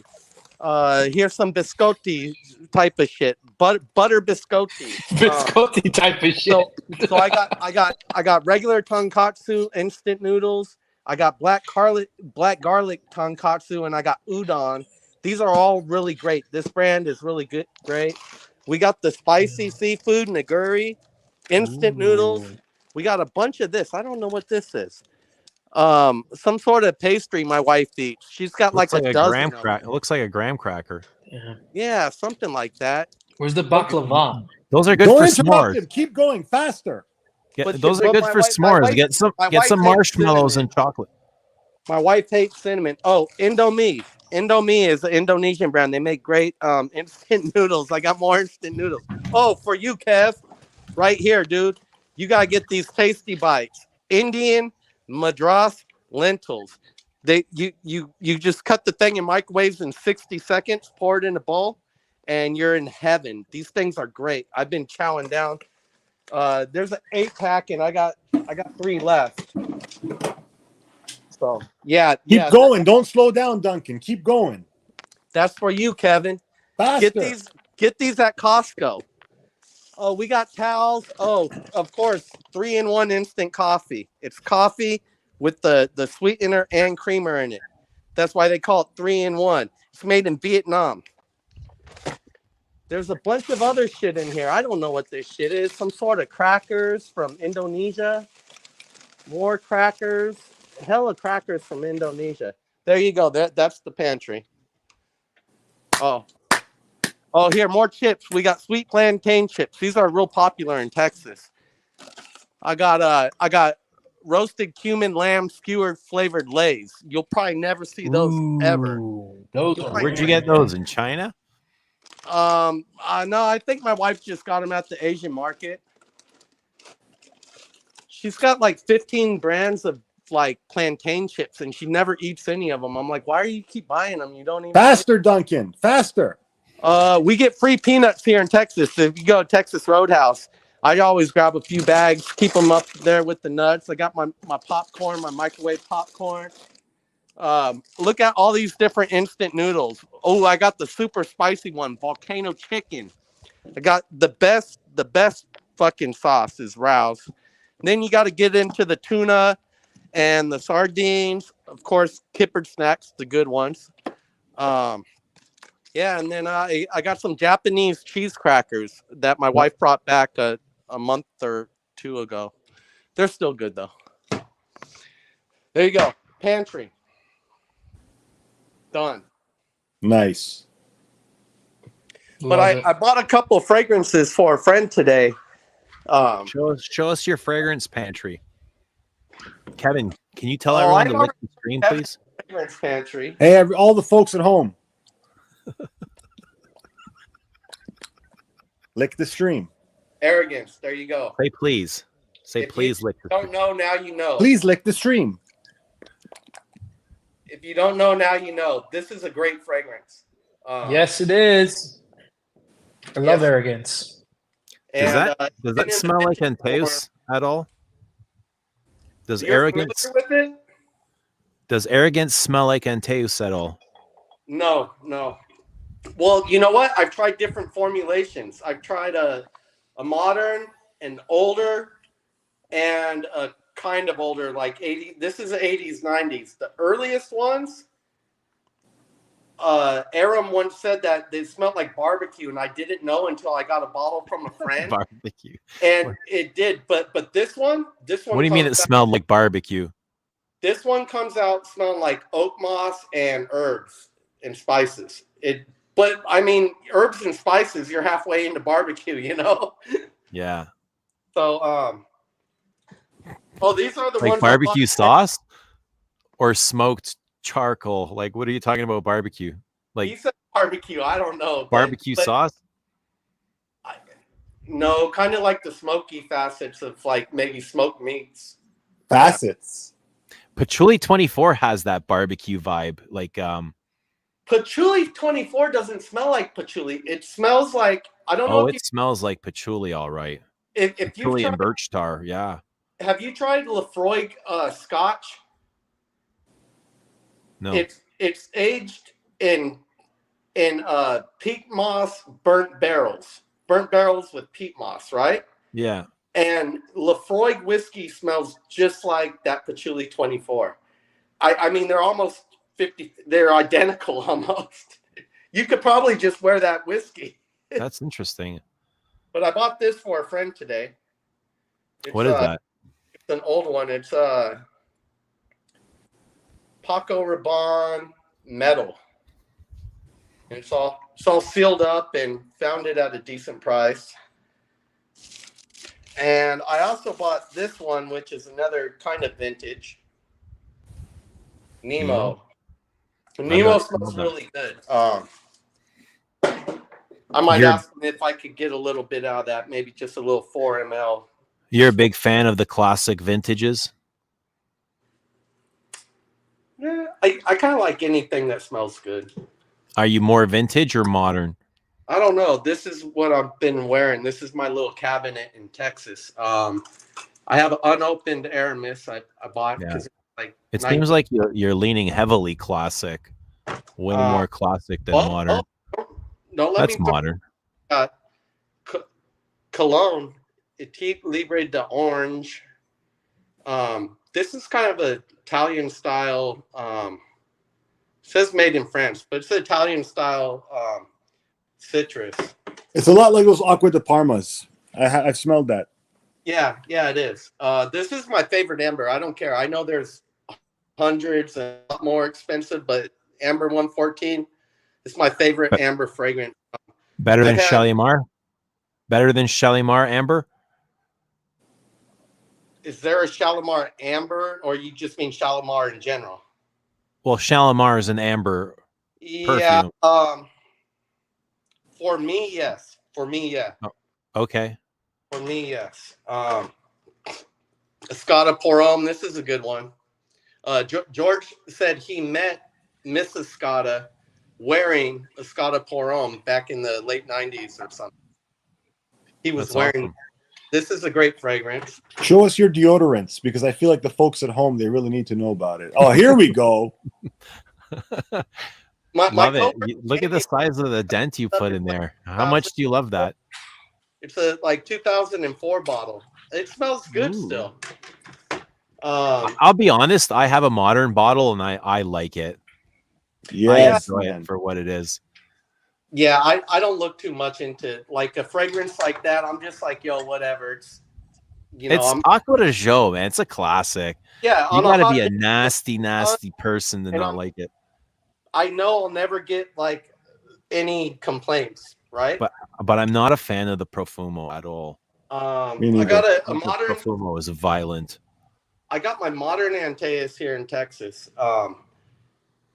It's linear compared to the older versions, but it still smells great. It just doesn't have the evolution like a fragrance has a top, a middle, and a bottom. It doesn't live like that. It's so linear. It comes out and kind of stays the way it is. And but the way it is, fantastic. So it's still pretty good. Show us your deodorants, man. Old Spice. I got some Heritage. I got Old Spice, Old Spice, Old Spice, Old Spice. Show us your application routine for deodorant. Like I'm like a 1, 2, 3 guy. Do you wear deodorant or antiperspirant? I wear the antiperspirant. I don't care, but I want the aluminum. I don't give a shit. What about you, Dunk? I wear Deodorant or antiperspirant? I wear aluminum free at night, like after my shower. I wear this to bed, just like a little 1 or 2 little swabs, and then when I wake up, I'll wear the actual antiperspirant deodorant, 1 or 2 swabs. So Duncan, I got you. And then we got for modern. I don't care.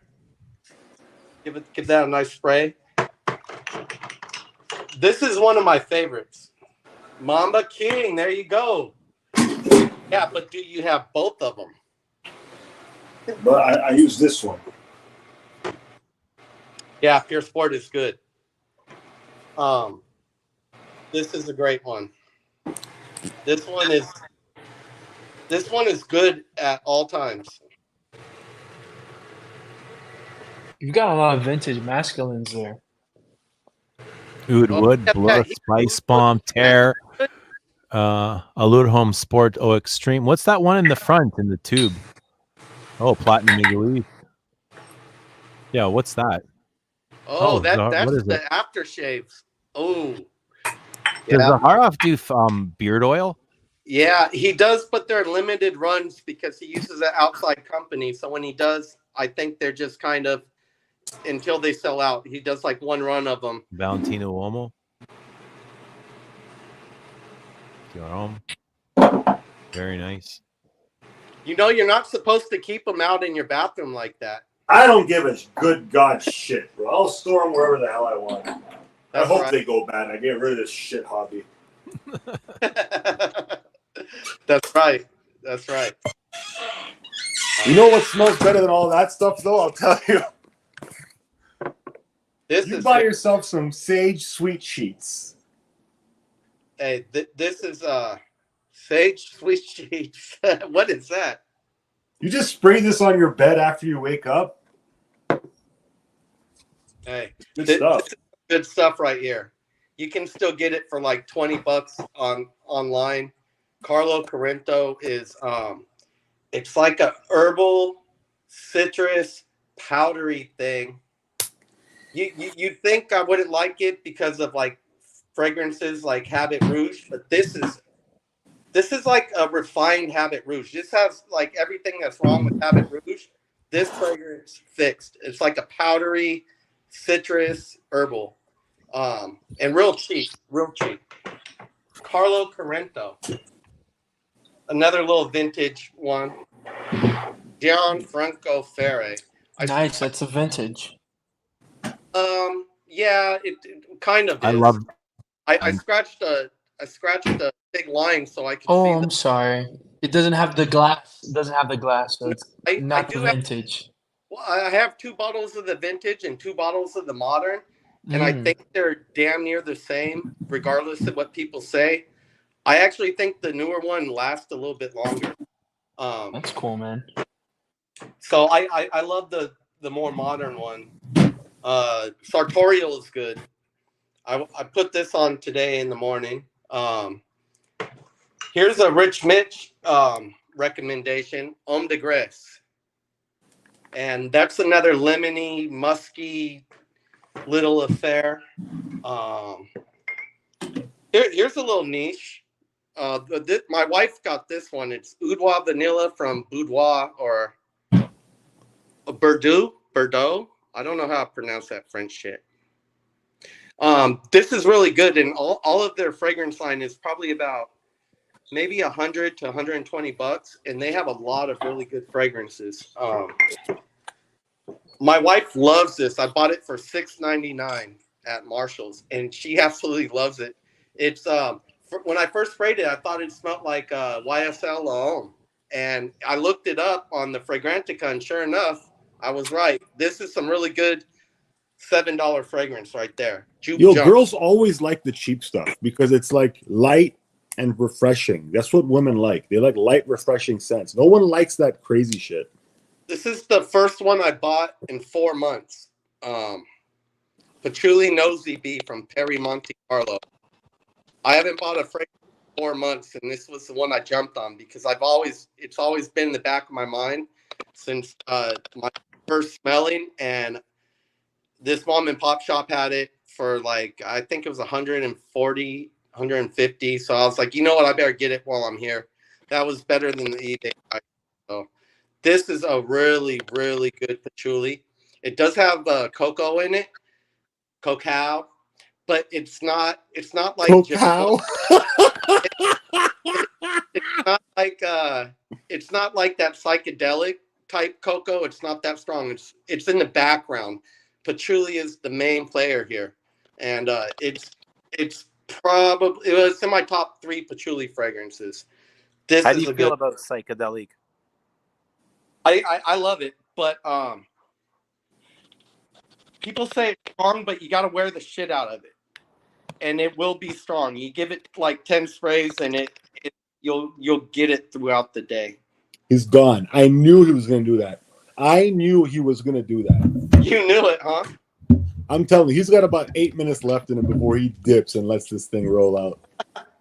Are you talking to me or about me? Mm-hmm. 8 minutes left. I know you don't have much left in you, bro. What are you Look talking at about? the vintage Paco. He's hungry. That's some vintage Paco right there, and there is a difference in that. This guy's blasted out of his mind. He can't even talk right now. He can't even feel his face. He can't even feel his face right now. His sense of smell is the only sense he has left. 3.4 gallons there, or what? How big is that? Liter. My wife loves It's a liter. Perfume de Marly, exclusive Delena. She loves this shit. Hey, And Brandon, can you fix your collar, bro? It's bothering me. You always got something off, man. Me? Well, Brandon. No, this is how the Italian championship. I don't know. It's like half up, half down. Can you just choose? Can you either pop it or just fold it down? No, I like it like this. Can you at least show me what it would look like if it was properly done? It's called You've been watching the stream. You already know. Muret Musk Extreme. Have you tried this, Eugene? What's it called? From La Artisan, the Muret Musk Extreme. Yeah, I think I did. It's got a what's that thing? Some sort of berry. Dude, how many joints do you take to your fucking face? That's like the 5th one. What? What? You talking to me or to him? Yeah, you, man. How many joints do you smoke in one session? I don't know. Smoke them if you got them, bro. Dude, you're gonna finish the whole pack. It's all right. We'll buy some more. Hey, I'm at 3. I went to 3% in probably 10 minutes, so I'm gonna get off. What else do you have there? Just plug it in, bro. Well, go plug it in, man. Where you Go going? plug Go in, plug man. it in. Come back. I'm going back upstairs. I'm gonna shoot some pool. I need at least one more sober guy here to keep this conversation going. This guy's not sober. He hasn't been sober in 24 years, this guy. No, man. I'm a fucking nutbag. I'm eating fucking nicotine gum and drinking beer at the same time. I'm not sober. Do you drink coffee too? Yeah. Of course. Exactly. I'm a hardworking man. You think I'm going to stop drinking coffee? Exactly. Yeah, man. Hey, I'm plugged in. I'm back. Coffee's a pile driver. You know what you should rename this stream, Eugene? What? What Three should I high guys and Kevin. Kevin's high off Fit life, right in. though. You're right. You're right with us, man. Yeah, I'm on the same frequency. Hey, you're on the same spectrum, bro. I can definitely feel you. Look at that hat. You about to go I can fly feel fishing you. or what? You ever know feel what? people's energies? Like All the time. when you walk past a person, you can feel their energy. And some people are more radiant, and then some people are their space is much smaller. It's not only about the radius of their aura. It's also about the content of it. That's more important. You know, Kevin knows me though. He knows I'm a when I get drinking, he knows I ramble. So he'll get me going. And that way I get it all out and then I can shut up for a while. Kevin knows me. He knows me like My this. whole life on the streams has been a study on you. He knows me though. He does. Every stream has been prelude to this moment where you showed us your entire pantry. Kevin's like, you know what, Duncan, just come on and fucking get it out, start talking, and then so you can shut up later. Yeah.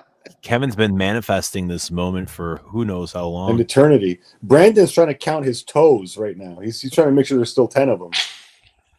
Yo, that's Look a at trigger Brandon. of mine. My trigger is toe. I have do you have any ticks? Yeah. I have one in my toes, and it's a reminder like to stop thinking. And it took me forever to figure that out. But my toes start curling. You know, that's my tick. That's my trigger. And then it's like when they start curling, I'm like, what the hell? Why do they? It's like my nervous tick. And it's just a reminder to stop thinking. Do you get aroused at the same time? No. Because the whole calf and toes curl is like, you know, a thing that happens when men are ejaculating. Really? You've never had a calf cramp in the middle of like busting a nut? A calf cramp? No, yeah. I've had calf cramps, but never at the same time. Never simultaneously. Oh, yeah. No, it's common. It's not. Duncan. That's because when you're ejaculating, it's from making sweet love to a woman. You know, you're pounding, you're using your legs. That's why you get a calf cramp. Yeah. Anytime Eugene ejaculates, he's sitting in the front of his Dodge pickup truck and just whacking off. No, man. Then I have to go in the basement and get all the drywall tools to repair the holes in the wall. Kevin, my Dodge is still in the freaking shop. I gotta pick it. I'm supposed to get it back tomorrow. It had some engine light stuff going off, and I brought it back to the dealership, and they said, "Oh, we'll split the cost." I said, "The hell you will! You're gonna fix my stuff." You know, I'm stuck in Texas till I get my truck back. How's Texas treating you? Very good. I went to DMV. I got my I gave up my California driver's license, got my Texas driver's license going. Stopped at a little bar and talked to some locals and shot a couple games of pool. I met a world champion barrel rider in the like rodeo where they ride the horses and they got to go around the barrels as fast as they can. And these horses, they turn so fast that their body swings around and they got to sit down on their butt and then jump back and start running again. And she gave me a lot of good advice about my diesel truck. Yeah, Texas is good. I got great neighbors here. I go out with my neighbor Jack. We see baseball games and we go eat Wagyu beef down the street. You go watch the Rangers, Texas Rangers? No, the AAA team for the Houston Astros is Toledo Mudhens? No, they used to be called the Skeeters or something, and they had a mosquito. Strong name, Skeeters. Skeeters. I had a feeling Kevin would like that. The Space Cowboys, and they're only like 4 miles away from us, and he got season tickets, so we go and watch the Space Cowboys. Yeah, Houston's farm team is called the Space Cowboys. What's bro, our because the Leafs because farm team called? The NASA's right around Marlies? the corner here. You know? That's kind of cool, actually. Yeah, the because NASA's 40 miles away from me, or 30. Duncan's a space cadet going to watch the Space Cowboys. You should rename this stream Space Cadets and Kevin. Yo, these farm league guys play hard. The last game we went to, this dude was going to catch one in the outfield, and he caught it right when he hit the glove. He ran into the wall so hard he busted his nose and got knocked out. He just ran into the wall, caught it, and then got knocked out and dropped the ball. You know what's one of the greatest things I ever seen was when a ball bounced off of Jose Canseco's head over the wall and was counted for home run. You know, he was my hero when I was a kid because I loved him too. I grew up in Oakland. Alameda, Oakland, Bay Area. Yeah. And I remember the 89 and 90 World Series when the A's were on top. And Jose Canseco was my man. I still got all his rookie baseball cards and stuff. I got a whole binder of Jose Canseco cards. But I met him at a book signing. He wrote a book called Juiced about steroids in baseball. He outed everybody. And I brought a baseball card, and he was a dick. He said, "I'm not signing memorabilia." And I was just like a fan. I mean, even at the time, I was probably 18 or 19 years old, but I was just like, really? You're a dick. You don't need to sign the book then either. And I grabbed the book and I walked off, and I was like, fuck, good for you. I saw him in the nightclub in Toronto. Which one? I can't remember the name of it, but it was while he was playing for the Toronto Blue Jays, and he was there with like 7 or 8 of the most beautiful women, like amazing, these really hot chicks. And I was like, I want this guy's autograph, but there's no way I'm going to go fucking bother him, eh? Like, I'm not going to go ask him for his, I'd feel stupid. And I was with my girlfriend at the time. And she's like, why? Why would you feel stupid? He's just a human being like anyone else. I said, you wouldn't feel stupid going over there, like in front of those 7 or 8 girls, asking him for an autograph? She's like, no, I'm going to go ask him right now. She was a Bosnian girl, from Bosnia. Like, didn't give a fuck about anything. I said, I don't even have anything like for him to sign. And she's like, give me your cigarettes. I'll give him to sign your cigarettes. I had a package of Demoriers on me. And she went over there and she's like, can I get your autograph? And he signed the package of cigarettes. What did he use to sign it? I guess he had a marker or something. Can you imagine this guy walks around with a Sharpie ready to sign it? I don't know. I don't know where the pen came from, but I had a pack of Demoriers signed from Jose Canseco. Were they Demorier signature? Yeah, Demorier lights. Let me tell you something, man. I once met what's the guy's name from that movie Swingers? Jon Favreau. Okay. I mean, I've met a bunch of celebrities, right? Like ball players and stuff in the nightclubs and restaurants. It's Toronto, right? They all come here. But he was at this restaurant called Mistura. It was on Avenue in Davenport, like by Yorkville. A very nice Italian restaurant. I was there with this Portuguese friend of mine. He's like in his 50s. He was like best friends with the owner. He used to walk in there with beach clothing on, my friend. And I see him sitting at the bar, and then he starts talking to him. And I went up to him and I said, here, I bought this for you. And I got him a shot of whiskey. And he's like, I can't. It was TIFF weekend. He's like, I can't. I said, that's okay. It's good for your health. He's like, all right. And he took the shot and he shook my hand. He's like, thank you. I said, no problem. Welcome to Toronto. Hope you come back. And then he left. Yeah. That's wild. I saw Ty Domi once. I ran into Ty Domi. Yeah. Did he beat you mercilessly? No, but he easily could have. Do you know the hamburger joint called Apache Burger? Yeah, in the Etobicoke, yeah. Yeah, in the Etobicoke.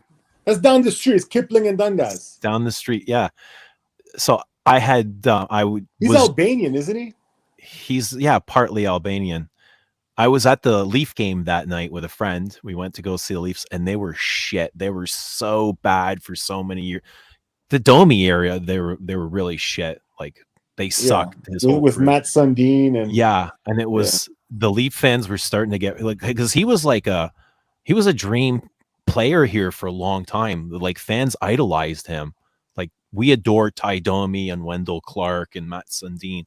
But then there came a point where they were just losing and they couldn't take it anymore. So they started booing him. And I remember he got into a fight that night. And I can't remember. It was a really good fight, but he got all scarred up.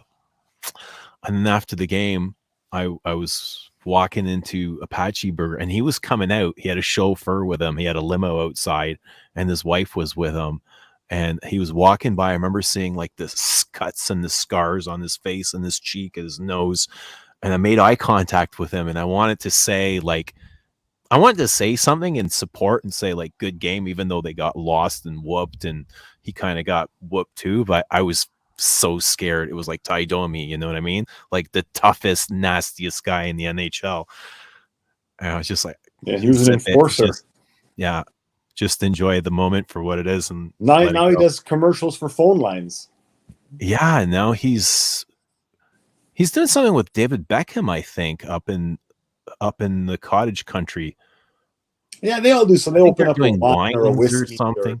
Yeah, whiskeys. Everybody's doing whiskeys like the Conor McGregor. I think that's the thing. There's a lot of money in that space, right? Like it's an insane markup, right? Cannabis. It costs them nothing to make. It's just Tyson's doing cannabis now, which is so I know there's one baseball player. He has his own cigar. What's his name? I can't remember. I can find cigar. I'm sure a lot of them do. I can see Alex Rodriguez with his own cigars. He was doing wines, wasn't he? His name is David Ortiz. Who's that? Martin Brodeur has his own from cigar. Boston. He's a World Series champion, David Ortiz, From and also Boston? Martin Brodeur from the New Jersey Devils. He's got his own cigar too.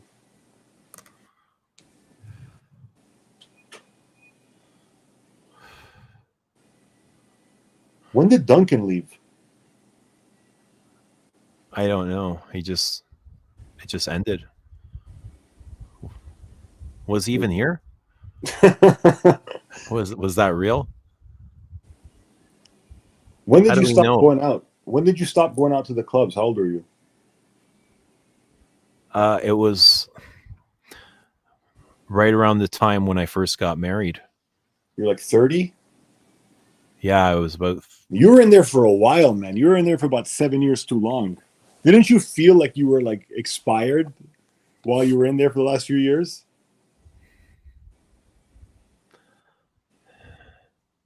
It wasn't as fun as it was in the beginning, right?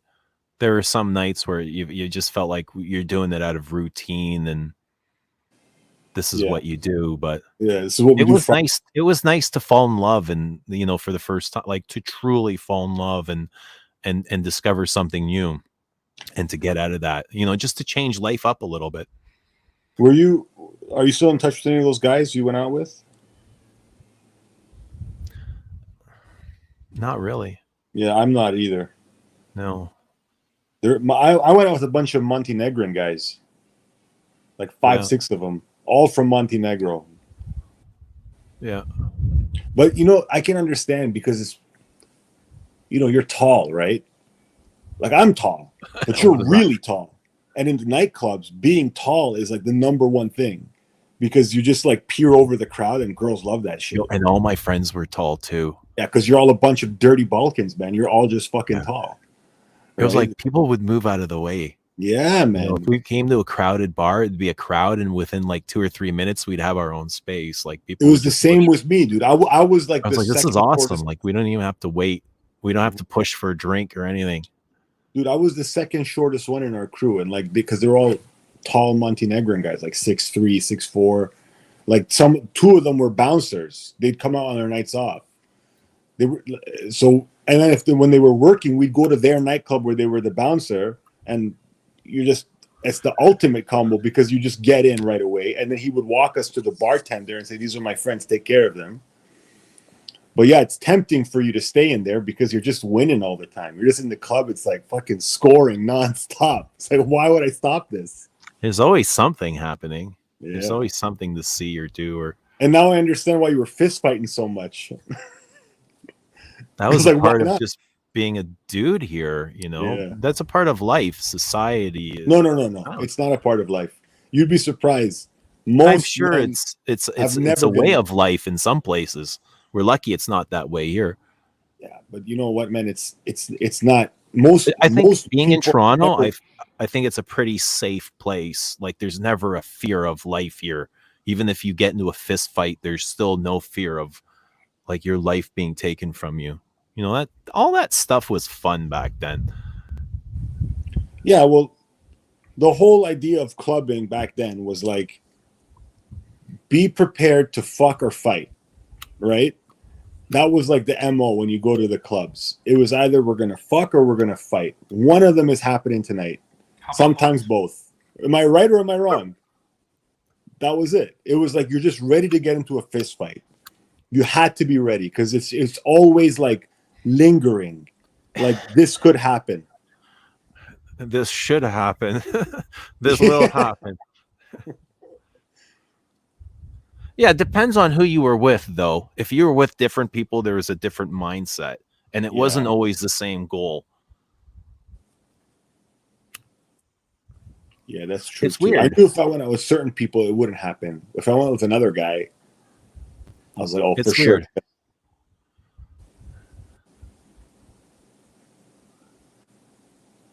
Yeah, it was good times, man. I'll tell you that. Good times. I remember one night I was Spent a walking lot of money in those places. A lot of money. a ridiculous amount. Like it was silly. Like a lot couple of money. $1,000 between like 3-4 guys, like for no reason. To do what? To drink like To bottom have a good shelf liquor? time. Yeah. Have a good time, man. Go out and meet people and dance and be with your friends. You know, when I first started going to the nightclubs, when I was like 19, 18, 17, I would spend nothing. I'd say, well, I didn't have any money to begin with, but like I would spend like $60, right? $20 to get in. Yeah. And 1 or 2 $20 drinks. to park your car. $20 to park your car. $20. Sometimes your in. friends would pitch in, or Yeah, they pay bro. your entrance fee. Pay the cover, $5 coat check, whatever. And then you'd get in And then you have to buy be 1 or dressed 2 a certain drinks. way. And You you'd have, be to, so you have to be dressed a certain way. yeah, you have to have a collar, you have to have dress shoes. Yeah, you wouldn't be let in if you weren't dressed appropriately. You wouldn't be let in. Yeah, but those days are dead, man. People go in with sneakers and t-shirts and They're hats. probably going in with Crocs and track pants. No way. That's what's in now. Yeah. Not over here, man. But I would go in and then I spend like $60-$70, have the time of my life, talk to girls, right? Get girls' numbers, kiss girls, do all that stuff, feel like a winner, go home and get in bed. And I'm like, dude, life is amazing. Like this is the greatest thing ever. And then you'd keep going. And then you'd realize, okay, if we put addiction. if we all put $100 together, we can get a bottle. And then if we get 2 bottles, they'll give us a booth. And then you get a little older, you get a little money, and then spending $300-$400 is not that big of a deal. So you're like, we're getting bottles and the booth, and then you quickly realize that the booth is for losers.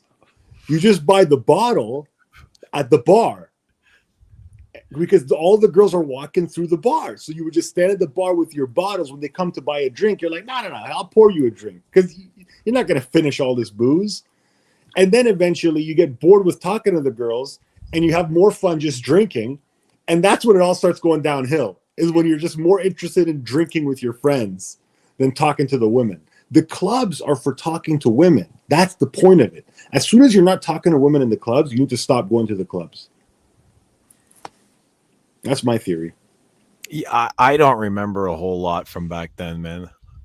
I remember just drinking way too much alcohol and getting carried away. Literally getting carried away. Sometimes, yeah. Yeah. It was fun though. It was fun. Yeah, it's like the most There's fun. like so many clubs here. There's so many different places you can go to. So many different vibes, so many different like you get so many different experiences, right? That was awesome. What was the amount like the variety, the selection, you know? Yeah, there was like every It's different like street had a limitless. different And there's vibes. so many streets. There was just rows and rows and rows of streets with clubs and clubs. Queen Street, College, Peter, Adelaide, Richmond, King, just to name a few. It's like, where are we going to go tonight? Is it a King Street vibe? Is it a Yorkville vibe? Is it Is it a Queen Gino Street night? vibe? Is it a Guido night? Is it a Yeah, rock night? Is it yeah. dance night? Are Is we it going house? cougar hunting tonight? Are we going Cougar, cougar MILF. hunting? Yeah. They had these bars where you go and you just cougar hunt. You go in and you pick up divorced mothers. I don't know, you know, and that was fun too, right? Mommies need love as well. Mommies need love too. Isn't that right, Brandon? Well, everybody needs love, right? Why wouldn't a mommy need love? Mommy's lonely. Mommies get lonely. And they like, you know, the younger guys would go in there to pick up the mommies. That's Yeah. the blue suede Sues. That's what it was. Blue suede Sues, man. My The apartment. mommies would go in my apartment. Yeah, right next to blue suede. And the young guys would go in there and meet older women. Dude, and get schooled. I was dating a girl who was 10 years older than me when I was 19. And on her 29th birthday, she's like, come to work. I'm going to throw my birthday party at Blue Suede Sue's. And I went there and I was like, what the fuck is this place, man? Everybody here is like 45 years old. And it was rocking though, man. It was on fire, that place. And then my girlfriend time kept going to the bathroom every 10 Can't minutes. miss. It's like, and I was like, why are you going to the bathroom so much? And then I realized she kept going to the bathroom to do bumps of coke. Hey, that place actually had like the cologne guy in there. So when you went to the washroom, there's a guy stood there with like Ralph Lauren Polo, Aqua de Jo. He had like 10 different versions of. Dude, the only place that has the cologne guy now is like strip clubs. Yeah, I haven't been to a strip club in over a decade. Blue Suede Sue's. Blue suede. Yeah, mommy boobies with the blue veins coming out of them. I'm not mad at it. I like the veins. What about you, Brandon? You mind if like a big set of breasts have like the veins? Do you mind? I don't mind either. I don't give a shit. Sexy. It's interesting. The only thing that grosses me out about women, the only thing that she could do to gross me out is poor hygiene. Yeah. Poor hygiene. Otherwise, like, dude, even like if she has like acne or whatever, like, dude, that's not always hygiene. That's just like genetic thing, right? It's just like, I'm not mad at it. You got some acne on your body, that's fine, or a scar or whatever. I don't care. But like, clean nails, clean teeth, groomed. I have the opposite problem. No hair below the eyelashes. I don't want them to be too hair. hygienic. You like a little dirty? I like it a little bit dirty. That's why you'd like Margie a lot, man. She's got those dirty, dirty soles of her feet. Dude, when she shows us her shoe of the night, if you look at the sole, I can't tell if she's more like Brandon or more like Eugene. That's how dark the soles are.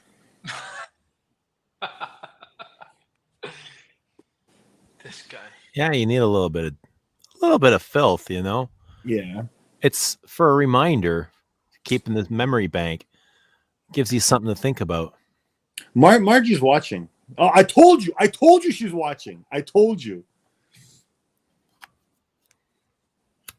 Margie, why don't you come on here and give us a shoe of the night? It's been a while. We miss you. Leave Margie alone. She's nice. I like Margie. I'm not bothering her. I'm inviting her to join us. We need a little feminine energy in here. Yeah, if she wants to come on, she can come on. Yeah.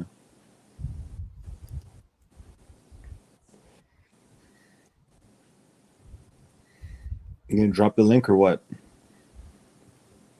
Yes, sir. Hell yeah, daddy. Like Margie, Kevin? Love Margie. What do you like about Margie? Margie, I love that Margie's just, putting it all out there for the world to see unapologetically. She's just Margie, like she gets angry at the chat. She just starts cussing out the chat. I love that. A lot of people, I think it's really brave of her to do so. It is. Yeah, it's brave and raw. Like, a lot of people, they come on the streams, they try to portray themselves as some sort of something, it's like, dude, you're a loser just like the rest of us, we're all here like on the internet talking to each other. Like it's not that big of a deal, okay? No one's expecting you to be like the leader of the UN. Just hang out, make your jokes, tell your story, ask your questions, whatever. Margie doesn't try to be like too cool for school. She just hops on and she does her thing. But I feel like she struggles sometimes, I'll be honest. It's like she has like a devil and an angel on her shoulders. And they're always at war with each other. But we all have a devil and an angel. What do you think the devil and the angel represent? Like in like that's the metaphor, is the devil and an angel. What are they metaphors for? Sin and righteousness. Sin and righteousness. Okay. Greed and gluttony versus discipline and self-control. Well, same thing. Yeah. I always saw it as God versus ego. What's your definition of the ego? Fear. Well, then you're not using the word ego correctly. Fear, self, belief, ideology, all of that, all of that. Half of what you said is the super ego. I think you understand. I understand what you're saying, but the word ego doesn't really apply there. It means so many things, but it doesn't, though. It means one thing. It means separation from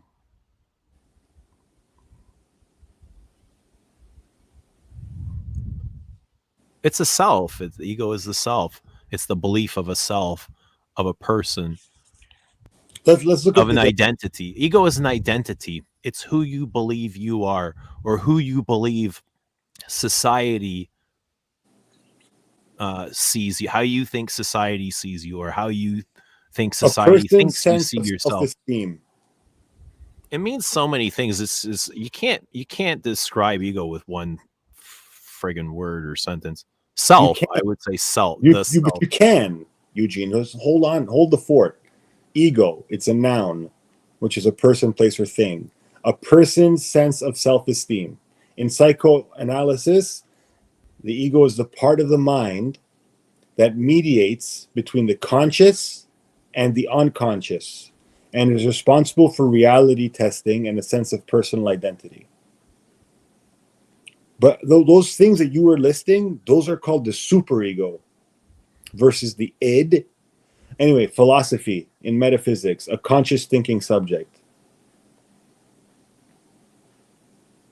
So the broader definition is a sense of self and sense of self-esteem. But in the psychology, it's what goes in between your higher thought processes and your reality. Okay, so I was saying the devil and the angel is, I always saw it versus kind of like God versus the ego. So just a person. Why the fuck do you keep saying ego? God versus your self-esteem? Is that what it is? Yeah, so it's like the truth and selfishness. Ego is selfish, right? The ego is not selfish. Why do you see? This is the thing. You're misinforming the folks at home. Don't use that word. You don't know what it means. Listen. This is my interpretation of it, bro. This is my interpretation. There's already an interpretation out there that's been widely accepted. Just go with that one. What is the interpretation? It could be your anyone. Interpretation is of a different. Which now, how do we define selfishness? Because apparently, ego and selfishness are synonyms. See, you can't fuck up the English language for the folks at home. People I'm are not counting fucking on you, anything up. man. Kevin, please The don't ego is insult selfish. Eugene's intelligence, please. What'd you say, Brandon? Please don't insult Eugene's intelligence. If I didn't think he was intelligent, I wouldn't try to correct him because I know he's intelligent. I know he's influential, and I don't want him to spread incorrect definitions out there. Listen, I'm not defining anything for an absolute truth, right? I'm Right. talking in general terms. Okay. Yeah, general In his false opinion. terms. I didn't say anything false. There's nothing false about anything that I said. So What what did is I the falsify? ego? It's many things. Like Oh, even one you, thing. like even you read it out. You read out a description from the internet, and even in that description, there are many meanings in there. Is there a person's sense of self-esteem? A sense of self, sure. A sense of self, a belief. You're the best. You're the best. You're best. You're the best. You're better. No, man. You're way better, Kevin. You're way better.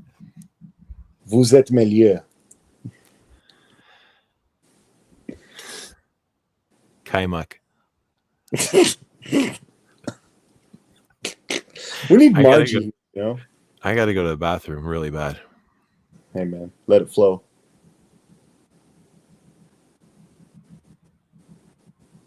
What are you saying, Brandon? About this ego? You having a good time? Hi, I'm stoned. I get silent. This shit put me silent a little bit. But it's good because I'm also, retaining a lot of information from you both. I Old can't man. hear you. Can you come closer? You Sorry. should be able to hear me. Can you hear me?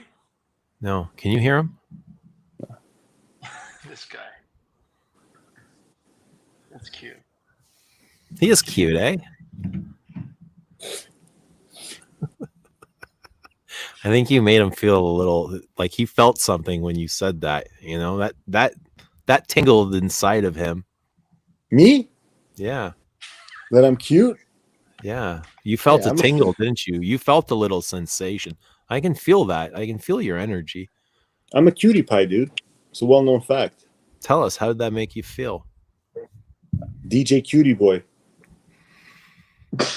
I'll be right back. Oh, we've got hold the fucking fort. We have a top-notch guest in the house. But I'm not letting her on until we get 5,000 likes. I need 5,000 likes. And you are going to want to see this. Because she is like in smoke show status.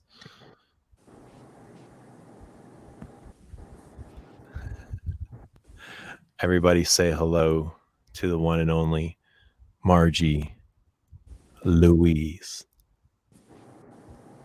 Noir. Hi. Hello. How's it going? Hi, Marge. Hey, that was a nice introduction. Thanks. Wow, you are looking luscious and radiant. Oh, thank you, Kevin. Thank you. Looking healthy. I'll be right back. You guys carry on. We'll carry on. How are you guys doing? Lovely. Hello, Brandon. I don't think I've been on with Brandon. Have I been on with you?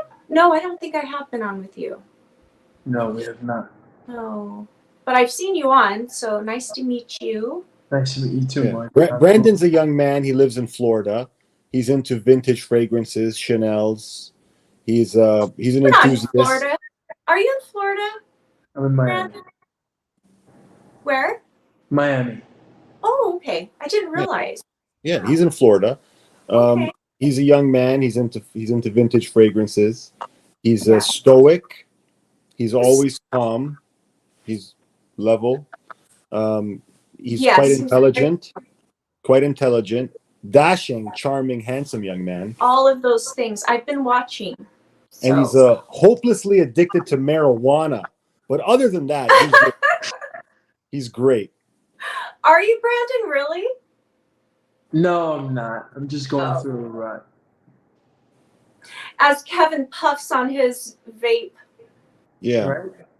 My pleasure stick. Yes. But you don't like marijuana, I know that. I don't care. I'm just trolling. I don't give a shit either way. Smoke it, don't smoke it, eat it, drink it. Do whatever you want. That nicotine's addictive, huh? Huh. What? You're such a brat. I heard you talking about my feet.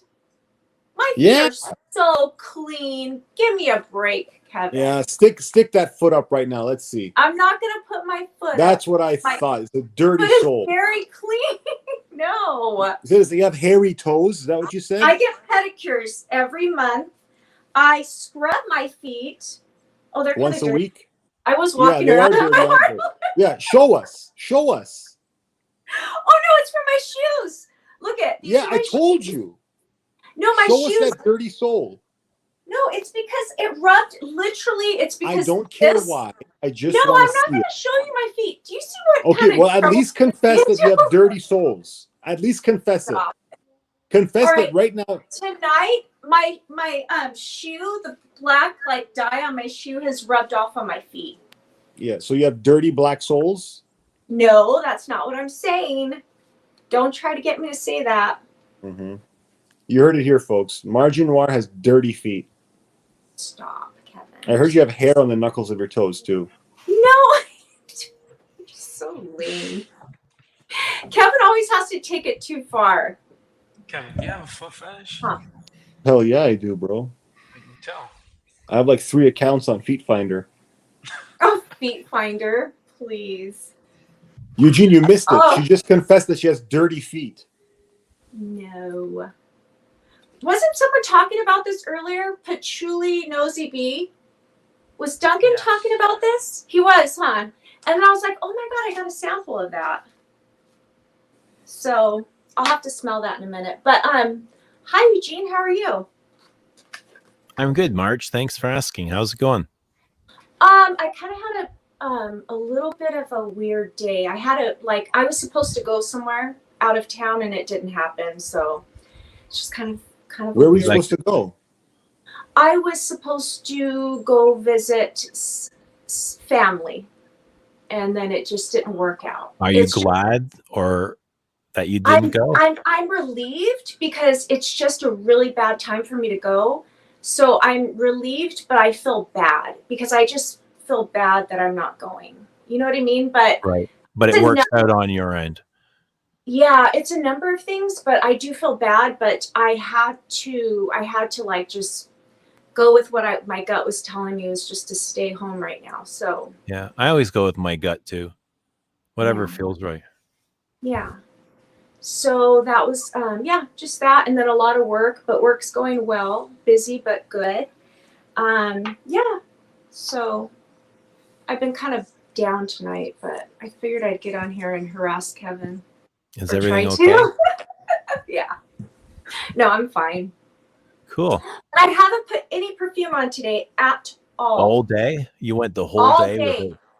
All day, because you know what? I sometimes if I know I'm gonna pack and like be trying clothes on, I won't put perfume on because I don't want the perfume to get on everything. Anyway, so I put it off and then so I could wear something now. What should I wear? We're all chomping at the bit to know what you're gonna spray tonight. I'm sure you are, Kevin. Let us know what you pick. I can't see the chat. Duncan is asking what kind of car does she drive. Do you want to tell him or is that personal? What? Duncan says, what kind of car does she drive? I think Duncan is secretly in love with you, but not secretly because he's very open about his feelings and he expresses his admiration for you in almost every post that he makes. So that's nice, does that flatter you? Or does that turn you off? It is flattering. Yes. Yeah. Yeah. And oh, by the way, that myrrh and tonka, I did end up liking it, Duncan. It was good. There you go. Points for you, Duncan.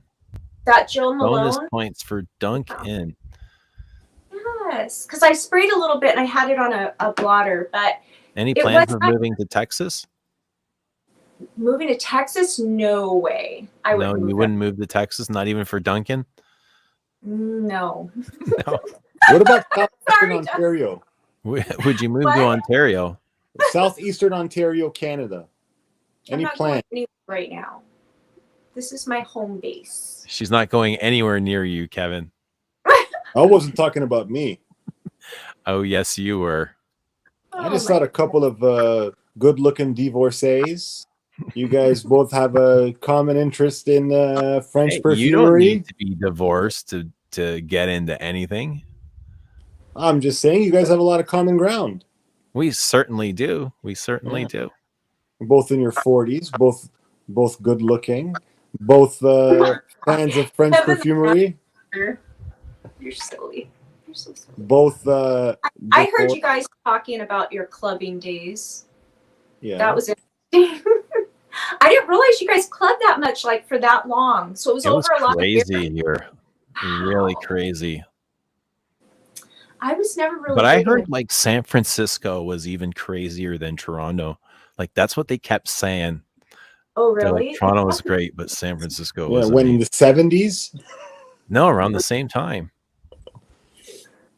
Well, Listen, LA is pretty. There's a lot of clubs in LA, but that was kind of a haul for me to drive out there. So, yeah, I didn't go out to LA very much. That's where a lot of the clubs were. Not Margie so- would have been a bar star if she was in the clubs in Toronto. She still could be. She could go to the Cougar bars right now and clean up. Yeah, apparently there's a lot of young guys there looking for a mommy. Yeah, looking No, for a the Blue mommy. Suede. Go over to Blue Okay. Suede. Go to Bricks. She's like, mommies need love too. Mommy's the one. Yeah. That was- Blue Everyone loves vein mommy. boobies. oh my god! And then Kevin takes it too far with his blue vein booby comment. Just kidding. Drawn by Senses. Happy birthday, Les Abstraits. I will wear Descendra. Thank you so much. I'm wearing Descendras right now. Shit is potent, bro. Some fucking strong fragrance you made, dude. This is easily, dude. Your 3 fragrances are easily, by far, the strongest fragrances I've ever smelled. in my They're life. not really. I swear to God. Like you say that in a way that makes it sound like they're too strong. Is that what you're trying to say? Too strong for me, for sure. But they're really strong, man. Like it's like a one spray and that's it. And it's not Right. even spray on yourself. It's spray it and walk through it. You're so funny. Really? I'm not even exaggerating. I don't I'm being find dead I don't serious. find it so. Yeah, that's because you live in perfume, dude. You fucking you know, like when you But when you live- also your signature scent is Aqua de Jo. Exactly. Like No, it's you Platinum like your Egoist. light air. but like you, fresh- it's not my like signature. comparing. Yes. I mean, platinum comparing Egoist. to any other niche brand, I don't think they're any stronger or Dude, like I compared to my Tom Ford Oud Wood. It's like Oud Wood times 12. But Oud Wood is a light scent, bro. You're picking like the lightest, freshest perfume. How about It's like 3 Tuscan leathers. come on. Tuscan leather is like one of the most powerful perfumes ever No, made. dude, this Descendras rocks it out of the park. And even Bel-Am. Okay, I don't know. Yeah, why would you know? You're only the guy who created it. Why would you know? I actually I was looking for my decant of Oud Wood today because I heard Rich Mitch talking about it. Oud Wood. I have it somewhere. That's like the most approachable Oud Wood. oud on the market. Is Do you it? own Oud? Kevin, you own Oud Wood, right? I think I just saw it in your counter. Yeah, I've had it since like 2015.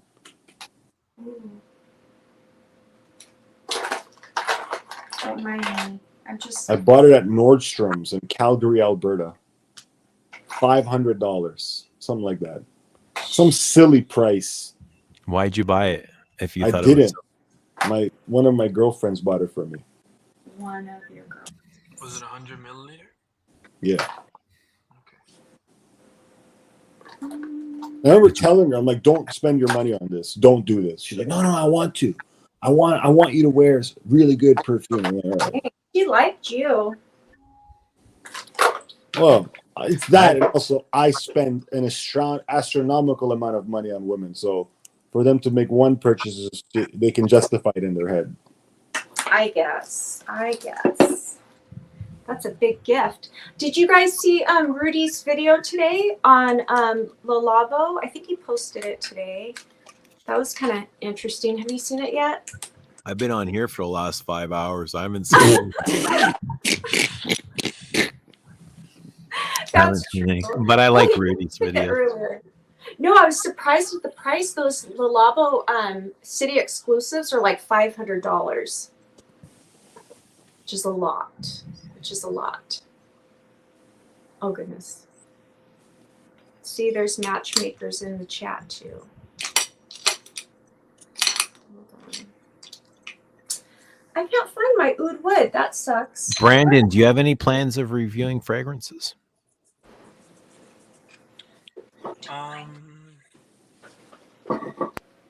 No, not really, but I guess if what you're asking is something I'd like to. Your microphone is messed up, man. Yeah, I can't hear you, bro. I feel like the microphone is based off of your device, not your AirPods. I think my AirPods, like, they Now it's working. turned off. Yeah, my AirPods, I guess they were dead for like the past hour. But I'm just here. I'm so high right now. This guy's so high. Do you forget shit when you get high? Yes, I do. Clearly. Fuck. I asked him where he lives. He's like, Miami. She knows it. She told her. So I don't know why you asked me. So listen, I guess what your question was, Eugene, something to embark on in the perfumery space would I don't know. I don't think I'd review some fragrances. I think just hopping on your live and hopping on people's lives who I really genuinely have interest in. I think that's enough for me.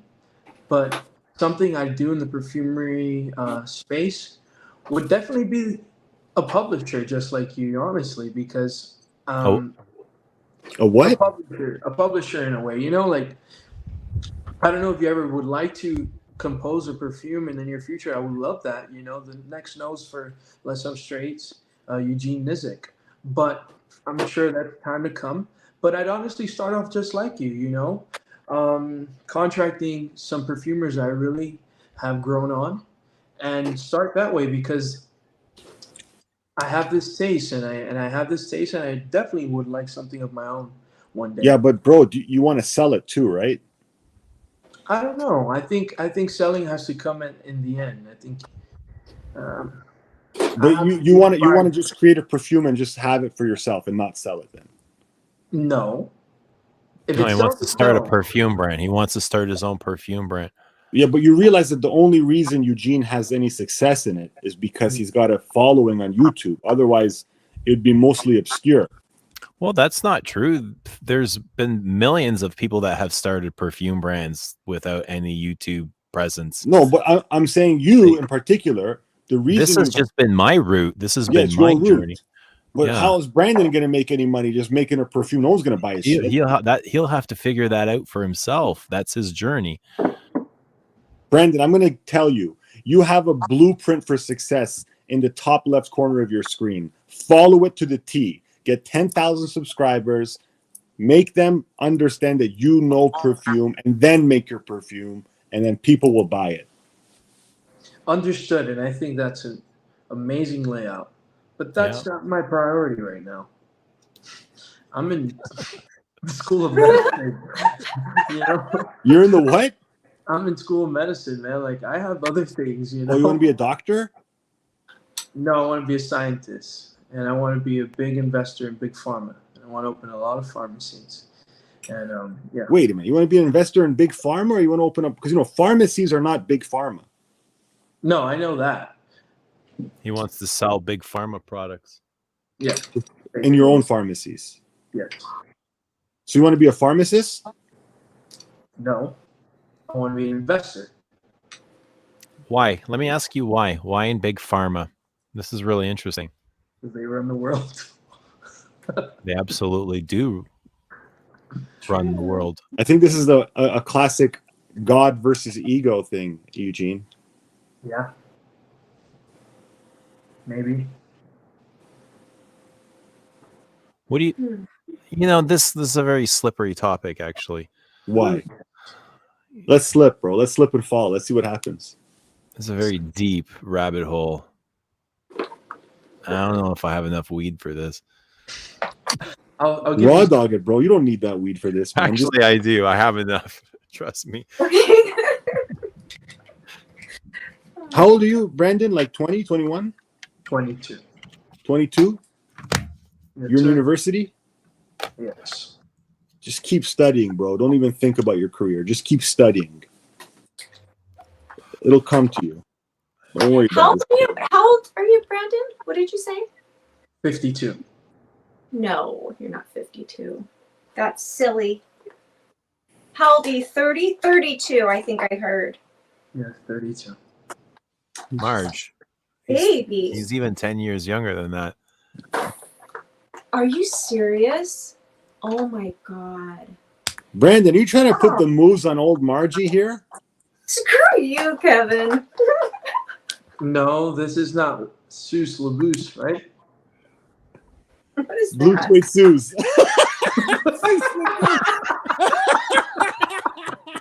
Silly. Is that like a bar for MILFs? Mommy. Mom. Mommy.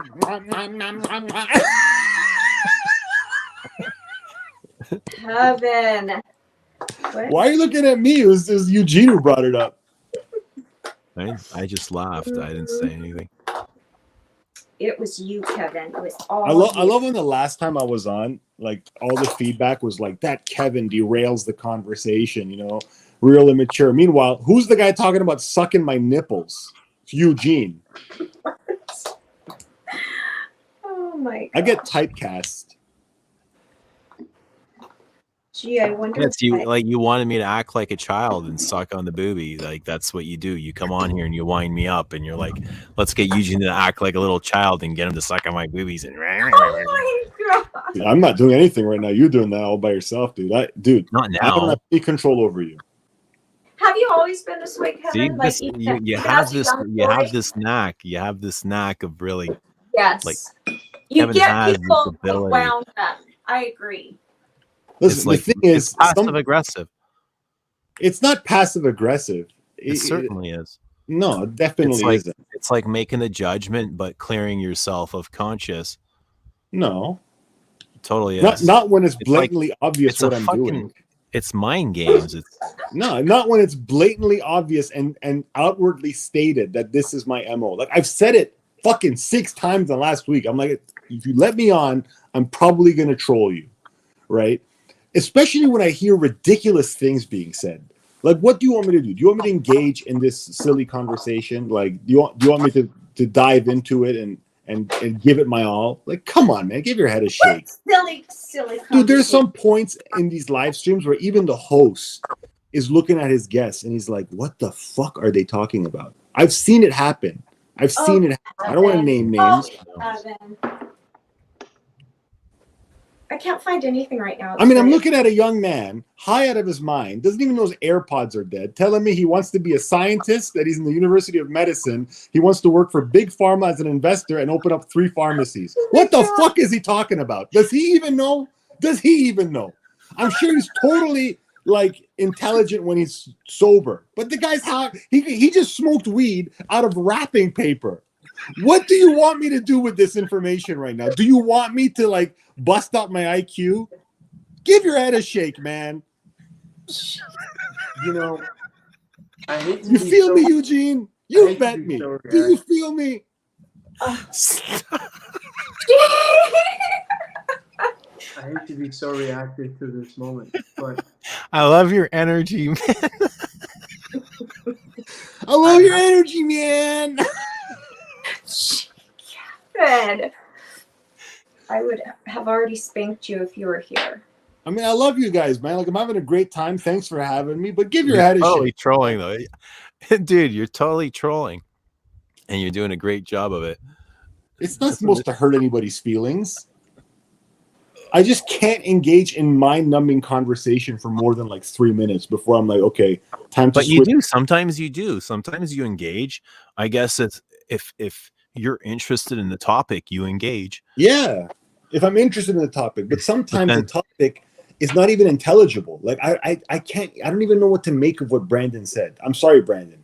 I'm just gonna say you're fucking high, and you're telling me this life story of what you're studying and your path of becoming a publisher, and you're like making business deals with Mental Eugene on a pretzels, live stream where you're exactly. fucking stoned out of your mind. Kevin, that's what Kevin does. He puts people in mental pretzels. so wrong. It's like 3 different emotions coming up at once. You know, you're like, wait, what just happened? And then you got to go back and analyze what he said. And as you're analyzing, he's throwing in something else like a curveball. And one thing Kevin is he's very consistent at doing that. So, and the thing It's is, almost like, is it gaslighting? Is it called? Is that what gaslighting would be? It's like a form of gaslighting. I don't think so. It's almost like just like an annoying child, kind of. Because it's like. Hey, but you know what? That annoying child always wins because the parents give in, right? And Kevin is like a single child, like an only child. So I'm sure he got everything.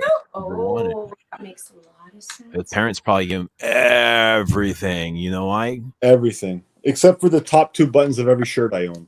But listen, man, like the thing is, you know, it's funny that you guys called tonight. You got a shirt on tonight. I love that I'm called the annoying child. You know what's the best child though? The second child is always the most mysterious. Really? The middle child. I only have one younger brother, and I was like the responsible one. I was the one always the oddballs, eh? Yeah. My brother's 8 years younger than me. But we actually are getting along now that he's gotten a little bit older. So they're so they're interesting. I find the second child interesting. Yes. But yes, Kevin needs a lot of attention. And I'm mostly entertained by you, Kevin, all the time. I think you're hilarious. Thank you. Kevin needs a lot of attention coming from the woman who lays her whole life out on the live streams, wears mini skirts, cleavage, shows her With your feet. help. What? With your help, Kevin. You're the one. You're the instigator of it all. It's all me. Blame me. I'm happy to be the scapegoat. Such a pain in the Margie, ass. do you like the attention you get by men on social media? Yeah, I don't mind it. Do you prefer it though? How does it make you feel? No one has really been weird. So far Right. it's okay. So do you like getting noticed? Well, noticed? I mean, I like the no, attention. I'm very much it's more of like for me, I'm very much a girl, a woman, right? So I like to, and I do like to, you know, look nice, right? And yeah, it's usually a positive thing, right? Like when you're getting some kind of positive attention back. But yeah, I know some people get accused of only wanting attention, which I just accused Kevin of, I guess. But Kevin, Not do you so like fun. Yeah, I love attention. Yeah. Kevin's the only child. Yeah. Yes. I don't know why people are so like, you see, this is what I'm talking about. Just it's okay. You know what? There's 40 people in this whole thing, you know, like and everyone here, like it's fine. I don't care. Yeah, I love attention. Anybody who's on this live stream is here because they don't, at the very least, they don't mind getting attention. Otherwise, we could turn the stream off, go backstage, I have most of your numbers. I'll call you, right? But we do it so that we can get some reaction in the chat. Well, it's a community place. It's a The place to community bring thing. community. Yeah, we're not in the chat. We're on the screen. It's fine. And which woman doesn't like attention? Most of them do. Most men do too. Hey, Brandon, would you like if a bunch of girls went on your Instagram and typed in, "You're so hot"? Would you enjoy that? No. What about if a bunch of men typed in, "You're so hot"? Would that be better? Maybe. Because then I could manipulate them into working for my business. I can't. In Big Pharma as a scientist? Yes.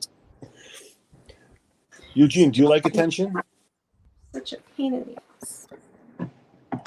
Sure, everybody likes attention.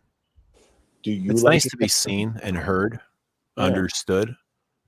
Yeah, it's a part of being human. Would you like it if, like, on your Instagram or YouTube videos, like a bunch of women were just like, "Oh my God, Eugene, you're a heartthrob"? No, I've never really aspired for that or Didn't say you're looking for it, but if it felt just the need. happened, let's say the end of this live stream, tomorrow you wake up, you see in the comments, "Oh my God, Eugene, you're so fucking hot. I heard you're 6'5". Oh my God, I'd like to ride that train tonight." Like, I don't know. I think it would be a little bit strange, but no. What the fuck are we talking about?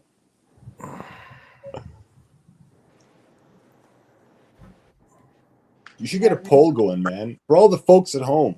Hey, by the way, Eugene, I noticed you got the paid version of Livestream. Congratulations. Yeah, I got a message from StreamYard saying you check this out. Check this out. I've been streaming a lot. Oh yeah, you've reached your monthly streaming and recording limit. You're in an elite group of streamers. Yeah, so I ran out of hours. I went over the hours, so I had to buy the monthly package.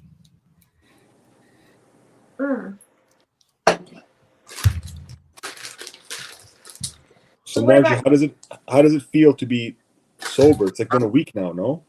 It's been a week. Yay, Margie! So Congratulations, Margie! Yay, yay! No, I do feel better though. I feel You like look I have. better. Oh, thank you. No, I'm serious. Like, your hair looks better, your skin looks better. I'm not being facetious.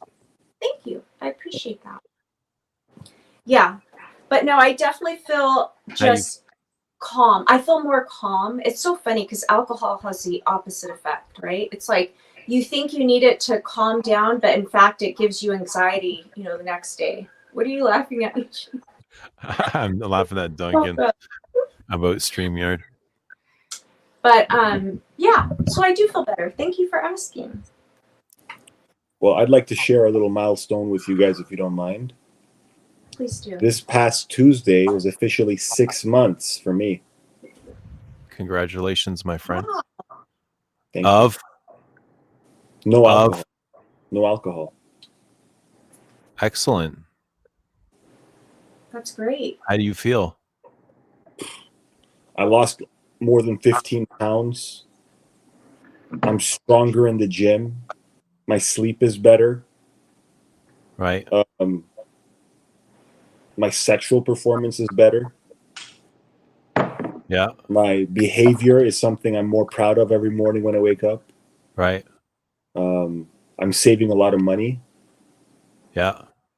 You feel more connected to yourself? Definitely. Definitely. My mood is a lot more stable. Yes. Yeah. That's amazing. Yeah. I'm not a fan of alcohol anymore. Yeah, it's just better to go without it, I think. Is there a reason why you're like abstaining? Yeah, because yeah, definitely. Go ahead. Either of you. Go ahead, Margie. Oh, why am I abstaining? Because I can't seem to do it responsibly. So. Kevin? The reason I stopped was one, it was Persian New Year. And I have this younger cousin, one of my younger cousins, and I'm the third oldest. I got a big family. My dad has 9 siblings, so there's 10 of them, and they all got kids. So they're a huge family. Anyway, one of the younger cousins, he's a stand-up comedian. He's a professional stand-up comedian, but he makes the most inappropriate jokes around the elders. Like, I have a traditional family. We don't play that shit. Like, you can't cuss in front of your parents and all that stuff. Anyway, he's making the most disgusting jokes. And I knew he was going to do it that day too. But I was drinking my vodka, and he made these jokes, and I wanted to reach over and strangle him. And I've done it before. Like maybe 5 years ago, I grabbed him and I threw him on the ground just because he wouldn't stop. And I had this urge to do it, and I didn't do it. And in that moment, I stopped and I said, you know what? Why is this urge so strong? The liquor. If I wasn't tipsy right now, I'd have more control over my emotions, because alcohol is a depressant and it depresses your inhibitions. So it stops you from stopping yourself. So you can't stop yourself. That's what it does to you. It depresses your inhibitions. Your inhibitions are the things that hold you back. The alcohol is a depressant. It depresses your ability to hold yourself back. So you can't hold yourself back. That's why you're more loose in social situations. That's why you're more open. You're more honest sometimes, right? Because you can't stop yourself. So in that moment, I wanted to strangle him. And I thought to myself, the reason this urge is so strong is because I'm drinking. I never want to feel like I can't control my urges, my emotions. I never want to feel like I'm powerless against myself. And the next morning I woke up, I said, that's it. I'm never drinking again. Yeah. Take away anything that has control over you. You should have control over yourself. This is the last step. Is it really? Yeah, I'm gonna end this soon. I've been saying it for about 2 weeks now, but I will.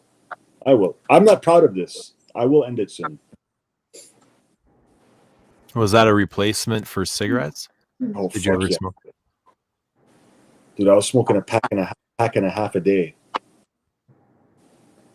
Like 30, 35 cigarettes a day, easily. Yeah. Excuse me.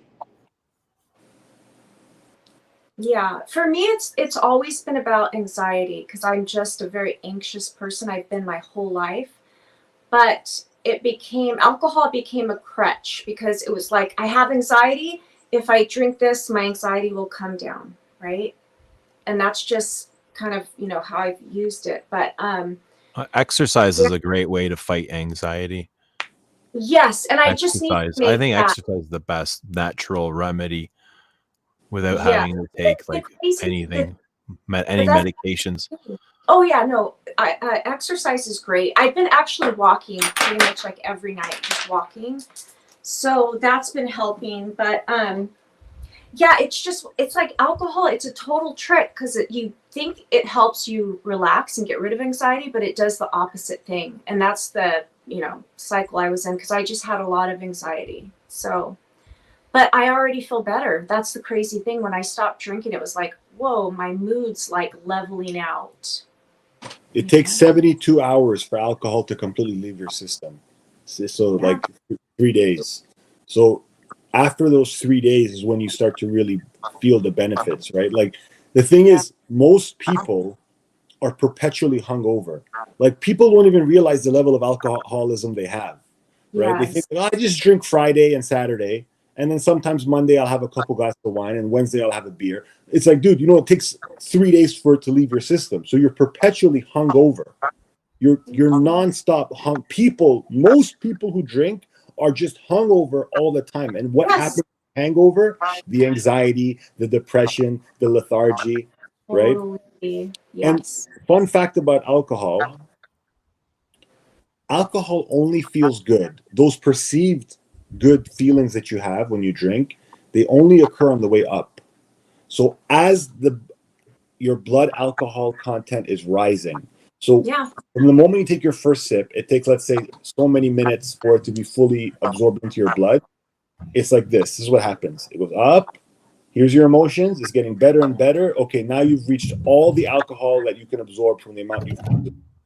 You start to feel worse. That's why you keep drinking. Horrible. So the more you keep drinking to keep going up and up and up and up. But Exactly. the moment you stop drinking and it's all absorbed and you're done drinking for the night, you start to crash. Yep. So alcohol, it's good for nothing, really. It's really good for is. nothing. It's a marketing scheme that just destroys lives, and people are making billions of dollars off of victims, and that's that. It's like it's really the biggest scam in the world. It is. It really is. So yeah. So I don't have to. So I just cut it out completely. That's just easier for me than trying to like negotiate around like, oh, I can have one glass. No, that just won't work for me. So even if it did work, you don't need it. Exactly. Yeah. Even if it did work, you don't need it. No, you're right. And that's why it's not about that. It's just about cutting it out completely. That's the way forward for me. So yeah, good for you. And believe me, it gets easier. Like once I hit the 3-week mark, 3 weeks in was as easy as it is today, 6 months in. It's like there's no difference. Like once you hit the 3-week mark, you're good. You don't think about it anymore. You don't consider it. Listen, I pour shots for people. I buy people drinks. I open up beers for my dad or whoever. I don't care. I'll smell it. Like, oh, this smells good. You know, like one of Milana's uncles shows me like rakia they brought from back home. And I'm like, let me smell this. Oh, I can smell the dunya. I can smell the krushka, right? I can smell this. It smells good. Like, drink it. I'm like, no, I don't drink. I don't want it. So you'll be fine. Yeah. Don't even stress. Yeah. No, I feel so much better. It's kind of, and then you're thinking like, why did I, anyway. A lot of it is societal programming too, right? Like we grow up thinking Friday nights for drinks, Saturday nights for drinks, early, right? Party time, happy hour. Down. You can't have a steak without wine, right? You can't have a barbecue without beer.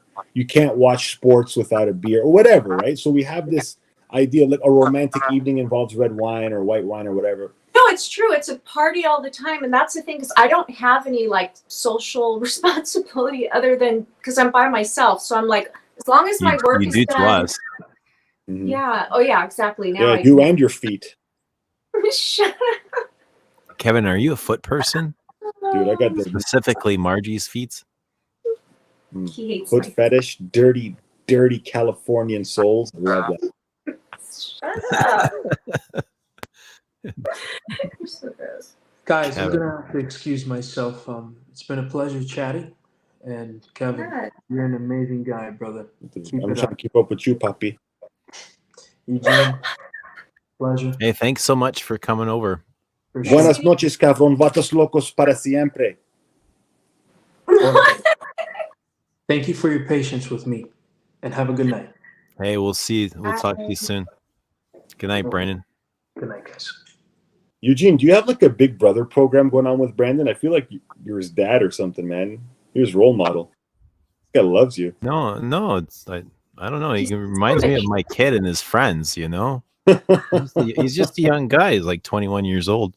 My son is 19. He seems older, like the way he. Yeah, he carries himself older. Yeah. Yes, he's mature for his age. Yeah.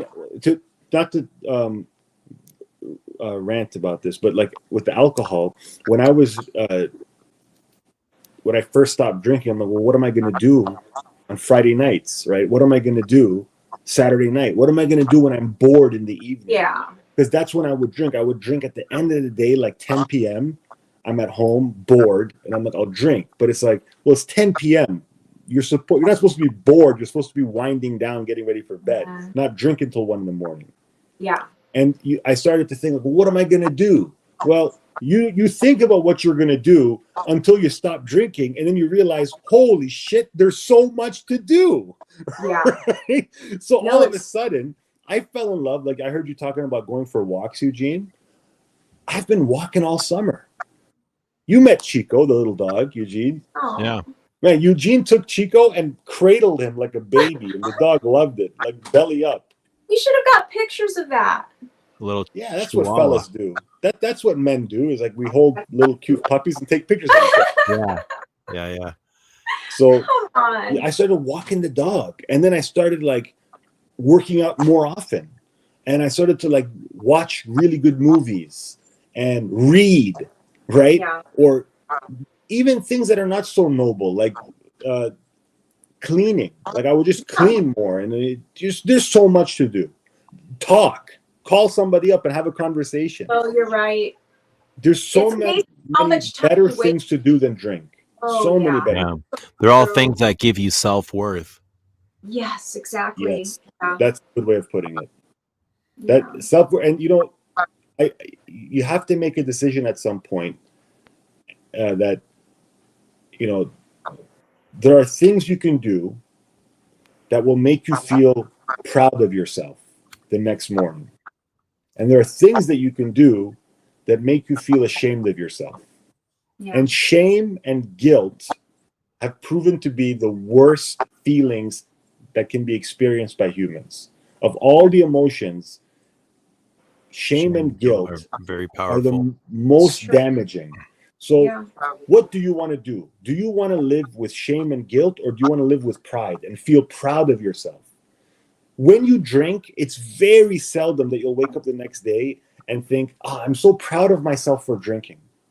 More likely you'll say, Like I had crap. too many.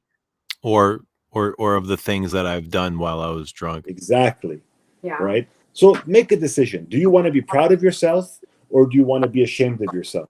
Because the path to confidence, the path to self-esteem is lined with It's small through victories. It's through yourself. It's Yeah, and sure. through yourself. And it's through a series of challenges that you set for yourself where you have an opportunity to prove that, you know what, I am worthy of believing in myself. I am worthy of my own love. I am worthy of my own of feeling that I can. I'm worth it. And the only way you can do that is by constantly proving it to yourself. Yeah. Yeah, Right? raising your own No, bar. you're right. You're Raising absolutely right. Like just in every way. I mean, just working, I'm better, even, I'm working better too. You know what I mean? And all of those little wins, they add up. It's like, okay, this is, I just got a little lazy there, but I mean, lazy with my health and, wasting too much. Are you meditating, Margie? No, but I have before, and I do think it's very powerful. Like I understand it's, that it's a good thing to do. I'm not there yet. Maybe I will be. I'm definitely calmer than I was, because before I was so like, the alcohol, I wasn't calm at all. I had major anxiety. But so now I'm in a spot where I think I can, or I'm headed that way anyway. You know what I mean? Can take a moment and meditate. Do you meditate, Kevin? I used to, when I was doing martial arts, we had to. The master would make us, and I fucking hated it. Why? It's very hard to learn. It's Like in really the hard. beginning, it's very tricky, is what it is. It's tricky. It's like this. One time he said to me, he put a mirror in front of me, and he's like, I just want you to look at yourself in the eyes for a minute. It was one of the hardest things I ever had to do. Why? That's amazing. Everything. I was like 19 when he did this. It's like, because you have to just face everything, right? It's all right there. There's no hiding. It's like you look at yourself, and then you get memories of your childhood. Then you remember yourself, and then you face yourself and all those things that you're proud of and ashamed of. And it's challenging. It's really hard, right? It's like the first step to forgiving yourself. Yeah. So can you imagine like looking at somebody else in the eyes like that and then wondering like what they're thinking? What do you? Like you say, like it's challenging. It's really challenging to look at yourself in the mirror like that. Is it challenging in the same way to look at somebody else? No, not as hard, because you have to live with yourself more than you have to live with anybody else. The judgments I have of myself are 100 times more harsh than the judgments I have of anybody. Yeah. I was actually thinking about this the other night. I was talking to Milena, and I was telling her, I'm like, I don't really like running my own streams anymore, because the stuff that I want to talk about, nobody wants to hear. Because the stuff that I want to talk about is this stuff that I'm saying right now. Is like, I want to talk about exercise and self-improvement and success and all this stuff. But it must be hard to listen to. And I understand, because even me, when I see videos on YouTube of guys saying like, you got to 10x your life, you got to fucking work harder, wake up earlier, I'm like intimidated. I'm like, holy shit, I'm not doing shit with my life. Fuck this guy, unsubscribe, right? Yeah. So when I start talking about it, I'm like, you know what? They must look at it and say, fuck this guy, telling me not to drink, not to smoke, work harder, stop wasting my money on perfume. This is the stuff I say. So, and I'm like, well, if you think it's hard to listen to it, imagine living with it, right? Like, this is, like, I hate myself, A lot of the time I hate myself. And I use that term loosely. Like, I'm not depressed or anything. I love myself. But I'm just trying to put it in, like, black and white terms. I disappoint myself because I believe that I'm capable of being great. I really believe it. And when I'm not doing things that lead me to greatness, I'm like, fuck, man. Like, why? Why aren't you doing the right thing? Mm-hmm. Yeah, you can be better. I can be better. So it's like, most of what people how do say you be better? How do you constantly follow that truth? How? Like, how do you become that person of...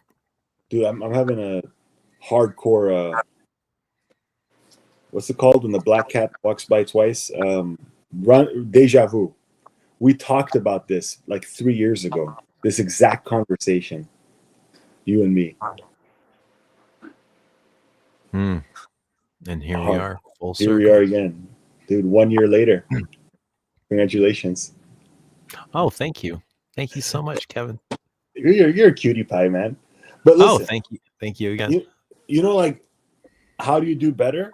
It's like a lot of it is just discipline, right? It doesn't have to be so metaphorical and metaphysical all the time. Yeah. It can be a lot more simple than people think it needs to be.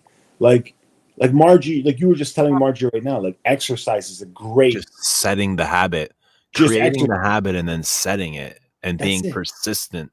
Right? You don't have to go too deep into behavior. Just exercise for 40 minutes. 40 minutes every single day. Just, walk, jumping jacks, do a couple push-ups, stretch even, do some yoga, whatever. Yeah. You'll get the hang of it. You start with walking, then you start jogging, then you start running. First you start with some yoga, then you do some push-ups, then you lift some weights. It's fine. Once you start, naturally, you will just do more. Sleep, right? You should be sleeping 8 hours. When you get older, 7. When you get older, 6. It's normal. But you need the amount of sleep that you need, and you have to respect that. Your food, the things you consume. Man, people are so concerned about the natural oils and perfume. Fuck that, bro. How about the natural shit in your food? People are shoveling shit down their gullet morning to night.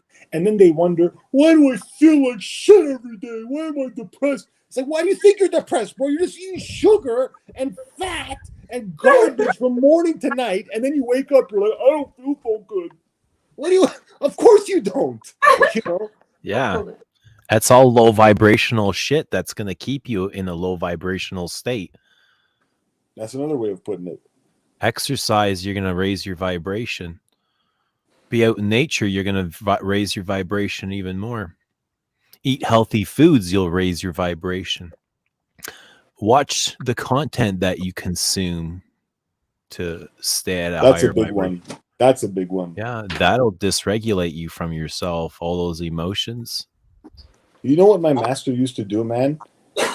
He had a Lexus LS430, 1998. Lexus LS4, and he treated that thing like it was like a Maserati, like a Ferrari, And it was green, British racing green, beautiful car. Anyway, he had one song on repeat for years, and he wouldn't often listen to music, But he would tell us, he's like, for like the last like 2 years, I've only listened to one song. And it was like this instrumental kind of like cool music. And I'm like, why do you just listen to that one song? He's like, it just hits a certain note in my brain and I ride that. I don't want to fuck with it. You know? Yeah, that's awesome. And also, he wasn't like a music snob or anything. He wasn't like into music. But so when he would listen, and I'm like, I understand. And now that I'm older, I get it. I'm like, it's a vibrational thing. And also, like, you were asking about sensitive to energies. That guy was sensitive, like to the point that it was daunting. Like he would tell us, like, man, you don't understand how hard it is to live like this. Like where I walk by people and I feel everything that they're feeling when they pass by. I feel all their pain and all their misery when they walk by. And in the reverse, he feels what he does to people. So he's like, he was like you, man. He was very tall and broad and trained and like Middle Eastern guy like me, very intimidating. So he's like, sometimes when I walk by certain men, I look down because I know that if I look straight forward, I'm going to make them feel bad. I'm going to make them feel intimidated. And that's not a good feeling. And I don't want to be responsible for that. So when I walk by certain people, I look down because I don't want to intimidate them. And like, imagine that level of sensitivity. Yeah. Why does he think he's going to intimidate them, though? He doesn't think he's going to intimidate him, man. It's like he knows. It's just true. Like everybody, all my friends. I feel like I'm like that. I feel like I pick up on people's emotions. Like I'm very sensitive to it. I don't know. I say hello to everybody with eye contact. Well, you make an effort. Well, dude, your presence is different, man. It's because like you're quite kind, and your resting look is very kind. Even though you could, if you went into a different part of your brain, you could make yourself into a more of a, imposing figure. Because you got all the makings of a varsity athlete. Why would I want to be an imposing figure, though? Why would you, right? You don't want to. Well, actually, that's not true. Sometimes you do want to. It's necessary. Yeah, I mean, sometimes it might come in handy, right? Yeah. Yeah. But he could just feel like, dude, you don't know. People are very insecure. Generally, people are insecure. And anything could set them off. So I think everybody, it's part of being a human is to have insecurities. Everybody's got a mirror. Everybody's heard. Everybody's been judged, right? Some people are more insecure than others, dude. People are. Yeah, of course.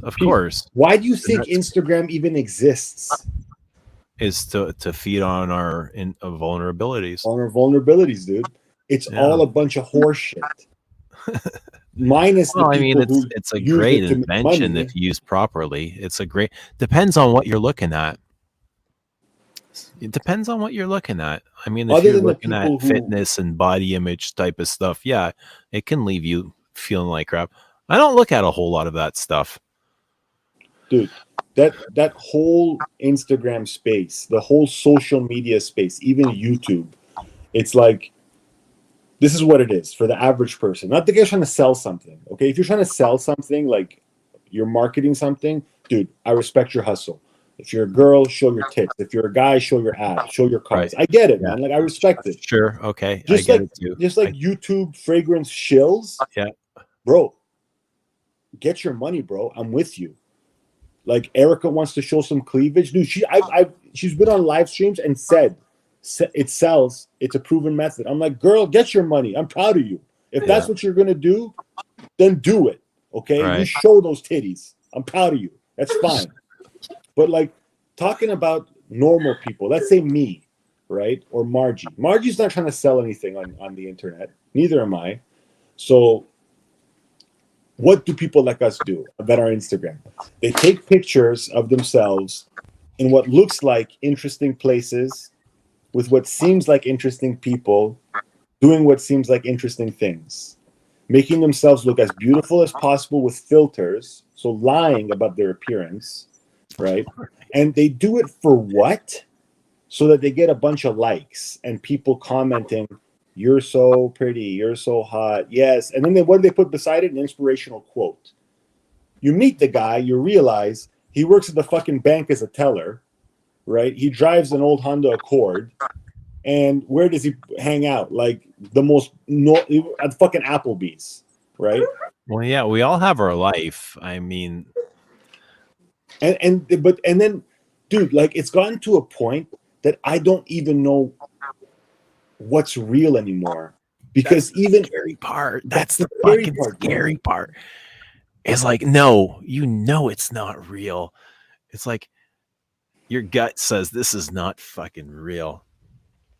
Bro, I see Are you so talking about like sexy posts, like women's sexy posts not being real? Is that what you're talking about? I'm talking about everything. I'm talking about so many things not being Yeah. real. Oh, okay. I was at the CNE and I was seeing people like wearing these Rolex watches that are like 25, 30,000, right? And I know something about watches and I'm looking at them and I'm like, that's fake. You know, like I know that's fake. That has to be fake. I see people that I know wearing expensive jewelry with girls carrying, you know, Chanel bags, Birkin bags. I'm like, you don't have money for that. I know you don't have any money for that. Dude, I go on Reddit. There's this group that's about replica watches. I think it's called Rep Watches. Oh my God, you cannot tell the difference. Like it's so perfect. The fake watch is so perfect. And they buy it for $400. And I'm like, well, it's all over. It's all over now. Diamonds, Margie. Remember when diamonds were like 15, 20, 25,000 for an engagement ring? Yes. You can buy a 3-carat lab-grown diamond for $3,000. 3 carat. Do you know what the fuck 3 carat is? But is it as good? It's better. It's more flawless. It has more clarity, less imperfections. VS1, like it's like the whole thing is coming apart. Everything is fake, right? Girls are fake. Like you don't even know what they look like, bro. There's so much, and I'm not even against it. That's the other thing. Like, yo, girl, you want to put some filler in your lips? You want to do some Botox to get rid of the laugh lines here? You want to do some early maintenance, like some Botox in your late 20s so you prevent the wrinkles? I'm for it. Go for it. I have no judgment. I'm Persian. We invented this shit. But I can't even tell. Like their nose was like mine. Now it's like this little button that goes up like this, right? Their jaw was like rounded. Now it's like fucking square like my Squidward ass face, right? Their fucking hairline drops like an inch. Like their cheekbones go up to an inch. I'm like, what? You know? And the scary thing is for $1,200, you can fly to Turkey and do the whole face for like $2,000, right? That's nuts. Look, you can go to Punta Cana for a week, all inclusive for $2,200, or you can throw $1,000 on there and see Istanbul and get your face redone. That's nuts. Au naturel for Kevin. Yeah. Yeah, So. Pradeep, I'm with you. Engagement ring concept is stupid. And sorry to keep ranting, but you got me on one now. Motherfucking diamond rings, bro. You guys know that diamonds are not even rare. They never were. That Well, the they whole control thing the market. I'm sorry? They control the market. Okay, but go one step Supply and back. Stay on that point. Where did the market even come from? Where did the market for diamonds come from? It's African, isn't it? Okay, they're mined in Africa, but the Beers family. They started a marketing campaign because they had all these stones, right? Like they were gemologists, like they would collect stones, and they were in the jewelry business. But they had all these diamonds that they couldn't sell because everybody was buying the colored stones, emerald and jade and whatever, jade. So they said, we got to sell these diamonds. They started a marketing campaign. Diamonds are forever. Show your woman you love her with a diamond. What do you know? Forever. Diamonds go from being worthless because gold is actually more rare. Gold is more rare than diamond. There's more scarcity of gold than there is diamond. All of a sudden, diamond, you want 1 carat? $10,000, $15,000. They're worthless. And now they're making the diamond in a lab, and they're selling them for close to what they should be selling for. Nothing. Because if I take my, little $200 gold chain here, or I think this was like $600-700. If I take this gold chain and I go back to my jeweler and I say, I want to sell this back to you, they say, okay. They look up the market price. Okay, 18 karat is worth, $65 a gram. We give it to you for that price. So they mark it up a few $100s, but you get your gold weight back. You ever try to sell your engagement ring back to the jeweler? First of all, most jewelers won't take it back. Right? That's like a policy. We don't buy back engagement rings once it's been set. Right? But you try to sell a diamond, impossible.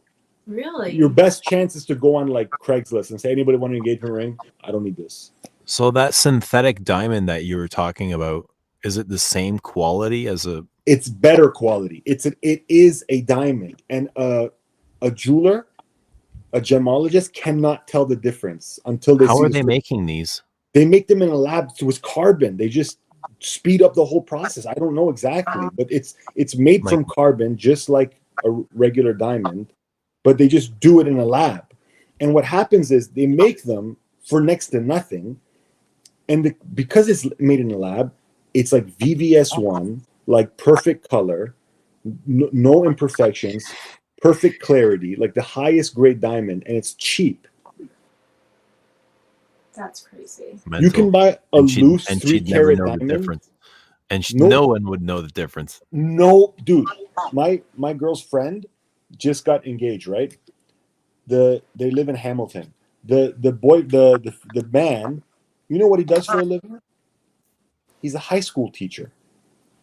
So not to knock high school teachers, but we know how much money they make. What do they make? Like $70,000-$80,000 a year, right?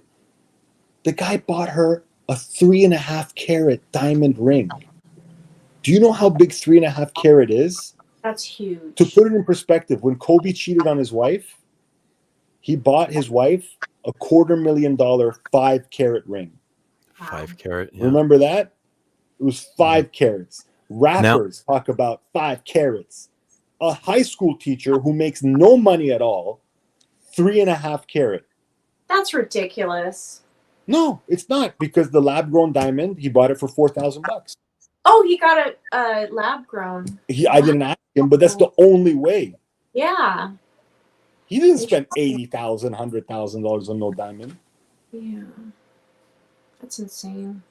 The whole world, man, like, people need to get away from all of this stuff. Like, things, you should not be interested in things nearly as much as you are interested in your health, in your family, in your well-being.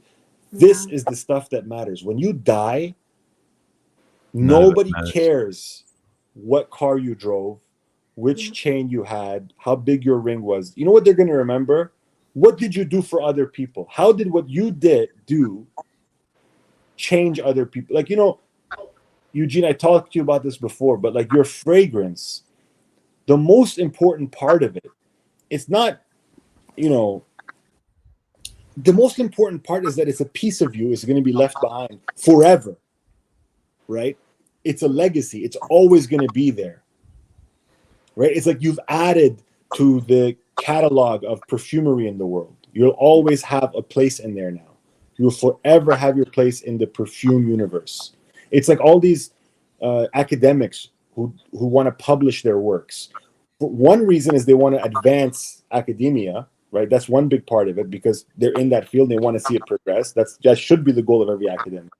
But another part of it is like, I want to leave a piece of my work behind, and I want to, hopefully this can help people.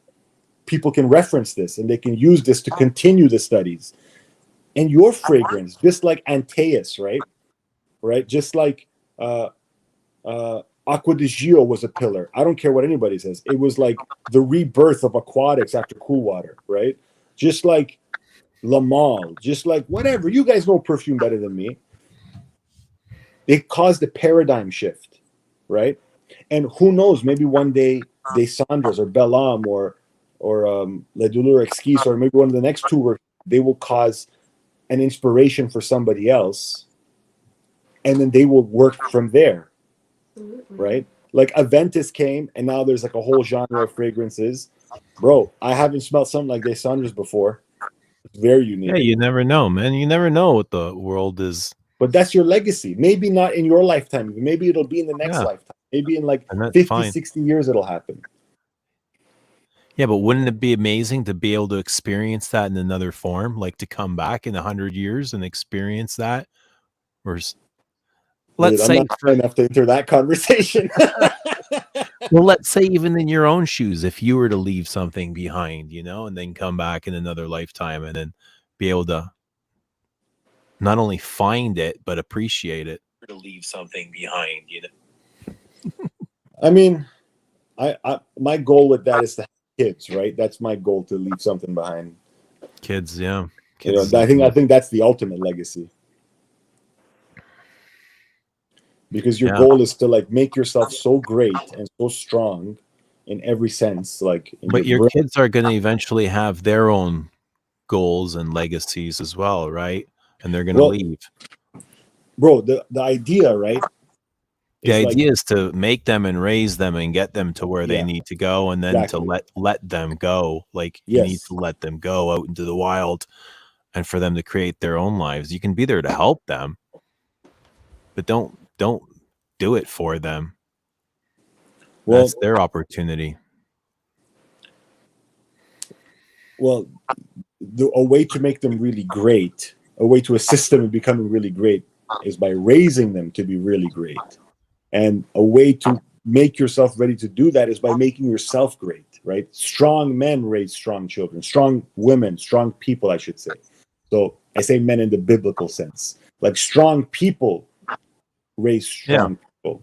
Yeah. You know, my master once said to me, he said, you know, if you want to help people, the first thing you should do is help yourself. He says, a weak arm can never lift somebody up off the ground when they're down. First, make yourself strong, right? And when he said the word strong, it didn't just mean like, you know, get buff. It meant be mentally strong, be emotionally strong, be stable, be level. Yeah, be patient, be caring, be patient, be nurturing. Right? Patience, the greatest courage.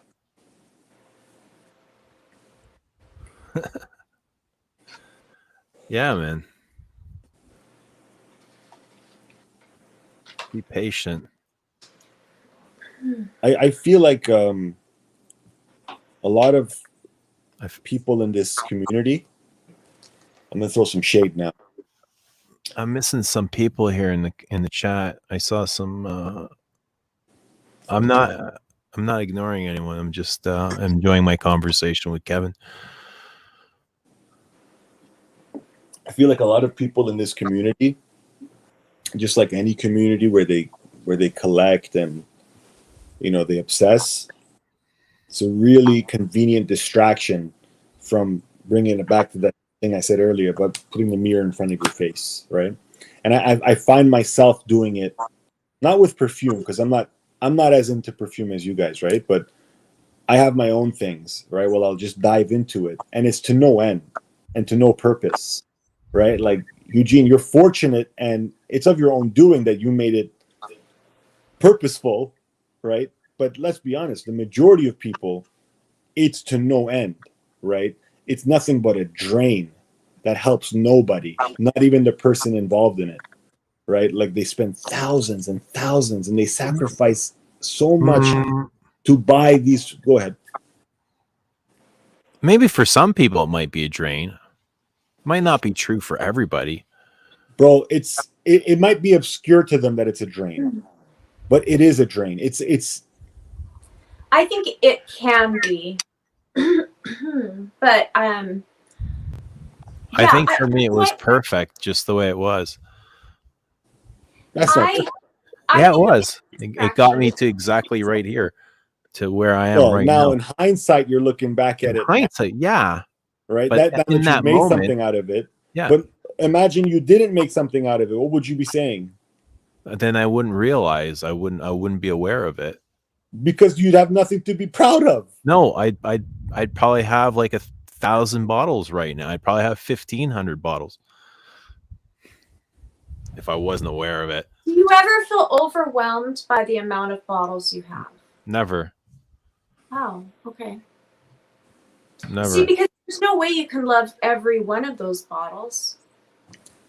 That's true too. I don't love every single one of them. So like on the ones that I don't I have like 100 something, maybe like 125 something. But the ones that I'm not wearing, it's a drain on me to just have them still. Like I want to move them out. So cuz somehow it just feels like it weighs me down a little bit, the stuff I'm not wearing. But the We'll hobby get rid of itself, them. yeah, no, I am. And that's what I have to do. I have to get rid of them. Like some people could just hang on to them, I think. But I feel like I need to move them out of my collection. Anyway. Yeah. Yeah, get rid of them if that's what feels right. Yeah. And that's what I'm going to do. I know I have a lot. I know I don't wear. I don't wear a lot. I think usually I end up wearing the same ones.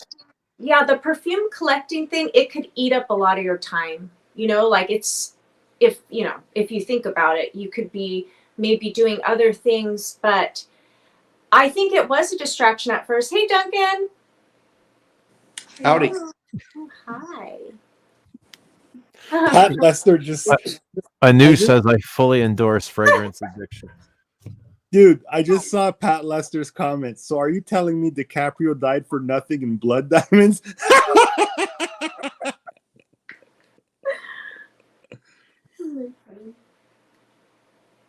Yeah, that was a good one. Pretty much. My wife told me she knows the game. She said she's all about money. She knows the game. She said, "Don't buy me no diamonds or nothing." I think it's a Tiffany ring, or no, it's a Cartier ring. I got her. She's got a Cartier triple ring.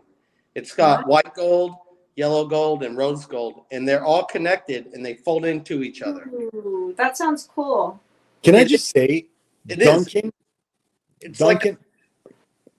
Bro, I just want to say, enough about this ball and ass ring you got your wife. All right, we get it.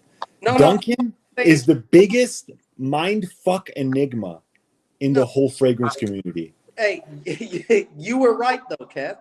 Diamonds are worthless. Like silver and gold have appreciated more value. But never mind that, dude. You are the biggest mind fuck enigma in this community. Like people probably look at Duncan and see this, rugged guy, not very well kempt, fucking drunk and high all the time. Come back on screen, man. Face this. This is your reality, bro. I actually don't. You know what? The only time I'm a drunk talker, so I'll drink. Exactly. People probably look at you. You've never seen me on a stream sober. I don't stream. People probably look at you and see, look at this rugged guy. He's probably a construction worker, and then they see you working the docks, drinking on the job, high. Like, this guy. Hey, shut up. Sounds like Duncan has a dream job. Dude, yeah. Then you find out, I got a place in San Fran and I got another house in Texas. It's like 3,500 square feet. No. Oh yeah, my wife. 25. 2,500 square feet. It's got 2 air conditioners. Oh, and by the way, my wife, she said, don't get me no diamonds. So I got her a triple Cartier rose gold, white gold, yellow gold ring. And yeah, I got a brand new truck. I told them fuckers, you better get that thing fixed. That truck is a 2010, man. See, you're exaggerating. No, man, dude. I'm going to tell you guys something. Calm down. You know why Duncan is successful? Let me compliment you now. No, you know why Duncan is successful? Duncan is always positive. Okay, whether you realize it or not, what you give out in the world, it comes back to you. And I'm not talking some wishy-washy hippie shit. Okay, when you're good to people, when you're good to the universe, people feel that you're good, and then they want to do good for you too. Call it karma, but more tangibly, it's simply this: people want to do business with people they like. People want to help people that they like. Duncan is likable. Why is he likable? Because a series of things that he's done. He once told me a story that he won $15,000 in a casino when he was underage, and he gave like half of it to some old lady on his way out. Right? Duncan lives large. I didn't. He lives large. It wasn't 15,000. It was a lot. It was probably like 6,000, and the machine ran out. It was when the machine still had coins coming out of them. and I filled up like 6 buckets of dimes, and the machine ran out, and still had a bunch of money, probably like 4,000 on it. And I just, yeah, I mean, I wanted to take the few hundred and 6 buckets of nickels that I had without getting caught. So, and this old lady's sitting there, she was probably pulling the thing all night and couldn't win. So, yeah, I was like, All night, all decade. I mean, what else are you gonna do? Let the casino take it back? Hell no. Yeah. I was just doing what anybody should do. He's not greedy. And I always hear stories of him sending fragrances to people for free, like shipping them out. Dude, Duncan is a man who gives, right? And but that's not enough. It's not enough just to be generous. He's also a very hard worker, right? So the universe appreciates that. What's better? What is better than a man who takes care of his responsibilities, works hard, and is generous and is kind? What the fuck is better than that? I'll tell you one thing about everything you just said. I'm extremely lazy person. I'm a lazy person, but somehow, maybe by nature, but you don't allow it to take over. By nature, but somehow I do get shit done, and you know that is something that men need to do. Do it anyway. It's done really fast, but I'll get it. Well, it's called discipline. It's called getting your ducks in a row and prioritizing your responsibilities. Yeah, we all want to sit and scratch our balls and sniff Chanel all day, but you got 40 years you got to work to become partially responsible. You know, it took me 40 years to get partially responsible. I'm still a fucking clown. You know. Well, I'll tell you something, man. You are a good example for the youth. Mine is the drinking and the drugs. Other than that, dude, you're a great guy. Hey, you know what, man? I'm gonna go and brush my teeth and go to sleep because I gotta wake up in 5 hours. Kevin, that sounds really good. I think it's a good time to end the stream. Yeah. Well, keep it rolling, man. Keep it flowing, bro. It's friggin'. Hold on. It's almost 2 o'clock in the morning. I'm outside. Margie, I had no idea. It's like What? how deep we've gone into this. She hasn't sprayed the nosy bee yet. I want her. It's good. I sprayed it on my hand. I like it a lot. It's great for patchouli, huh? Yeah, it's very good. It's very good. Where did it go? I sprayed it. You know what else I tried? So here's what I did. I sprayed the nosy bee, patchouli nosy bee on this hand. And then I have, what is this? Bois 19, no Bois. This house, the one that Rich hates. 1920? Bois 1920. Yes, the patchouli one he always talks about, real patchouli. Anyways, I have that on one hand and then the nosy bee one on the other. I definitely prefer the nosy bee, the patchouli nosy bee. It's really good. If you read that card, it might tell about it. The patchouli comes from an island off of Tasmania where they grow only ingredients, and they grow them only for perfume making. I think it might be in Tasmania, or it's a separate island. It says Madagascar. It says Nosy Bee is an island near Madagascar where they produce a great deal of raw material for perfumery. No. Yeah. I said Tasmania. I'm sorry. Yes. 2 different continents. But yeah, it says that. Yeah, I guess.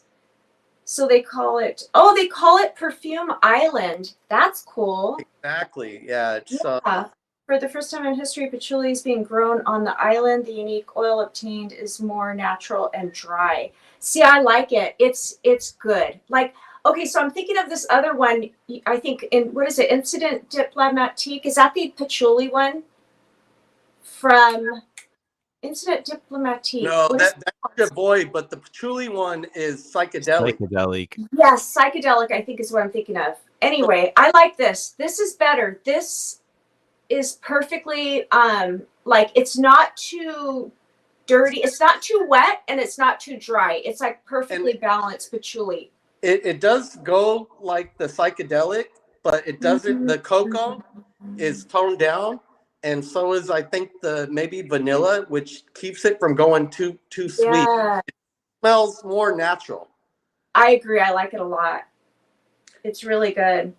Okay, well, I'm gonna let Eugene sleep, and you both have a very All nice. right. You too, Duncan. Good seeing you. Yeah, it's a good time to end. It's All it's right. really late here, and I time know I'm just keeps tired too. I'm flying like, and flying, and it's just gone. But yeah, I've still got lots to do before I get to bed. So, thanks, guys. Thanks, Duncan. Thanks, Margie. Thanks, Kevin. thank you. Thank you. Thanks, Brandon. Thanks, everybody here in the chat, all the viewers, everybody. Thank you for your support. Thank you for celebrating Les Abstraits' first birthday with me. This has been great. I've really enjoyed this. I'm enjoying the stream. So we'll see you all again soon. All right. Bye, Bye, guys. everybody. Bye.